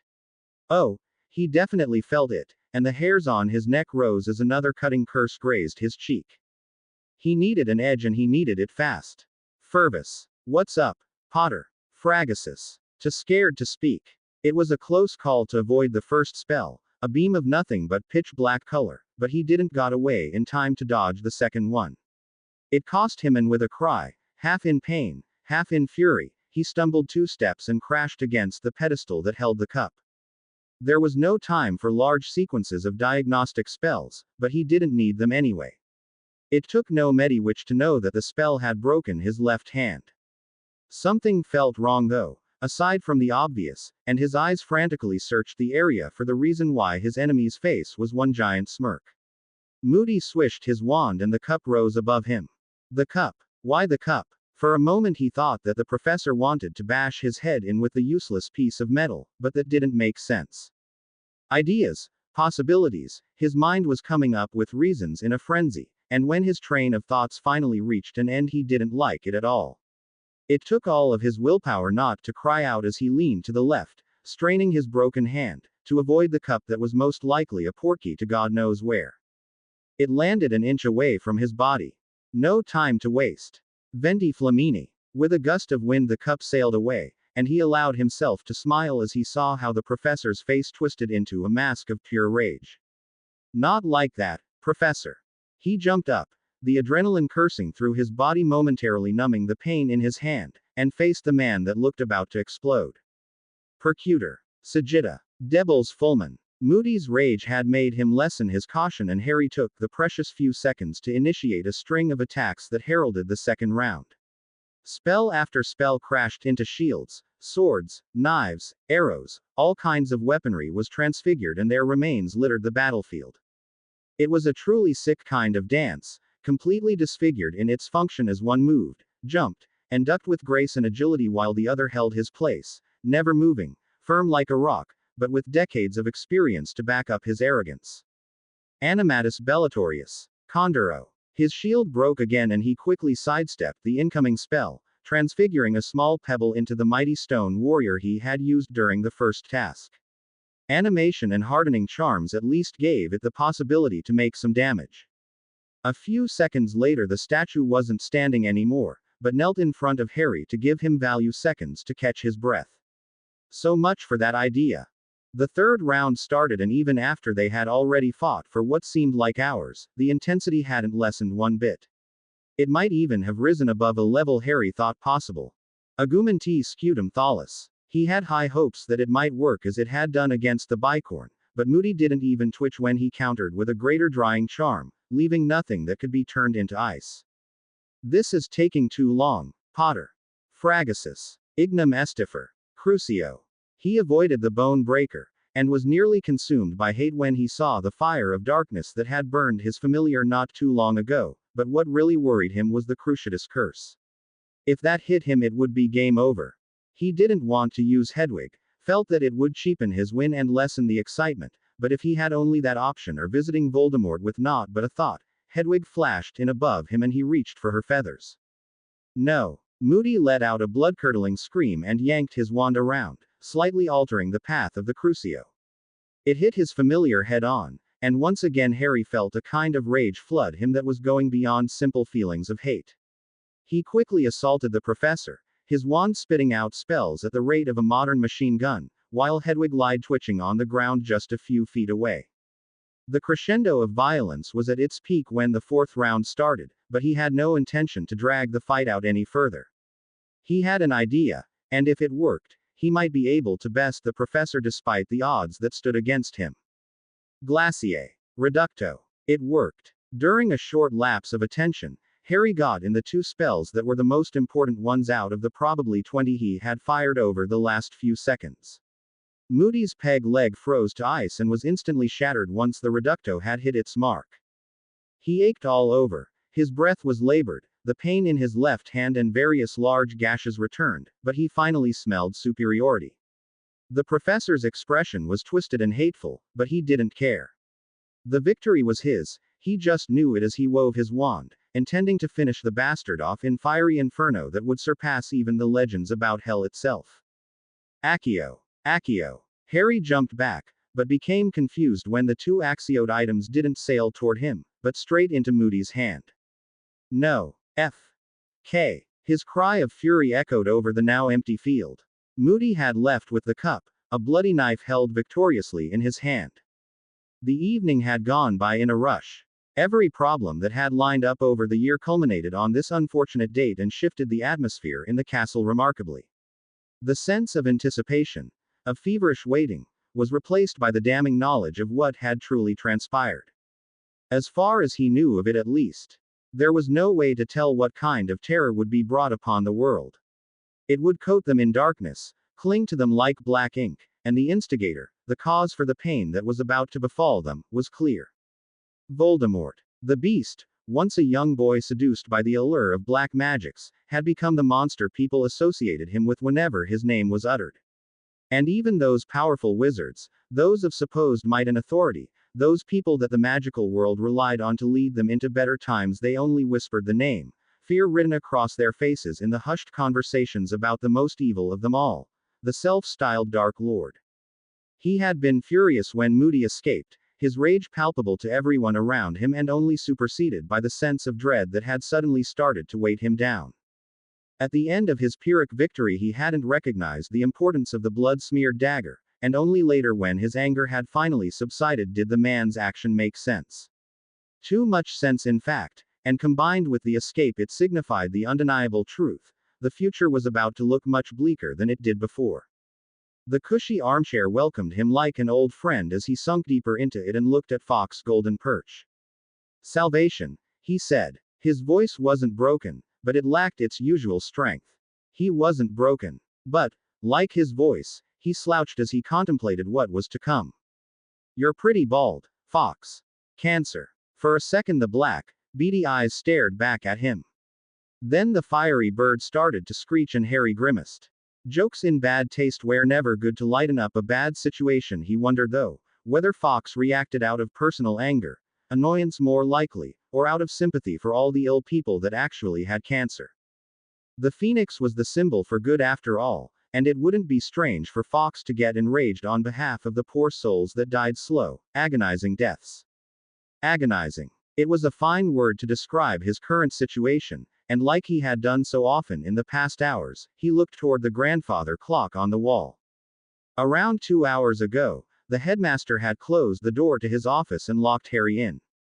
He wanted to feel annoyed about it, but resisting would have been futile anyway.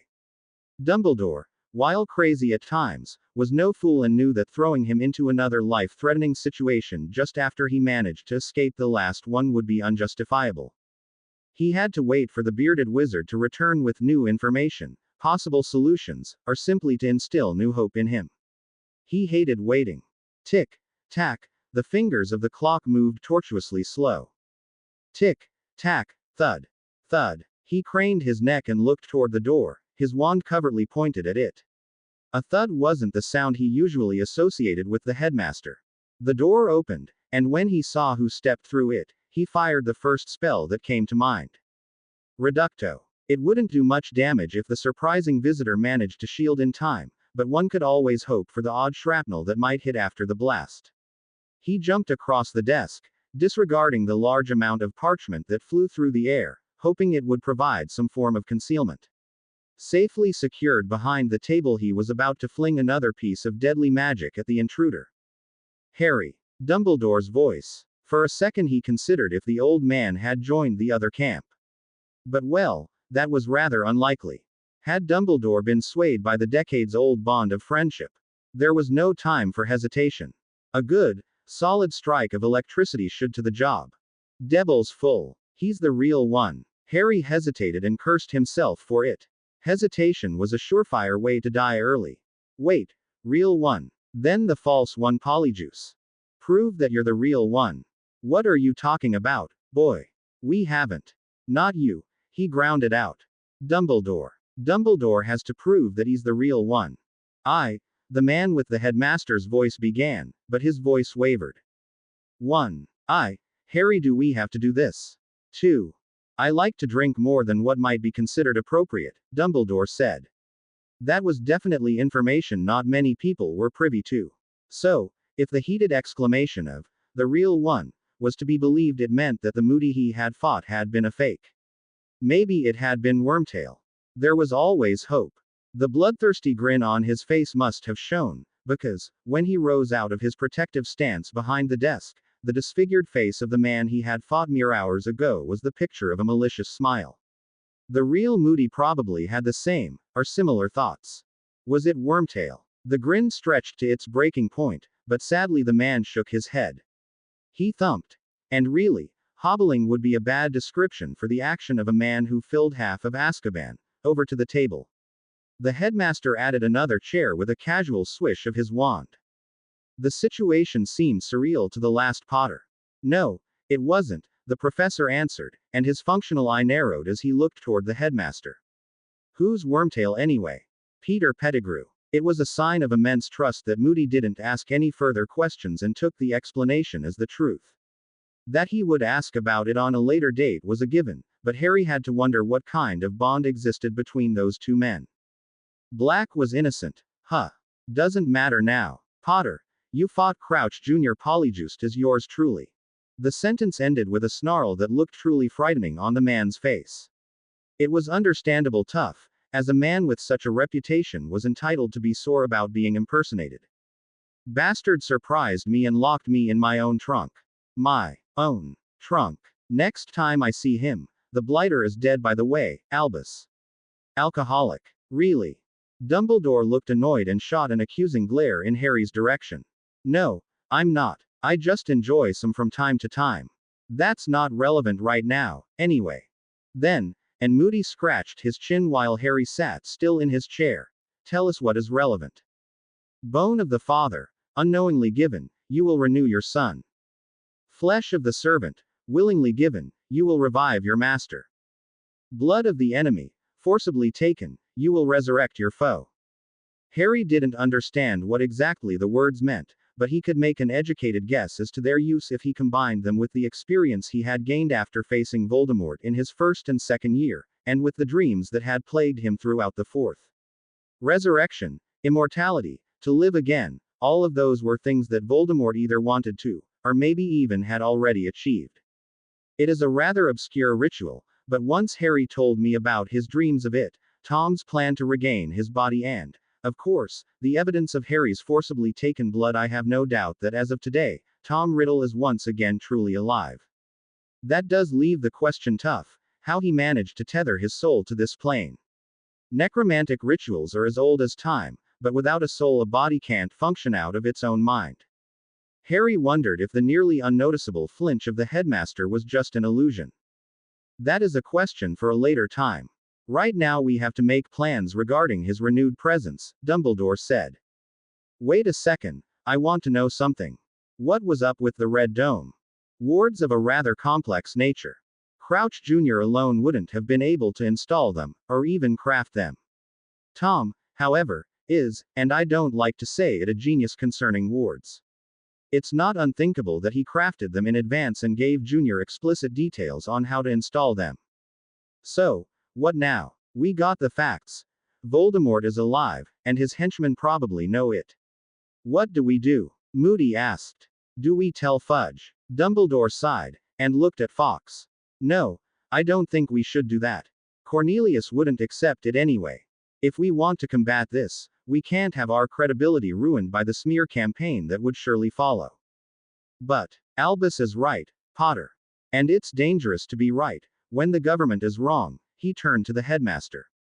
What about the dignitaries you told me about? They know something is up. I'll send missives to them, asking to keep it under wraps for the time being. The only person from our ministry was Amelia, and I'm sure I can talk her into keeping silent. Will the order be reformed? The order? Asked Harry. The disfigured professor looked at Harry. The Order of the Phoenix. It was a group led by Albus during Voldemort's first rise. Huh. Didn't know that. Of course you didn't. To remain unnoticed by the government was the whole point. It will reconvene, but the first few weeks you'll have to work without me. Harry and I have different plans for the summer. We do. Yes, but more of that later. Alistair, you, Sirius and Remus need to inform the old crowd. Get them together in the Black's ancestral home. I trust that Molly will make it livable to the best of her abilities. We need more information so Severus will take up his old occupation. Moody nodded and rose from his chair, thumping toward the door. Well, if that's all then I'll make sure to get them together. Albus, Potter. Goodbye, Professor, Harry said, and was surprised to see the man turn around again. Professor, I ain't teach people who can't catch their prey.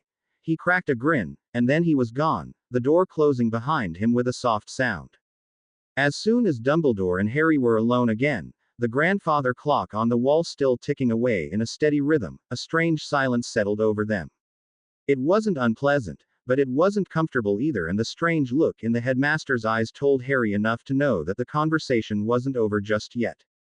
The events that had transpired over the last hours were dangerous, they had risked his life and, most of all, they were very worrying, but still something about the unusual, regal posture of the older man, who now looked bereft of all of his unflappability, made Harry frown.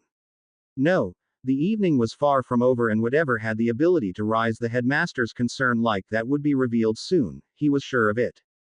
Harry, Dumbledore started, but furrowed his brows and shook his head briefly as if to get rid of an annoying fly. I should have told you sooner. The last bit sounded more like an afterthought, like something the headmaster hadn't intended for him to hear. It was a rare occurrence to see the headmaster unsure of what to say, to see him grasping for words and finding none, but what was even worse was that Dumbledore had abandoned his forced, stiff posture and had succumbed to the wear of the evening, slumping back into his chair with dim eyes. Pride, the word was whispered, barely distinguishable from a wheezing breath. Pride. He didn't manage to hold his curiosity any longer. He wanted to know. He needed to know what was able to bother the man like this. What pride had to do with it was anybody's guess though. Pride blinded me. The headmaster suddenly looked furious and his fist crashed onto the desk. He didn't notice the silver trinkets that had jumped a bit, some even flying off the table. I was so sure that it wasn't needed, that you weren't needed. He trailed off again. Harry didn't understand a thing, wasn't able to make any connections. Wasn't needed for what? The one with the power to vanquish the Dark Lord approaches.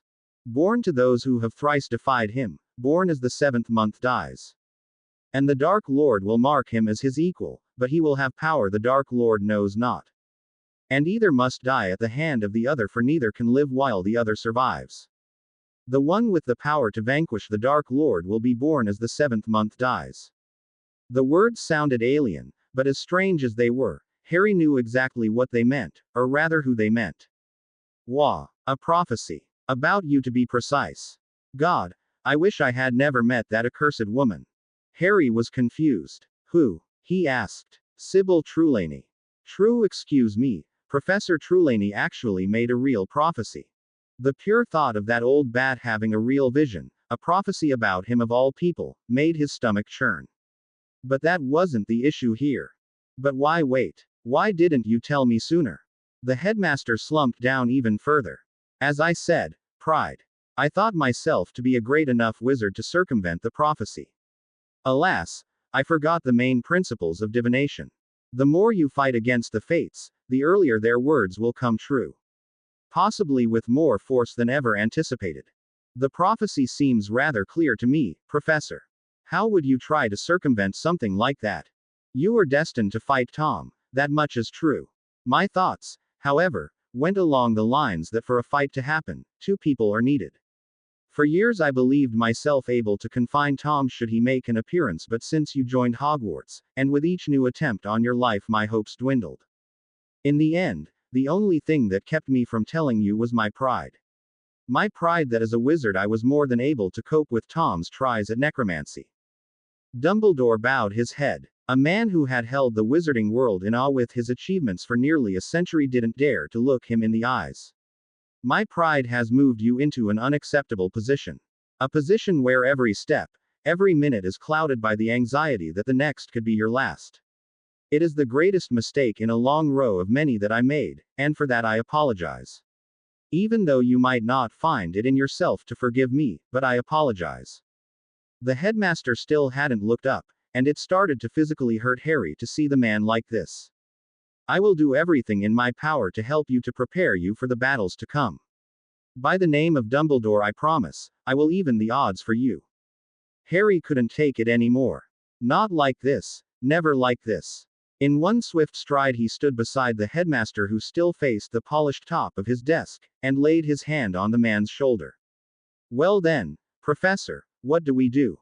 Dumbledore looked up, a bit of light entering his dim blue eyes, and a grateful smile tugged at his lips. A smile that quickly reformed into a smirk. We are going to show Tom that messing with a sleeping dragon is very perilous. Hogwarts 25. June 1995. Harry, are you ready?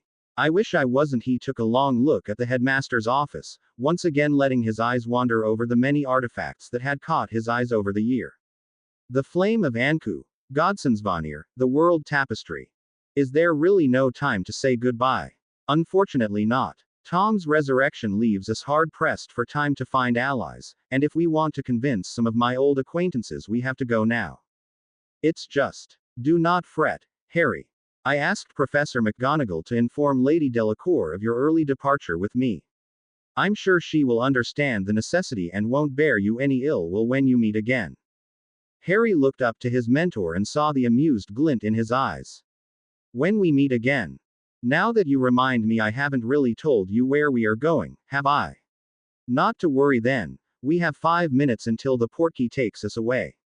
Plenty of time to show you a rough outline of our future travels.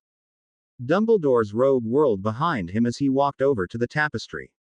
Our first destination will be Turkey, more specifically the Bazaar of Izmir, as dangerous as it is wonderful in all its magical glory.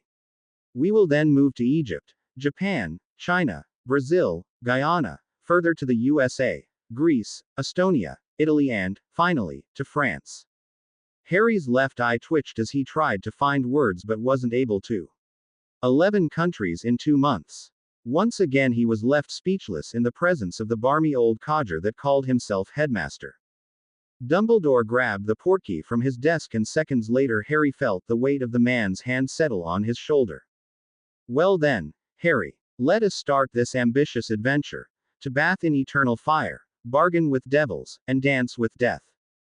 These words didn't necessarily inspire confidence in the heir to House Potter, but nonetheless a crooked grin appeared on his face.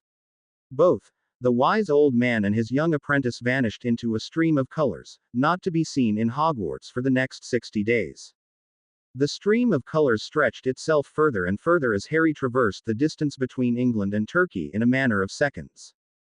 His body was unaccustomed to intercontinental travel and his eyes were wide open in wonderment. It was a strange sensation, like small pinpricks stabbing, but not really hurting him. The colors vanished into nothingness, the stabbing stopped, and with the experience of many decades the headmaster landed gracefully on the ground, steadying Harry all the while. Interesting way to travel, Harry said, and turned to Dumbledore, who was in the process of smoothing his robes. His eyes didn't linger though, as he was suddenly captivated by the place they had portkeyed to. It was like a dream, and the only time he had ever felt like this was when he first set foot into Diagon Alley. Tents of various colors were set up in an orderly array, stands offering goods ranging from mundane fruits to rare herbs, blacksmiths plying their trade, fortune teller offering their services, the list seemed endless. If there was one word to describe the spectacle that unfolded before him, it would be busy. Extremely busy, to be precise. Hundreds of people walking through the market, either buying or selling, small animals weaving through the crowd. He watched with fascination how a small monkey took a middle-aged man by surprise, climbing up on his robes like they were a ladder, until it jumped off of the man's shoulder and landed gracefully on the roof of a building. The clothes ranged from colorful robes like the ones the headmaster wore to plain white togas, sometimes a turban like the one Quirrell had worn adorned the head of a person, and sometimes an intricate netting of gold and silver made the women appear even more beautiful than they were before. It was simply magical. Welcome, Harry, to the Bazaar of Izmir. It's beautiful. That it is, that and more, Dumbledore said and started to gently steer Harry through the throngs of people. Don't be fooled though. As always, what is beautiful on the outside can be quite ugly within. He didn't want to believe that such a wonderful place could have bad sides, but gritty realism forced its way into his thought process. Well, the bazaar was awe-inspiring nonetheless. They walked through the aisles for a while, and more often than not the headmaster had to save Harry from spending all his galleons on things he would probably never need. How come we didn't have to register with the Turkish ministry? I thought you had to be screened and everything after coming to another country, Harry asked. Dumbledore hummed in response and his brows crinkled in amusement. There are certain perks involved with being a member of the International Confederation and, shedding all my modesty for a moment, not many are powerful enough to create such a portkey on their own. A suspicious thought entered Harry's mind though, and like the proper Gryffindor he was, he wasted no time to question the headmaster. Sir, are we illegally here? You are, my boy. I, however, am not, answered Dumbledore and Harry's left eye started to twitch. Don't worry though. Legality, like so many other things in this world, lies in the eye of the beholder. And while we're speaking about eyes, do try to keep yours under control. You're awfully young to develop tics like that. Harry could not decide whether he was angry, frustrated, or amused by the headmaster's answer. He followed the man through the crowd and his head swiveled from one side to another as he tried to take in everything at once. To his left, an assortment of daggers and knives were laid out orderly on a red satin sheet, and the man behind the table had an inviting smile on his face. He took a step toward the stand, but felt himself steered away from it by the headmaster, who quirked an eyebrow. Those daggers looked nice, Harry mumbled, wondering if he sounded like a petulant child. They were cursed, rather nastily at that. I doubt your interest would have held long after the aging curse had hit you. Cursed. But the man looked honest. Dumbledore smiled and gestured for Harry to look at the man again, now that they were some feet away. His eyes nearly fell out of his skull when he saw that the once peaceful-looking man resembled a crook in every shape and form. The inviting smile he had noticed before was transformed into a malicious grin that promised pain to those that bought his daggers. Eyes filled with dark amusement as he looked through the masses, scouting for potential targets. How what? Remember what I told you in my office. This place is as dangerous as it is beautiful. Entrancing in its magic, but completely bereft of trust. Promise me, Harry, that as long as we're here you will trust no one. Yes, sir. Why did he look so different though? You studied a lot last year, did you not? Why don't you try to come up with a theory and I'll tell you if it is right or wrong. He walked beside the headmaster and thought about the problem. It wasn't easy, and while he was sure that the older man would not pressure him, the hustling and bustling around him became louder and made it increasingly difficult to concentrate on the matter. Dumbledore seemed to notice his struggle and uttered a chuckle. It might be easier if you talk about your thoughts, Harry. Use me as how do the muggles call it, a bouncing board, if you will. I guess a proximity ward was used. It would definitely explain the changes I've seen in the man. So the base of the whole scheme is definitely a Sortier Fieri, he said and was relieved to see Dumbledore nod. Sortier Fieri is a long-time ward though, so he'd have to have anchored it somewhere or the place is permanently assigned. It depends. Most of them, at least those with a loyal clientele are, but some change their locations daily. The owner of those daggers probably belongs to the latter category. So he couldn't have anchored the ward in the place itself. Maybe onto the satin sheet. Now that I think about it, I'm sure that there was an compulsion ward too. It nearly felt natural to inquire about his wares after I took a look at the sheet. Dumbledore nodded again and his pleased look didn't escape Harry either. Right you are, Harry. What about his pleasant look? I'd say it was something along the lines of an illusion ward, but those are incredibly hard to do. How would a thug like that even know how to create one? You should never underestimate someone. Everyone could have a hidden talent. Everything they show you could be a plot to alter your perception of them.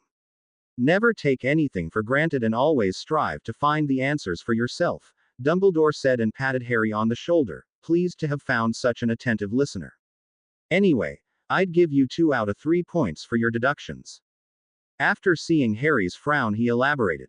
The man did indeed use a sortir fieri as the base for his ward scheme, and he also keyed a compulsion ward into it. Those were your 2 points, by the way, but he didn't use an illusion ward. So, what else could it be? As they strolled side by side, Harry tried to puzzle out the last piece of the mystery, and although his efforts were futile, he had fun doing so. Dumbledore wasn't an impatient man, and it showed as he walked silently next to his unofficial apprentice, observing him as he tried to find the truth. It was an illusion, I'm sure about it. How could it be anything else if the changes were so drastic? Did he use a regular charm? No, that can't be it either. He changed back after we were a certain distance away, so the phenomenon has to be keyed into the ward somehow.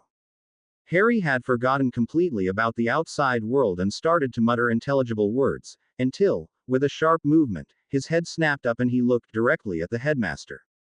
Professor, can a compulsion ward be modified?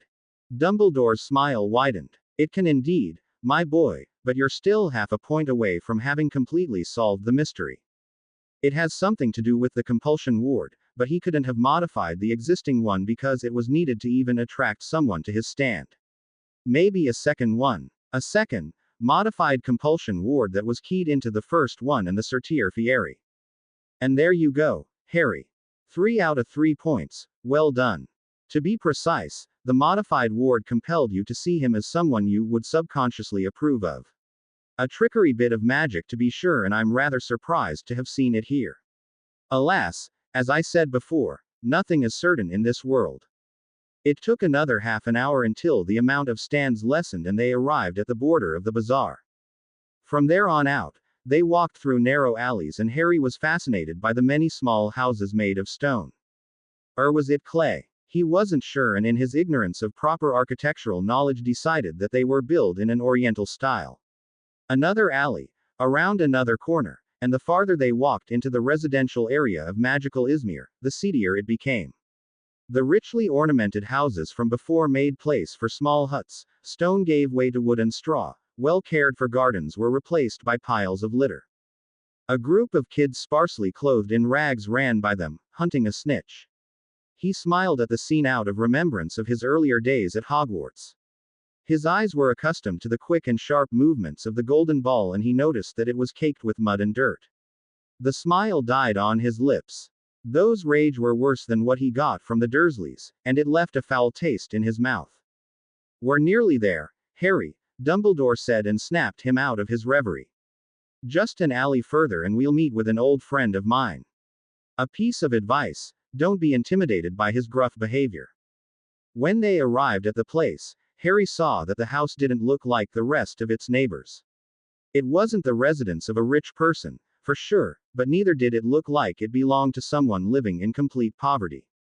The largest difference compared to the adjacent huts were probably the building materials, as it was completely made of stone. 2 buildings to the left, Harry saw a pair of curious eyes peeking through the straw blinds. He heard some muffled words and the eyes vanished. Do they fear us? Harry asked Dumbledore, who had pulled his wand out of his robes and wove it through the air. Fear isn't exclusive to Voldemort-related things, Harry. We are 2 new individuals standing in one of the worst parts of Izmir, so, naturally, they are wary of us. Indeed, I doubt that they have even heard of Tom or his followers. The headmaster continued to move his wand through the air, and slowly, but surely, a colorful net of magic materialized in front of them, a net that encompassed the whole house. Harry observed the net, but couldn't make heads or tail of it. What is this? That, dear boy, is the visual ward complex protecting the house. Give me a second, Dumbledore said, and Harry felt how the man pushed a bit of magic through his wand and into the scheme. It met one of the colorful strands of magic in the ward, and for a moment he feared that the headmaster had activated some unpleasant defensive mechanisms. Instead, the loud sound of a gong echoed through the alley. Professor. Yes, Harry. What? I simply knocked on the door to let him know that we're here, Dumbledore said with an air of nonchalance that made Harry snort. Couldn't we have walked to the actual door and knocked on it? Maybe, but where is the fun in that? Besides, look around. It's becoming dark and business hours are over. I wouldn't be shocked if the actual door resembles a death trap right now. Somehow, Harry could understand that when he considered the kind of place they were in. For a few seconds nothing happened, but then the warding net morphed, leaving a man-sized hole in it. Ah, there it is. Come on now, Harry. I'm not sure how long he will leave the door open like that, Dumbledore said, and with swift strides both of them stepped through the hole. Harry had no time to observe the interior, because as soon as they set foot into the house, a gruff voice spoke in broken English to them. Albus, why here? The voice belonged to a man who Harry estimated to be about 50 years old.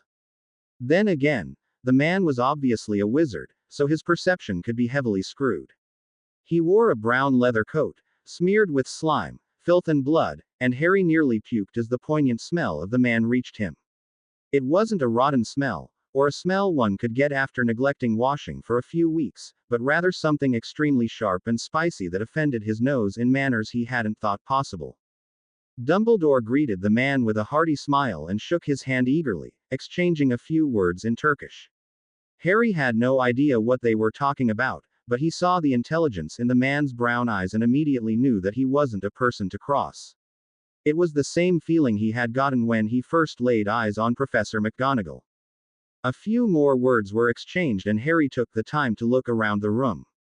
Crates were stapled in one corner. A counter with a few scales was seemingly used as a place to sell something, and as his eyes wandered further and further along the room, he slowly got the picture about the man's trade. Shelves upon shelves were stocked with potions, some labeled, some not, but all seemed to be precisely arranged. Come, come. Harry's eyes snapped up to the man and he waved them through the room into another one, which looked like a sitting room. Correction, a sitting room that was also used to work in. Colorful and comfortable-looking cushions were arranged around a small table, barely a few inches high. He noticed cauldrons of various sizes and material lining the wall as he followed the headmaster and seated himself on one of the cushions, directly across the potioneer. More words were spoken in a language Harry didn't even know how to say. Hello, but after a few seconds Dumbledore turned to him and muttered a few Latin words, accompanied by some waves of his hand and a sudden uncomfortable feeling that vanished as soon as it had come. You will understand us now, Harry. Obviously you won't be able to speak Turkish, but it is better than nothing. Otherwise we'd all be masters of every language, Dumbledore said with the infernal twinkle in his eyes and turned back. This is Emin Akar, master of potions and exotic brews. I met him nearly 2 decades ago and we had many enlightening discussions about the subtle arts since then. For the first time since they had entered the house, Harry felt Emin's eyes on him, assessing, evaluating, judging. They shook hands, but as soon as the grip had lessened and Harry wanted to introduce himself, Emin turned to Dumbledore. He's not good in potions, is he? His hands feel like he never chopped ingredients in his life. I don't care. Emin interrupted him and looked expectantly to the headmaster. Harry didn't know whether to frown or to pout, and thought that Dumbledore did a rather poor job to smother his chuckles. It isn't one of his strengths, but he has other areas he excels in. He is, for example, rather adept in transfiguration and battle magics. The potioneer frowned and took another look at Harry. Battle magics, you say? Ancient ones at that, Dumbledore added. What's your name, lad? Harry was peeved now. Hadn't he already tried to introduce himself? I'm Harry Potter, pleased to meet you. Emin's head swerved right back to Dumbledore and he gave the headmaster a long, searching look. I believe the favor to be about tutoring someone in my craft, but clearly I was mistaken. Is your Dark Lord back? Very perceptive of you, as usual. You are right, and as of yesterday, Tom Riddle lives again. So why are you here? I can see where no knowledge in my art might be a danger for your apprentice, but wouldn't it be more beneficial for him to further his training in battle magics? I think you misunderstood my intentions, Emin. I'm not here for you to tutor Harry. I'm here to ask you if you want to teach potions at Hogwarts for a year, explained Dumbledore. Harry was flabbergasted and confused. What about Snape? When he saw Dumbledore's raised brows, he quickly corrected himself. Professor Snape, I mean. Severus will have other duties to attend to in the following year, and somehow I don't think you are that averse to a change in your potion teacher. Emmons sat still and watched them stoically. You want me to abandon my shop for a year, Albus? Indeed I do, answered Dumbledore with twinkling eyes. I believe your son became a master not too long ago and would thrive under the newfound experience of managing a shop. Emmons' lips twitched, but it was so minuscule that Harry might have imagined it. We'll see. Let's go to sleep now, and we will discuss this further tomorrow. All three of them rose from their cushions and the potioneer led them to a small room with cots made of straw. It isn't much, but you knew what you signed up for, Albus. That I did. Do you mind if I transfigure them into beds? Do as you please. We'll talk tomorrow, Emmons said and closed the door behind him, leaving Harry and Dumbledore alone in the room. The headmaster ignited a torch to his left with a wave of his hand, and turned back to Harry. I'm sure you know how to transfigure the cots into beds, but give me the honor for tonight. Harry nodded and watched fascinated how Dumbledore silently transformed the cots into comfortable, but not gaudy beds, completely ignoring all the steps Harry had taken when he had made the bed in his room at Hogwarts. He eagerly slipped out of his robes, deposited them on a stool nearby and slipped under the covers, surprised by the comfortable feeling. In the meanwhile, Dumbledore had transfigured his clothes into a blue sleeping robe with rainbows. Mr. Akar seemed pretty unconcerned with Voldemort's resurrection, Professor. Isn't he afraid of him? Dumbledore shook his head slightly and regarded Harry with a gentle expression. Your naivety in such matters is often refreshing, Harry, but in this case unfortunately misplaced. Tom isn't the only Dark Lord, nor will he ever be. Voldemort and his merry band of sheep are a problem on the Isles, an inconvenience in the adjacent countries at best, and an interesting for the rest of the world. And just like that, the headmaster had shattered Harry's perception of the world to pieces. So we can't expect any help from other countries as long as he confines himself to the Isles. In regard to the ministries at least. That's why you and me are currently in the process of traveling around the world. No one forbids old friends to help us in our hour of need. Now sleep, my boy, you'll have a long and tiring day tomorrow. Another wave of his hand and Dumbledore extinguished the fire, bathing the room in darkness.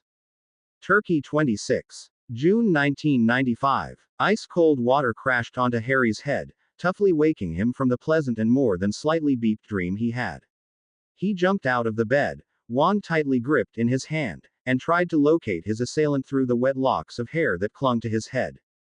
Booming laughter met him. Up with you, Harry Potter. There's much work to do. Emmons stood in front of him, cackling in delight. Harry slipped into his robes, but his question as to where the bathroom might be, was answered with another bout of laughter and a rather familiar answer. Are you a wizard, or not?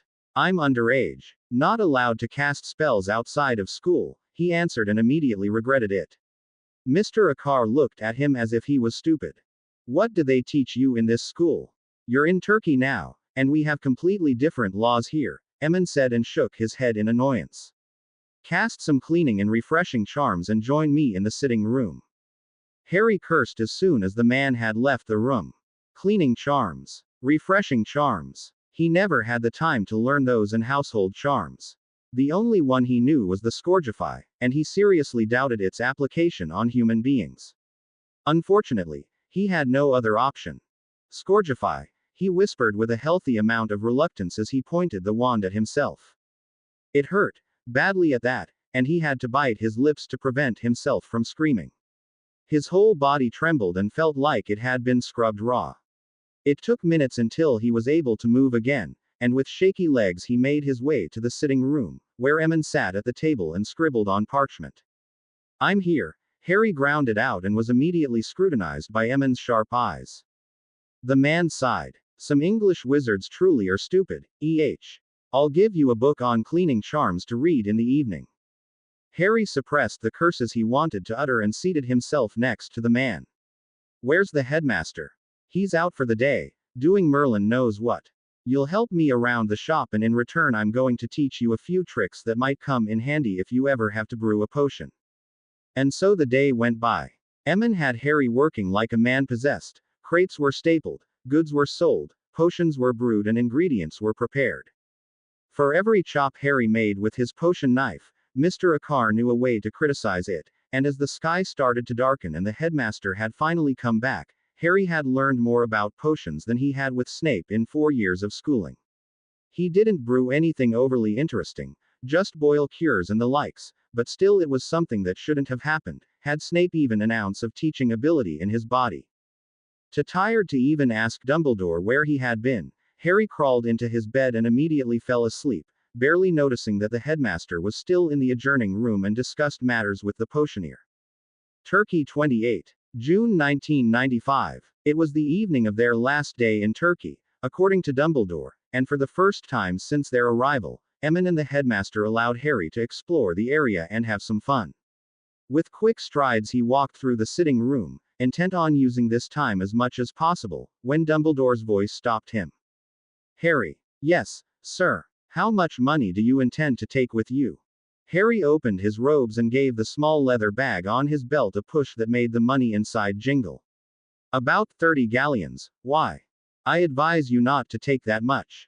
5 to 7 galleons should be plenty enough to have a fun night out, Dumbledore said, and obediently Harry emptied his pouch until only 7 galleons remained. The headmaster pressed an object into Harry's hand. It was an empty vial. There, that's a portkey that should bring you here if you encounter any problems. If anything happens, just say, Emin's lab, and you'll be back here in this room. He nodded to the 2 men and then continued his march out of the house and into the magical districts of Izmir. He would have fun tonight, he just knew it. Another glass of Reiki landed in front of him. He picked it up, toasted to the few men around him and swallowed the alcohol without a care in the world. This was exactly how he had envisioned traveling would be. For hours he had explored the districts, wandered through the bazaar and finally walked into a bar and started to drink. People came and went, stories were exchanged and he listened with interest to the various experiences many of the customers had to share. The clientele was somewhat shady, but he didn't care and greatly enjoyed the evening as he smoked his trusted pipe. Miles to the east, in the mountains near Afyon, a young basilisk had been found and it apparently took nearly 3 squads of Turkish oars to clean out its nest and kill the beast. To the north, in the Sea of Marmara, locale wizards and witches have bonded together and helped the merpeople against a sudden population boom of Grindylows. Have you ever fought Grindylows? The bearded man to his right asked him. Harry exhaled a plume of smoke and looked into the expectant faces around him. Yes, I have. Stay clear of their horns and you're good to go, he answered and shook the small beaker with dices. It took a while for those around him to decipher the meaning of his words, but once they did, they nodded. That was the disadvantage of the translation spell. One could perfectly understand the language, but it didn't enable a person to speak it fluently, or better said, to speak it at all. So he conversed in English, and while many people knew a fair bit about it, some words still eluded them. It made conversations more tedious, but also a lot of fun. I'm planning to visit my nephew who lives near the Sea of Marmara. Any advice to give, oh knowledgeable one? Asked a man with a long black beard to his left. They're quick and agile little buggers, so don't bother with pinpoint spells. Use transfiguration and widespread charms, Harry said and finally smashed the beaker on the table. The people leaned forward, trying to see what number of eyes the 2 dices would show. 2 sixes, take that. Harry grinned and cashed in on the few sickles that were lying in the middle of the table. Another revelation for him. Wizarding money was the same everywhere. The man to his right had explained it earlier in the night, said that it had something to do with a few laws the IWC had passed centuries ago. It made sense, and Harry was glad that the currency was one problem less he had to deal with. Lucky bastard, shouted one of the newcomers at the table. Damn son of a mudblood whore. The last sentence was muttered nearly silently, but Harry heard it nonetheless and so did the others at the table. His expression became stormy and his eyes hardened to icy chips.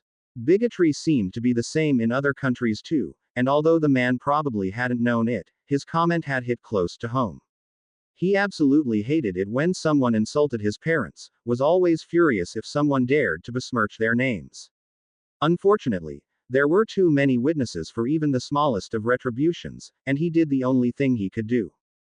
Harry rose from his cushion and secured the 1 sickles in the pouch on his belt, before turning around to face his former company of the evening. I'm going now. Have a nice night. A last furious look was reserved for the bastard that had insulted his mother, and then he was gone. Hopefully he had been a good enough company that the others at the table would be angry with the asshole. He wandered aimlessly through the dark streets that were sparsely illuminated by torches and oil lamps, until after minutes of silence the sound of music reached his ears. Harry quickened his pace, walked around corners, and was satisfied to hear that the music became louder and louder. It took another 2 minutes until he arrived at the source, and his eyes widened. People mingled around, laughing, cheering, and observing. A few artists swished their wands and conjured fire that formed itself into great pictures and symbols. Generally, the atmosphere was incredibly light, and he couldn't help the grin that split his face in two. He let his eyes wander over the crowd, taking in everything he could, and then he saw her. Beauty personified. A woman, perhaps in her early 20s, walked through the masses and onto a small stage. Her dress was neither too conservative, nor too skimpy, but certainly revealing. Small beads jingled around her bare ankles with each step she took, and everyone who heard the sound moved back a few steps to make place for the incredibly beautiful woman. The music that had stopped shortly began anew. It was faster than before, and he barely noticed a few of the men who hammered their palms against small drums in a vicious rhythm.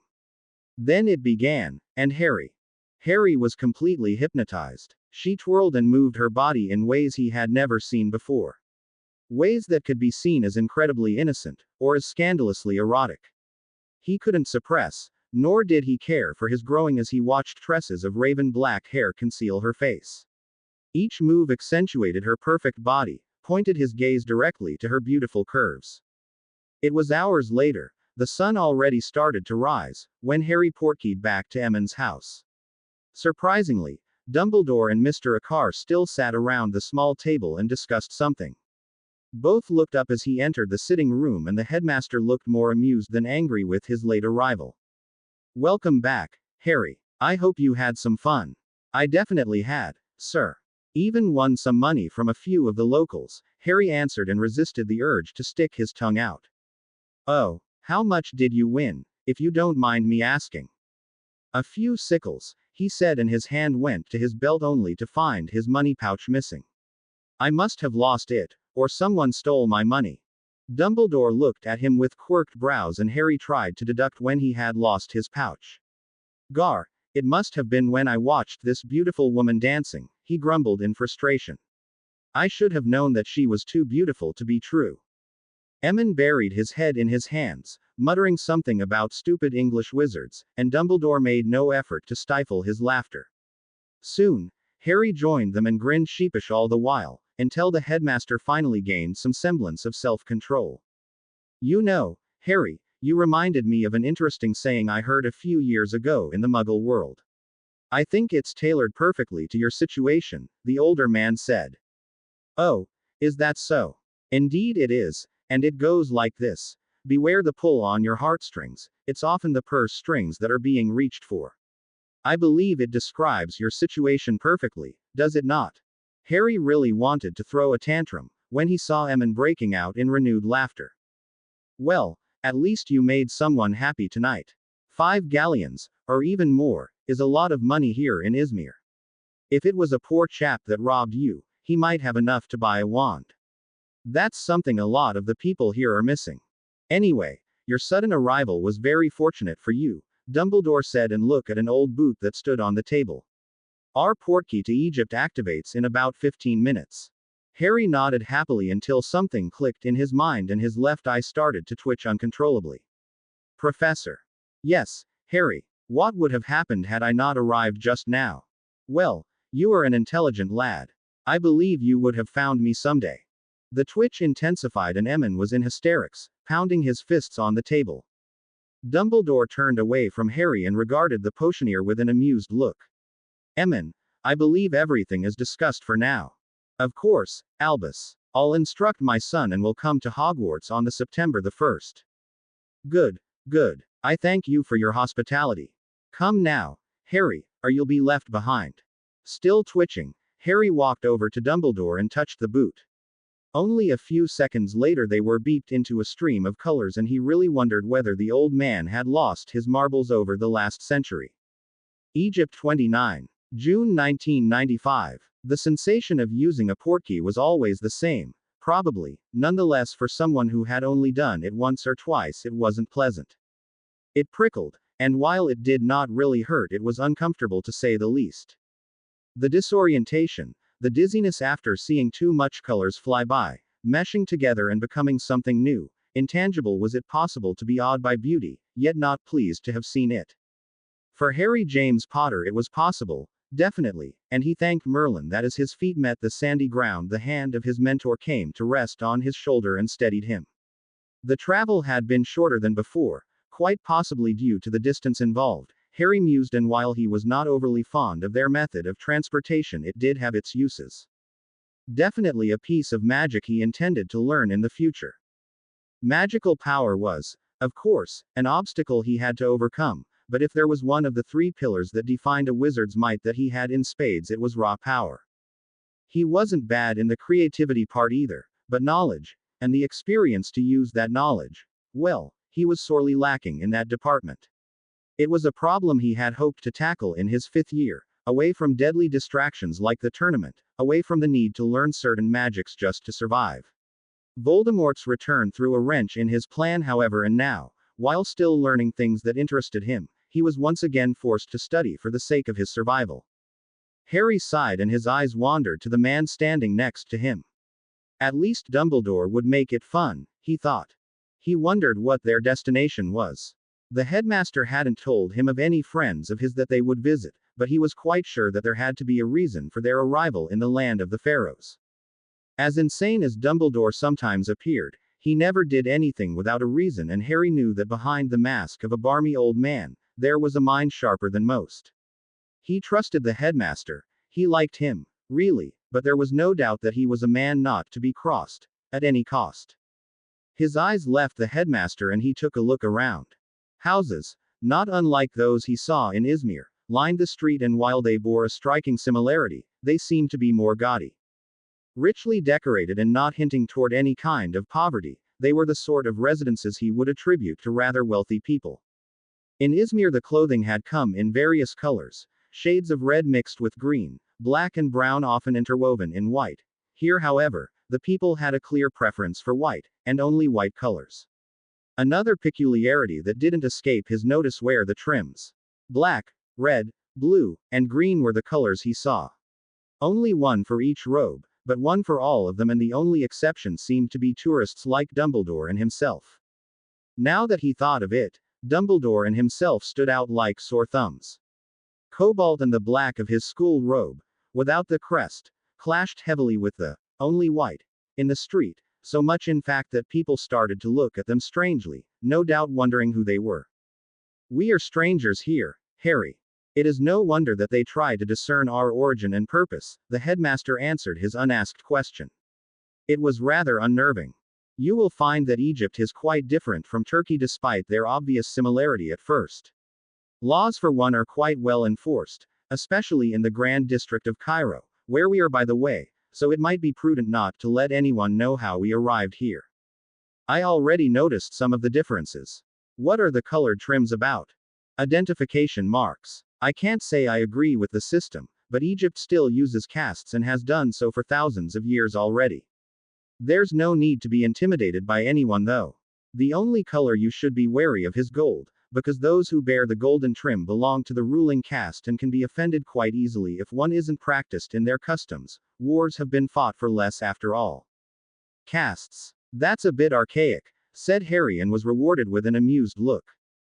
"Archaic it might be, but who are we to judge traditions as old as these? No, if there is one way to anger someone, it is to insult their home, intentionally, or not. I never intended to insult them. I know that and you know that, but the other people here don't, so it might be wise to be cautious," said Dumbledore and walked ahead. Egypt is, by the way, not divided into several magical districts. Rather, there is one large settlement and hundreds of small outposts throughout the country. Many adventurers try to brave the unforgiving desert seeking riches or knowledge, and the outposts can equip them with the necessary tools, for a fee of course. "Sounds like they're run by goblins," said Harry, and half expected to run into Bill Weasley at any moment.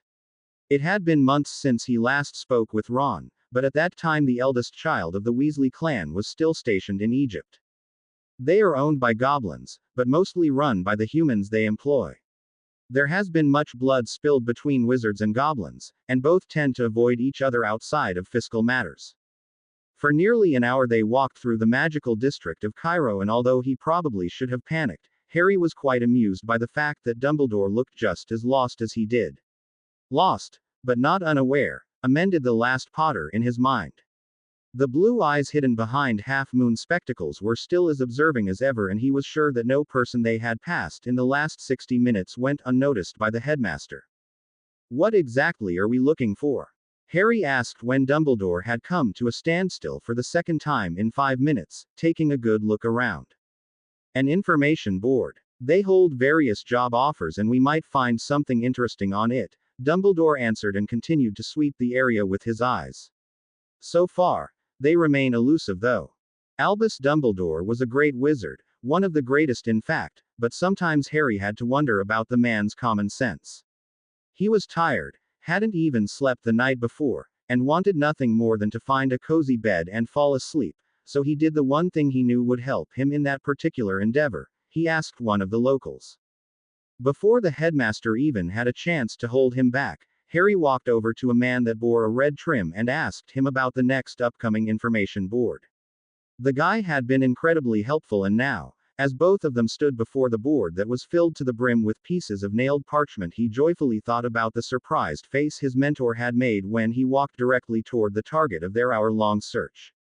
"Good work," Dumbledore said as he searched through the many ads on the board. "Tell me, Harry, why did you choose the man with the red trim?" Harry wondered about that. Was the question some kind of test, or was it the headmaster's natural curiosity? Why had he chosen the man amongst the dozens around him? Maybe Dumbledore was referring to his mistake in Izmir when he nearly bought cursed daggers. "Let me rephrase that question. Do you know what the red trim stands for?" "Not really," Harry answered. "The red trim indicate the Aurors of Egypt, and maybe our adventure became just that more adventurous should you have roused their suspicions." It took a few more hours until they boarded a room that would serve them for some days. Harry had been amazed by the older man's ability to haggle when Dumbledore nearly reduced the owner of the establishment to tears. He wouldn't quite call it a hotel, but it did provide them with an ordinary-sized room, equipped with 2 beds, a desk and comfortable-looking cushions, and all that for the price of 5 galleons the night.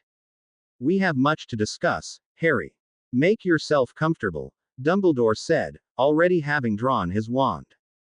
The first few charms that silently left the headmaster's wand, he had managed to identify due to the precise wand movements, but as the time went on the movements became more complex, and at some point Dumbledore had abandoned silent casting, chanting in different, but clearly old languages. Colorful jets of light splashed against the walls, leaving them unmarred, and Harry felt dozens of privacy charms settle in. No, not only privacy charms, he thought, but even more than that. Repelling charms, security charms, obscuring charms, the list went on and on. In 10 minutes, the headmaster had cast an amount of magic that was nearly incomprehensible, and it hadn't even left the man sweating. "Wasn't that a bit excessive?" Harry asked. "Maybe, but the topics of our conversation are rather sensitive. It is, after all, better to be safe than sorry." "True," said Harry and sank deep into a large green pillow. "You can take out your pipe, Harry," Dumbledore said and frowned a bit. "I assumed that you would want to smoke and included some air-freshening charms." Harry inclined his head, a sly smile tugging at his lips. "You know what they say about assumptions, Professor." The reproving look Dumbledore gave him nearly made him giggle. "Don't be coarse, my boy. I only worry about your health. Smoking can't be good for it." "Don't worry, Professor," Harry said, the smile never leaving. "I already researched some rather obscure healing charms that will heal any damage I inflict on my lungs. Might ask Madame Pomfrey if she can help me to learn them though." Dumbledore had seemingly resigned and just looked disapproving, but Harry, who had spent the last few days exclusively in the company of the esteemed headmaster, also detected a hint of amusement. "I think I know what charms you mean. I had a feeling you would, Professor," Harry said and carefully unhooked the pipe from his belt. Not long after, the spicy smell of various herbs filled the room and clouded them in a sense of mystery. Despite himself, Dumbledore was impressed. The last Potter had achieved what many thrice his age failed to do and created an impression of wisdom that belied his years. He really wondered whether the lad knew that he sometimes unconsciously created a hazy shroud around himself that wasn't unlike his own aura. The companionable silence stretched on as Harry exhaled clouds of smoke and Dumbledore fished an unlabeled bottle out of his robes. He quirked an eyebrow when the dark red liquid filled the headmaster's cup. You know, Harry, there is a yearly celebration to honor Hathor in magical Egypt. I don't know whether the Muggles still do the same, but then it was held at Bubastis and honored the goddess of love, joy, and drunkenness. Dumbledore took a healthy gulp from his goblet and let out a content sigh. When they come to Bubastis they hold festivals celebrating great sacrifices, and more wine of grapes is consumed upon that festival than during the whole of the rest of the year. I've read these words on an ancient inscription decades ago, and sometimes I wonder why we never had such wonderful customs at home. Bubastis? Harry asked, somewhat amused by the headmaster's words. An old Egyptian city that sadly is no more. Nowadays the wizard and witches of Egypt flock to Cairo to celebrate such festivals. There are so many gods in this country's mythology, it is a wonder we didn't see an ongoing festival as soon as we arrived here. For a moment a look of emotional pain flashed over the man's face and he wondered what thought the headmaster just had. Nonetheless, I feel it is time for me to tell you why we are here, because as much as I would like it to be, it is sadly not for pleasure.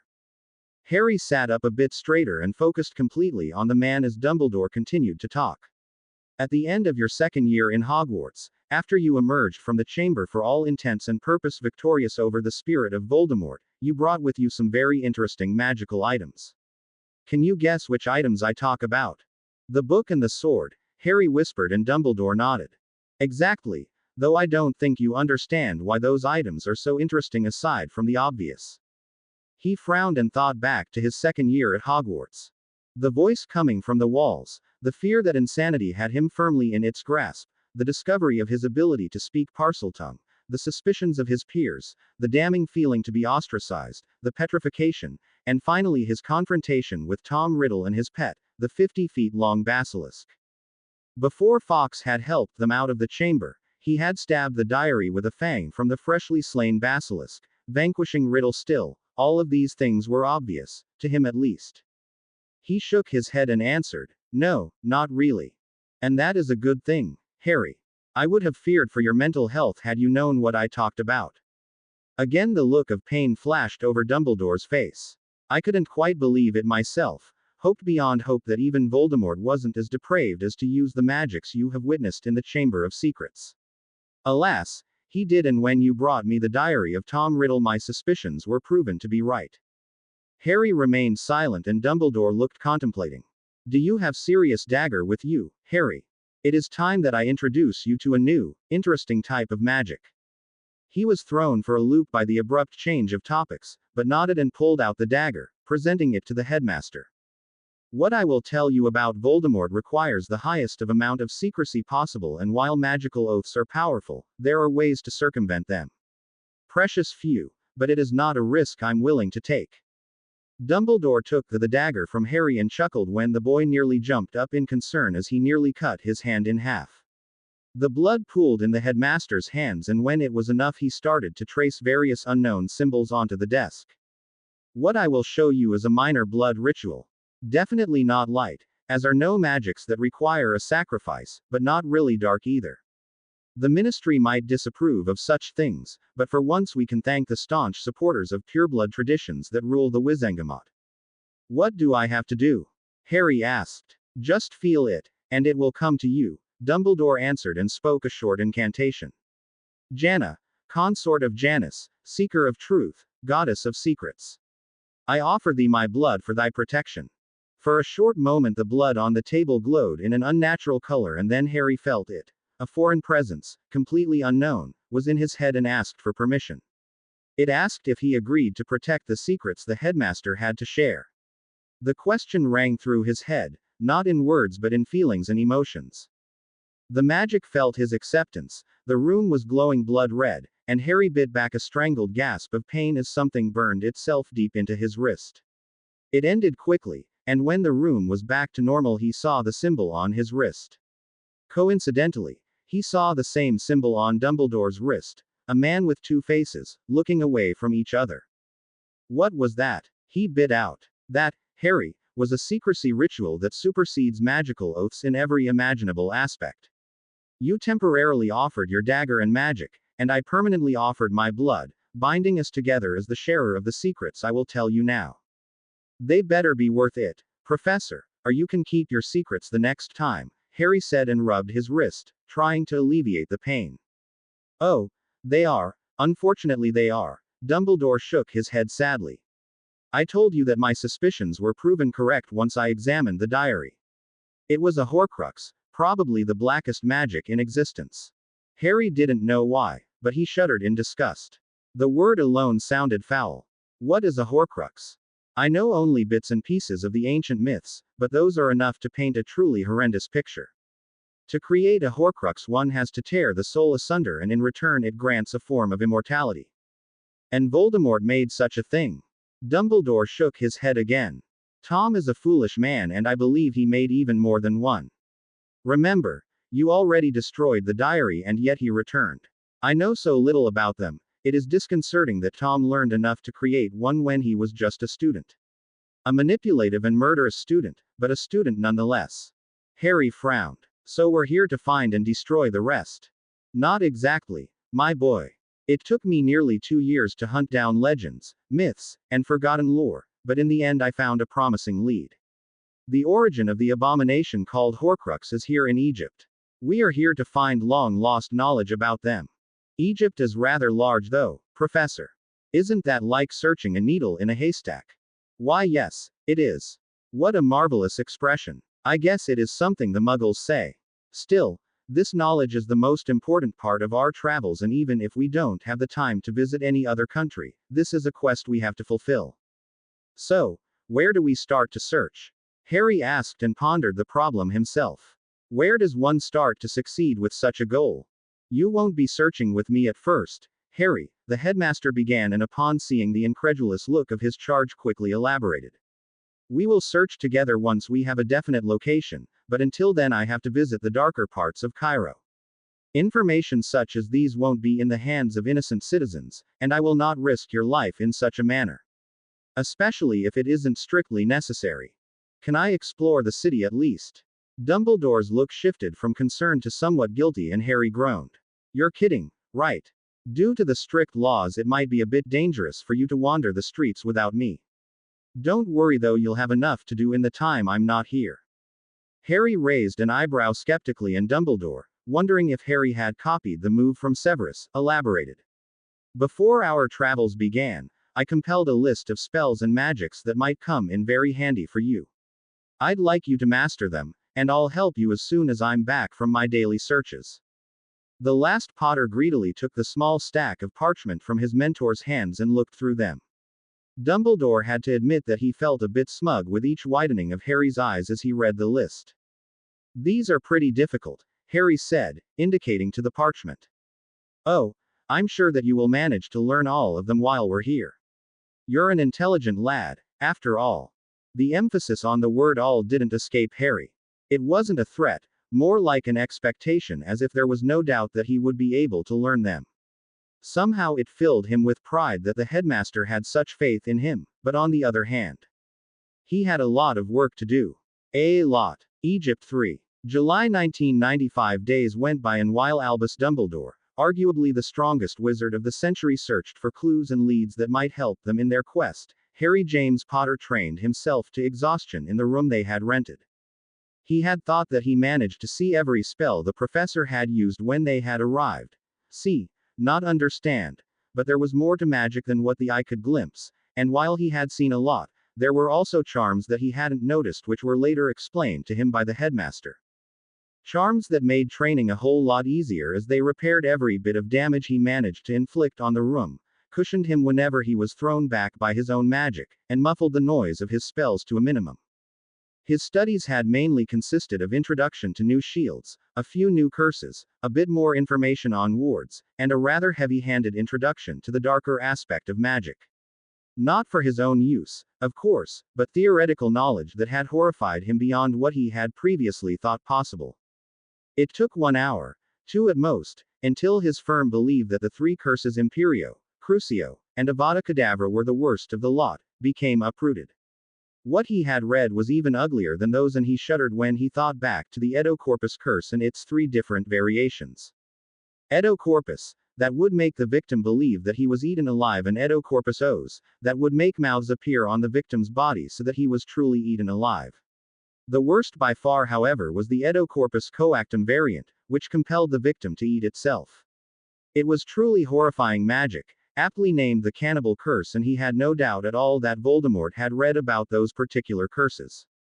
Compared to such a fate, the Killing Curse seemed like mercy, and he had wondered for a while why the 3 Unforgivable were considered as such when there were far more devastating curses to be found in the world. In retrospection, Dumbledore's answer made sense. They couldn't be blocked, and that was all there was to it. Sure, they were dangerous, dark, and hurt their victims, but if someone managed to create a way to shield against them with pure magic, it wouldn't take long until they were just classified as highly punishable dark arts. He wiped the sweat from his brow and was about to incant another spell when the door opened and Dumbledore strode into the room, a satisfied smile on his lips. "I believe I have found a lead, Harry. There is an old store selling antiques at one of the outposts a few days' travel away from Cairo." "Good. I guess I'll come with you for this one," Harry asked. "Of course. I told you that you would accompany me as soon as I've found a more precise lead, and I'm true to my word. Have you exhausted yourself much?" "Nah, not really. How do we get there?" "Portkey again." Dumbledore frowned and pulled a piece of parchment out of his robes. "Unfortunately, I only managed to get this crude map. We will apparate as near as possible to our destination and walk the rest of the way." It didn't take long for Harry to get ready, and with a nearly inaudible sound they vanished from their room. "This method of travel is even worse than using portkeys, Professor," Harry stated, feeling as if he was about to puke any second. Indeed, sight-along apparition was an unpleasant sensation, and he sincerely hoped that the normal process of apparating was different. The headmaster, as always, only chuckled and observed him with amusement. "With experience it won't bother you as much, but I have to agree. Apparition, while highly useful, was never my preference either," Dumbledore explained. "I believe that we have to walk for a few hours, Harry, so keep your eyes open and take in the wonders of the world." And in the hours they walked, Harry did just that. Non-magical people would have been sorely lacking in amusement, though, as for a good portion of their walk nothing but sand upon sand was to be seen. What made it interesting for the sophisticated wizard, however, were the magically protected areas they had to cross in order to reach their destination. At some points he had felt muggle-repelling wards wash over him, and the dull picture of a desert changed completely. Mountains sprung up where there were none before, sometimes a few sources of water even, generated by ancient magic and overseen by ministry personnel. Animals, magical ones at that, could be seen often, and the headmaster was nice enough to answer any question that he had about them. "Those are Larises, Harry. They are very proud, so be careful never to insult one," Dumbledore explained as he pointed to an animal. Harry looked over and snorted. "Those are camels, Professor. Why didn't we just ride one of those?" "Ride them? Goodness, Harry, what gave you such a bizarre idea? Their humps are filled with poison. Can you imagine the disaster it would bring were you ride them?" He tried not to laugh. He really did, but the shocked expression of the headmaster was just hilarious, and as if a dam had broken, his laughter bubbled up. "I don't know if they're the same, but if they are, then Muggles have ridden them for thousands of years already, Professor." "Truly. Yes, it was the preferred way to travel through the desert. Some even refer to them as desert ships," explained Harry. "Riding Larises indeed, simply marvelous. I wonder if they truly are the same, or if the species has divided itself into magical and non-magical over the centuries." "We could make an experiment," Harry said, and pondered on the matter. "Why don't we try to ride one? If it works, then they're the same, and if not, then they're different." Dumbledore suddenly looked a bit green around the nose and quickly led Harry away from the grazing herd of Larrieses. I think we will have to conduct that experiment at another time, Harry. First we need to reach our destination. And so they walked on, still observing the nature around them, but always in motion. Harry even saw a bicorn, one of the creatures he had slain during the third task, lazily and peacefully grazing on a patch of grass. Soon another ward washed over them, obscuring the view of mountains, water and grass, and instead they found themselves back in the hot and dry desert. Their march continued for another half an hour until they finally reached the outpost, an odd assortment of 4 buildings. It wasn't hard to guess the buildings' purposes either, because large plaques indicated what they were used for. The large Gringotts sign obviously stood for the Goblin Bank, the large goblet wasn't hard either and indicated a pub of some sorts. Harry guessed that the plaque with a grain symbol stood for a store that sold equipment, and the last sign, an hourglass, was probably the shop the headmaster had mentioned. That must be the shop, Harry. Now let's talk to this knowledgeable man that might have our information, Dumbledore said and walked with quick strides toward the shop with the hourglass. The headmaster knocked politely on the door and the voice from the inside beckoned them into the shop. And what a shop it was, littered with odd knick-knacks and books that were seemingly from all around the globe. He spied a few books with rather gruesome titles and even saw a Hand of Glory, the item Malfoy had wanted in their second year when Harry had hid in the small cabinet at Borgin and Burke's. What can I do for you, gentlemen? The portly man behind the counter asked. My apprentice and me are looking for legends and myths about resurrection, the headmaster answered jovially, and Harry had to suppress his emotions from showing. Why did Dumbledore state something like that so openly? Although Harry could be cunning occasionally, he wasn't really a sly or sneaky person, but this was blunt, really blunt, even for his standard. Resurrection. My goodness man, why would you ever look for something like that? That's rather dangerous territory you're moving on, the man said. We're working for the British Institute of Ancient Magic History and we're currently undergoing a field study of ancient Egyptian wizards. Of course, resurrection features quite heavily into your country's culture, so every bit you know would help, good sir, Dumbledore said, and Harry was somewhat astounded by the smooth lies that left the headmaster's mouth. But where are my manners? My name is Cornelius Doufgay and this is my apprentice Dalaran Umbridge, at your service. Harry nearly choked on his spit as he heard the name, and it was quite difficult to keep the twitch in his left eye under control. Cornelius Doufgay, really? Nonetheless, he nodded eagerly and behaved exactly like he thought a history apprentice should behave. It's incredible, sir. By Merlin, I just heard about the Hawthorne celebrations that took place in Bubastis in the past. Simply marvelous. I can't wait to delve deeper into the mystery that is Egypt. Harry said, having a lot of fun offering his contribution to the cause. Well, yes, I suppose I can tell you a bit then. You see, there's this tomb not far from here, but every time I try to get some of the adventurers or cursebreakers to look into it, they just brush me aside. An old, babbling man I am to them. They say that if it is this close to an outpost it's already excavated, but I know it isn't. I'm pretty sure that if you look for history and myths about resurrection, you'll find at least something there, the man said, waving his hands wildly through the air. If you tell us where it is, then we're going to take a look, Dumbledore replied, still in a nearly hurtful chipper mood. Of course, of course. I was there once, you see. I can give you the apparition coordinates. Didn't go in though. Not that I'm scared. No, but I'm no cursebreaker. I like my life. Understandable, of course. We'll have to be extra careful in the tomb then, Dumbledore said, and waited patiently until the man finished writing down the coordinates and gave him the piece of parchment. Thank you, kind sir. We're on our way then.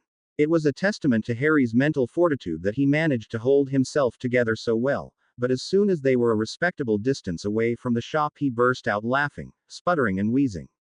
Cornelius Doufgay, Professor. I don't know whether to cry or laugh about that, he said. Laughing is obviously the better choice, my young history apprentice, Dumbledore replied, chuckling. Anyway, it's still early in the day, so I think we should visit the tomb and see if there's anything that could help us. Please take my arm, Harry. Harry did so, and true to the headmaster's words, the second time didn't seem to be even half as bad. A lecherous grind stretched over his face. It had been a while since he had heard it, but a few years ago there had been some kind of joke that he hadn't understood at that age. Now, however, he did. The first time always hurt. Bombarda. The first thing Harry did upon arriving was to listen to his instinct that basically screamed at him to jump. The hairs on his neck rose and he quickly dove behind a rock, barely avoiding the explosion that had rocked the point where he had just stood. He saw that Dumbledore had simply sidestepped the curse and a silvery shield protected him from the flying sand and debris. Someone was attacking them. The headmaster shouted something at him, but Harry only saw the man's lip move, too loud were the drums of war pounding in his ears. A bloodthirsty grin stretched his face as he noticed the vicious rhythm. Finally, he had nearly forgotten the feeling, the ecstasy of battle. How could he have ever forgotten this glorious feeling? Harry jumped away from the stone as it was smashed to pieces and then the field was alight with colors. Dumbledore could handle himself, he was sure, and so he searched some opponents for himself.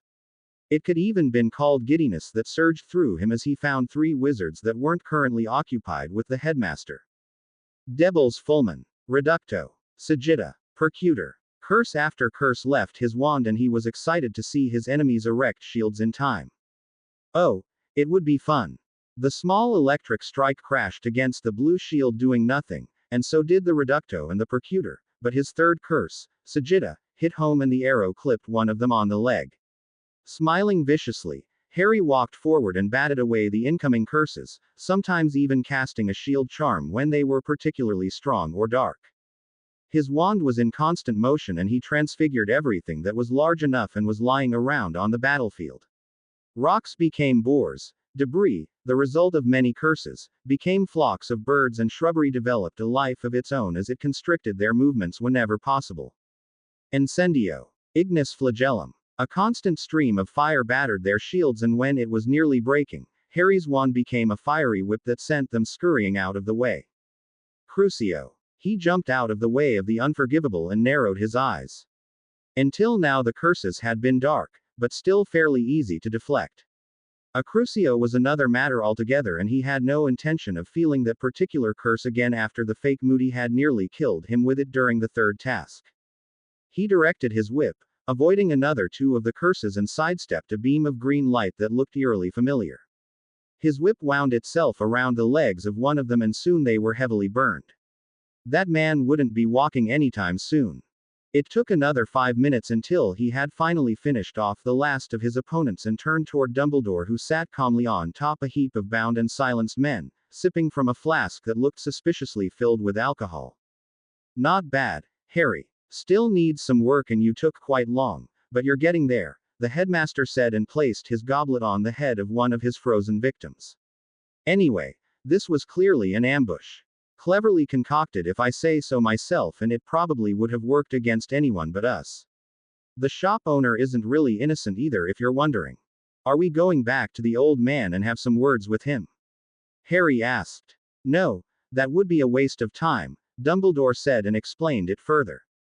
But he doesn't know that and the fear that we might come back will punish him quite well, I think. So, back to Cairo. Yes, my boy. Back to Cairo it is, Dumbledore said and rose from his human throne, looking for all intents and purpose like a dark lord.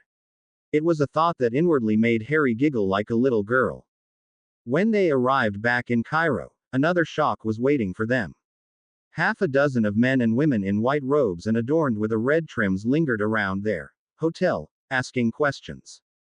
It was quite clear that the Aurors of Egypt were onto them and that definitely wasn't a pleasant thought. Well, it seems as if you really managed to get their attention, Harry. What do we do now, Professor? Harry asked uncertain. The headmaster's brows furrowed as he thought about it and Harry was amazed by the change of emotions that showed on Dumbledore's face. In the end he looked resigned.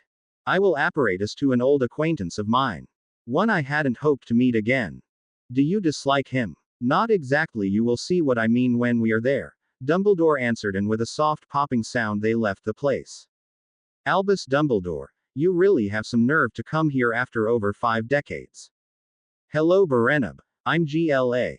A slap echoed through the house and the woman, quite an old one at that, laid into the mighty Albus Dumbledore with all her being. Don't berenab me, you ancient relic. I haven't forgotten how you just disappeared to the continent. Probably gallivanting around with that bag of dragon dung, Grindelwald. Harry was grinning like a madman at that point, until something quite bizarre caught his eyes. Slender legs, a neatly trimmed triangle, a belly piercing, round melons, and to round it off, a smoldering gaze accentuated by long black hair. The BPD woman grabbed his A.S. and leaned over to him. Hi there, handsome, she said, and Harry had to admit that while it was quite the pleasant sight, he felt slightly bewildered. That was, until he finally took the time to look at the room he was standing in. Red walls, red cushions, red candles, red drapes, the heavy smell of incense lingered in the air. Yep, somehow he felt right at home here. Hi, a pleasure to be here, he said and cast another glance around the room. There were other women too, either BPD or in various states of undress. Quite exotic, if he said so himself. Harry wasn't a racist, but usually his interest in black women was rather limited. The one in the far corner to his right, however, had the biggest B.S. he had ever seen, and sweet Maeve, they weren't even sagging. Magic was simply wonderful. The shouts of fury brought him back to reality, and he looked over to Dumbledore, who was still trying to argue with the old woman that called herself Berenab. It was probably the mother, he mused while immensely enjoying the shoulder massage the BPD beauty behind him offered. Professor, he called over the shouting and directed the attention of both ancients to him. Dumbledore's eyes widened momentarily as he saw Harry. Please don't argue with the nice mother and apologize. I like it here, and it's quite rude to barge in and start shouting in a stranger's home. The headmaster looked flabbergasted for a moment, and the mother next to him was laughing in between wheezing breaths. Your apprentice, I take it. Hee hee. I like him, she said and nudged the headmaster not so gently in the stomach. The old crone seemed to have quite a lot of strength if the headmaster's bent-over posture was anything to go by.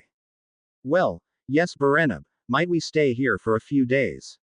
Dumbledore asked. Grovel at my feet for a few days and I'll let you stay, she cackled in response. It was quite bizarre when Dumbledore jumped up and was about to leave until Harry's iron glare firmly locked him into place. Never before had the wizened man felt so stared down in his century-long life. Another cackle escaped Berenab and she clapped her hands twice. Girls, we have visitors. Wine, fruits, music and company. You know the spiel. The women shed the rest of their clothing, at least those that weren't BPD already. With a mighty grin he looked over to his headmaster and saw that the man was decidedly uneasy, but Harry shrugged it off. It wasn't any of his business. Egypt 9. July 1995. The last 6 days had been the most pleasurable, memorable and enjoyable he had in his life so far. Days were spent lazing around, listening to the girls' tales, playing cards and dices with them and enjoying their company in any capacity he could. Sure, it might have been prudent to study more, especially after the headmaster had urged him to, but somehow the thought of dusty old tomes wasn't nearly as appetizing as the nubile flesh that was around him all day now. A few words of choice from Berenab had left Dumbledore a stuttering mess afterward, and Harry was free to enjoy the days in peace. With a content sigh he sunk deeper into the abnormally large cushion and opened his mouth, greedily accepting the grape that Kia had just offered him. A few sensual licks of her fingers later and she settled down next to him, quite BPD and laughing softly when she noticed his undisguised leer. The strong smell of incense was only strengthened by the puffs of smoke that he periodically emitted from his pipe. Honestly, if it weren't for Voldemort he would probably never accept to leave this place again. As it was, however, Harry knew that the days of pleasure would be over soon. Every day, Dumbledore returned with just a bit more smugness in his smile, and he knew that it wouldn't take much longer for the headmaster to find another lead. Speak of the devil and the devil may come. Just as he wanted to bring his thoughts about ravishing Kia into reality, the door to his room opened and the headmaster strode in. Dumbledore's disapproving stare met an innocent shrug, and after a few seconds-long stalemate, Harry cracked a grin and the headmaster shook his head bemused. I fear the good times are coming to an end, my boy. I just swallowed a small dose of liquid luck potion and overheard quite an interesting conversation a few alleys away. Get ready, Harry, we're moving out soon. Harry sighed deeply and gave Kia's left east a good squeeze, eliciting a squeal. Where to, Professor? I'd like to know our destination this time, he said. A few hundred miles to the southwest of Cairo, an excavation was suddenly aborted and the whole team left the newly discovered tomb as quickly as possible. Why is not known, but it is the best lead we currently have. Harry nodded and rose from his cushion. The time for pleasure was over and now the hard work would begin anew. Egypt 10. July 1995. Here it is, Harry. Can you feel it? Can you feel the magic? Dumbledore asked as he walked toward a place that would look like just another area of sand to an outsider. His voice was reverent and he wore a benign smile. In truth, Harry thought that Dumbledore seemed to belong to places such as this. The concentration of magic in the air was incredibly high, maybe even higher than in Hogwarts, and like a moth drawn to the flame he couldn't help himself but walk toward it, completely unaware of the amusement that shone in Dumbledore's eyes. Harry lifted his hand and although he wasn't able to see it, he certainly felt the magic as it wove around his fingers like water, neither feeling dark nor light, neither welcoming nor resisting him. It draws us in, does it not? Century old. No, millennium old magic saturate this place. Some wizards, Harry, visit places like this and don't feel a thing. To sense it, to feel it in its entirety makes us privileged. Don't you think so? Yes, Harry answered, still not believing he was actually in Egypt, one of the first places where magic came to be. Do you want to see it? Go even further beyond the incredible sensation. Harry turned around. His tone was pleading. Please, if there is a way to it's incredible. I don't think your mage sight has developed just yet, but there is a spell I learned a long time ago. I can't hold it too long as it is rather exhausting, but you will be able to see for a short moment that is. Please, Harry asked again. He wanted to. No, he had to see it. Had to verify with his own eyes that this sensation was real and not just a figment of his imagination. Very well, Dumbledore said and pulled his wand out of his robes. Serat un Athalos. Arwa nos Lodioke, the headmaster's voice rumbled in a deep timbre, and Harry felt it before he saw it. Incredible amounts of magic converged around the older man, his robes and beard whipping around in a wind that hadn't been there seconds ago. The wand moved in patterns he had never seen before, tracing symbol after symbol into the air.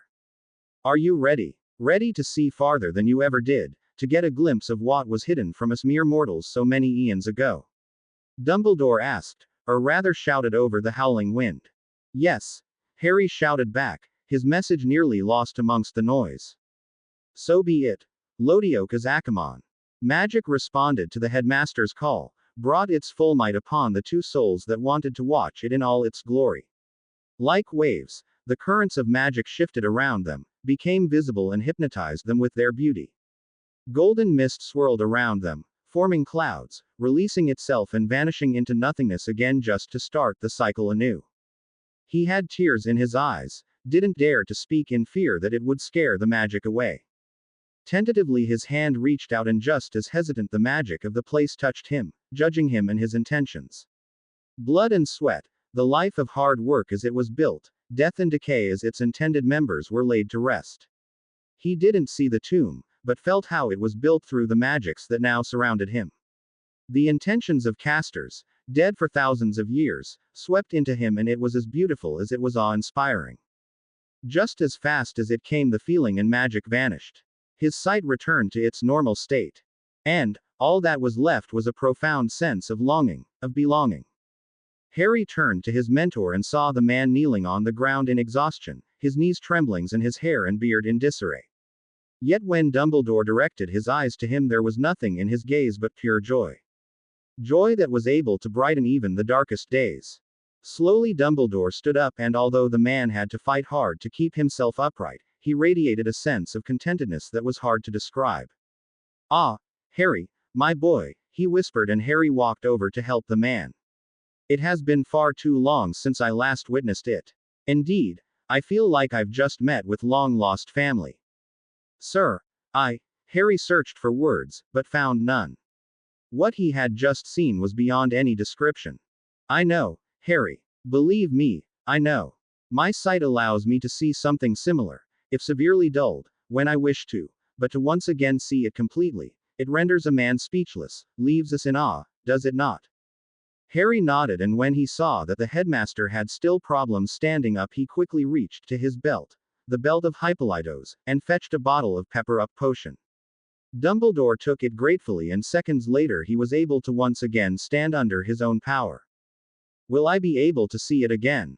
Harry asked. I have no doubt that you will, my boy. Once the opportunity arises and the occasion calls for it, never doubt that you will see it again. Now, let's pass through the illusion of sand and see what you just felt, Dumbledore said, and with quick strides they walked through the illusion ward. Here, in magical Egypt, it was much more believable that such a thing existed than in the bazaar of Izmir. They wandered through rows of abandoned tents, once belonging to the base of operation of the investigation and curse-breaking team, until they stopped before a nondescript building. Stairs, Harry whispered as he inspected the building. I guess those lead to the tomb. Right you are, Harry. From now on please follow my lead exactly, Dumbledore said and cast a glance around the campsite. The people who researched this didn't leave in an orderly fashion. I believe it was more of a hastened abandonment wrought in fright and terror. Harry couldn't help himself, and a shiver of anticipation ran over his spine. Do you think we'll have troubles? Oh yes, of that I have no doubt, but we should be fine as long as we are careful. Dumbledore took the first step into the darkness, and Harry followed obediently. The strange glow in his eyes went unnoticed as he contemplated the peaceful sensation he felt despite the danger the tomb would bring. To be continued. I hope you enjoyed this story. Also remember to subscribe and like this video. See you in the next video.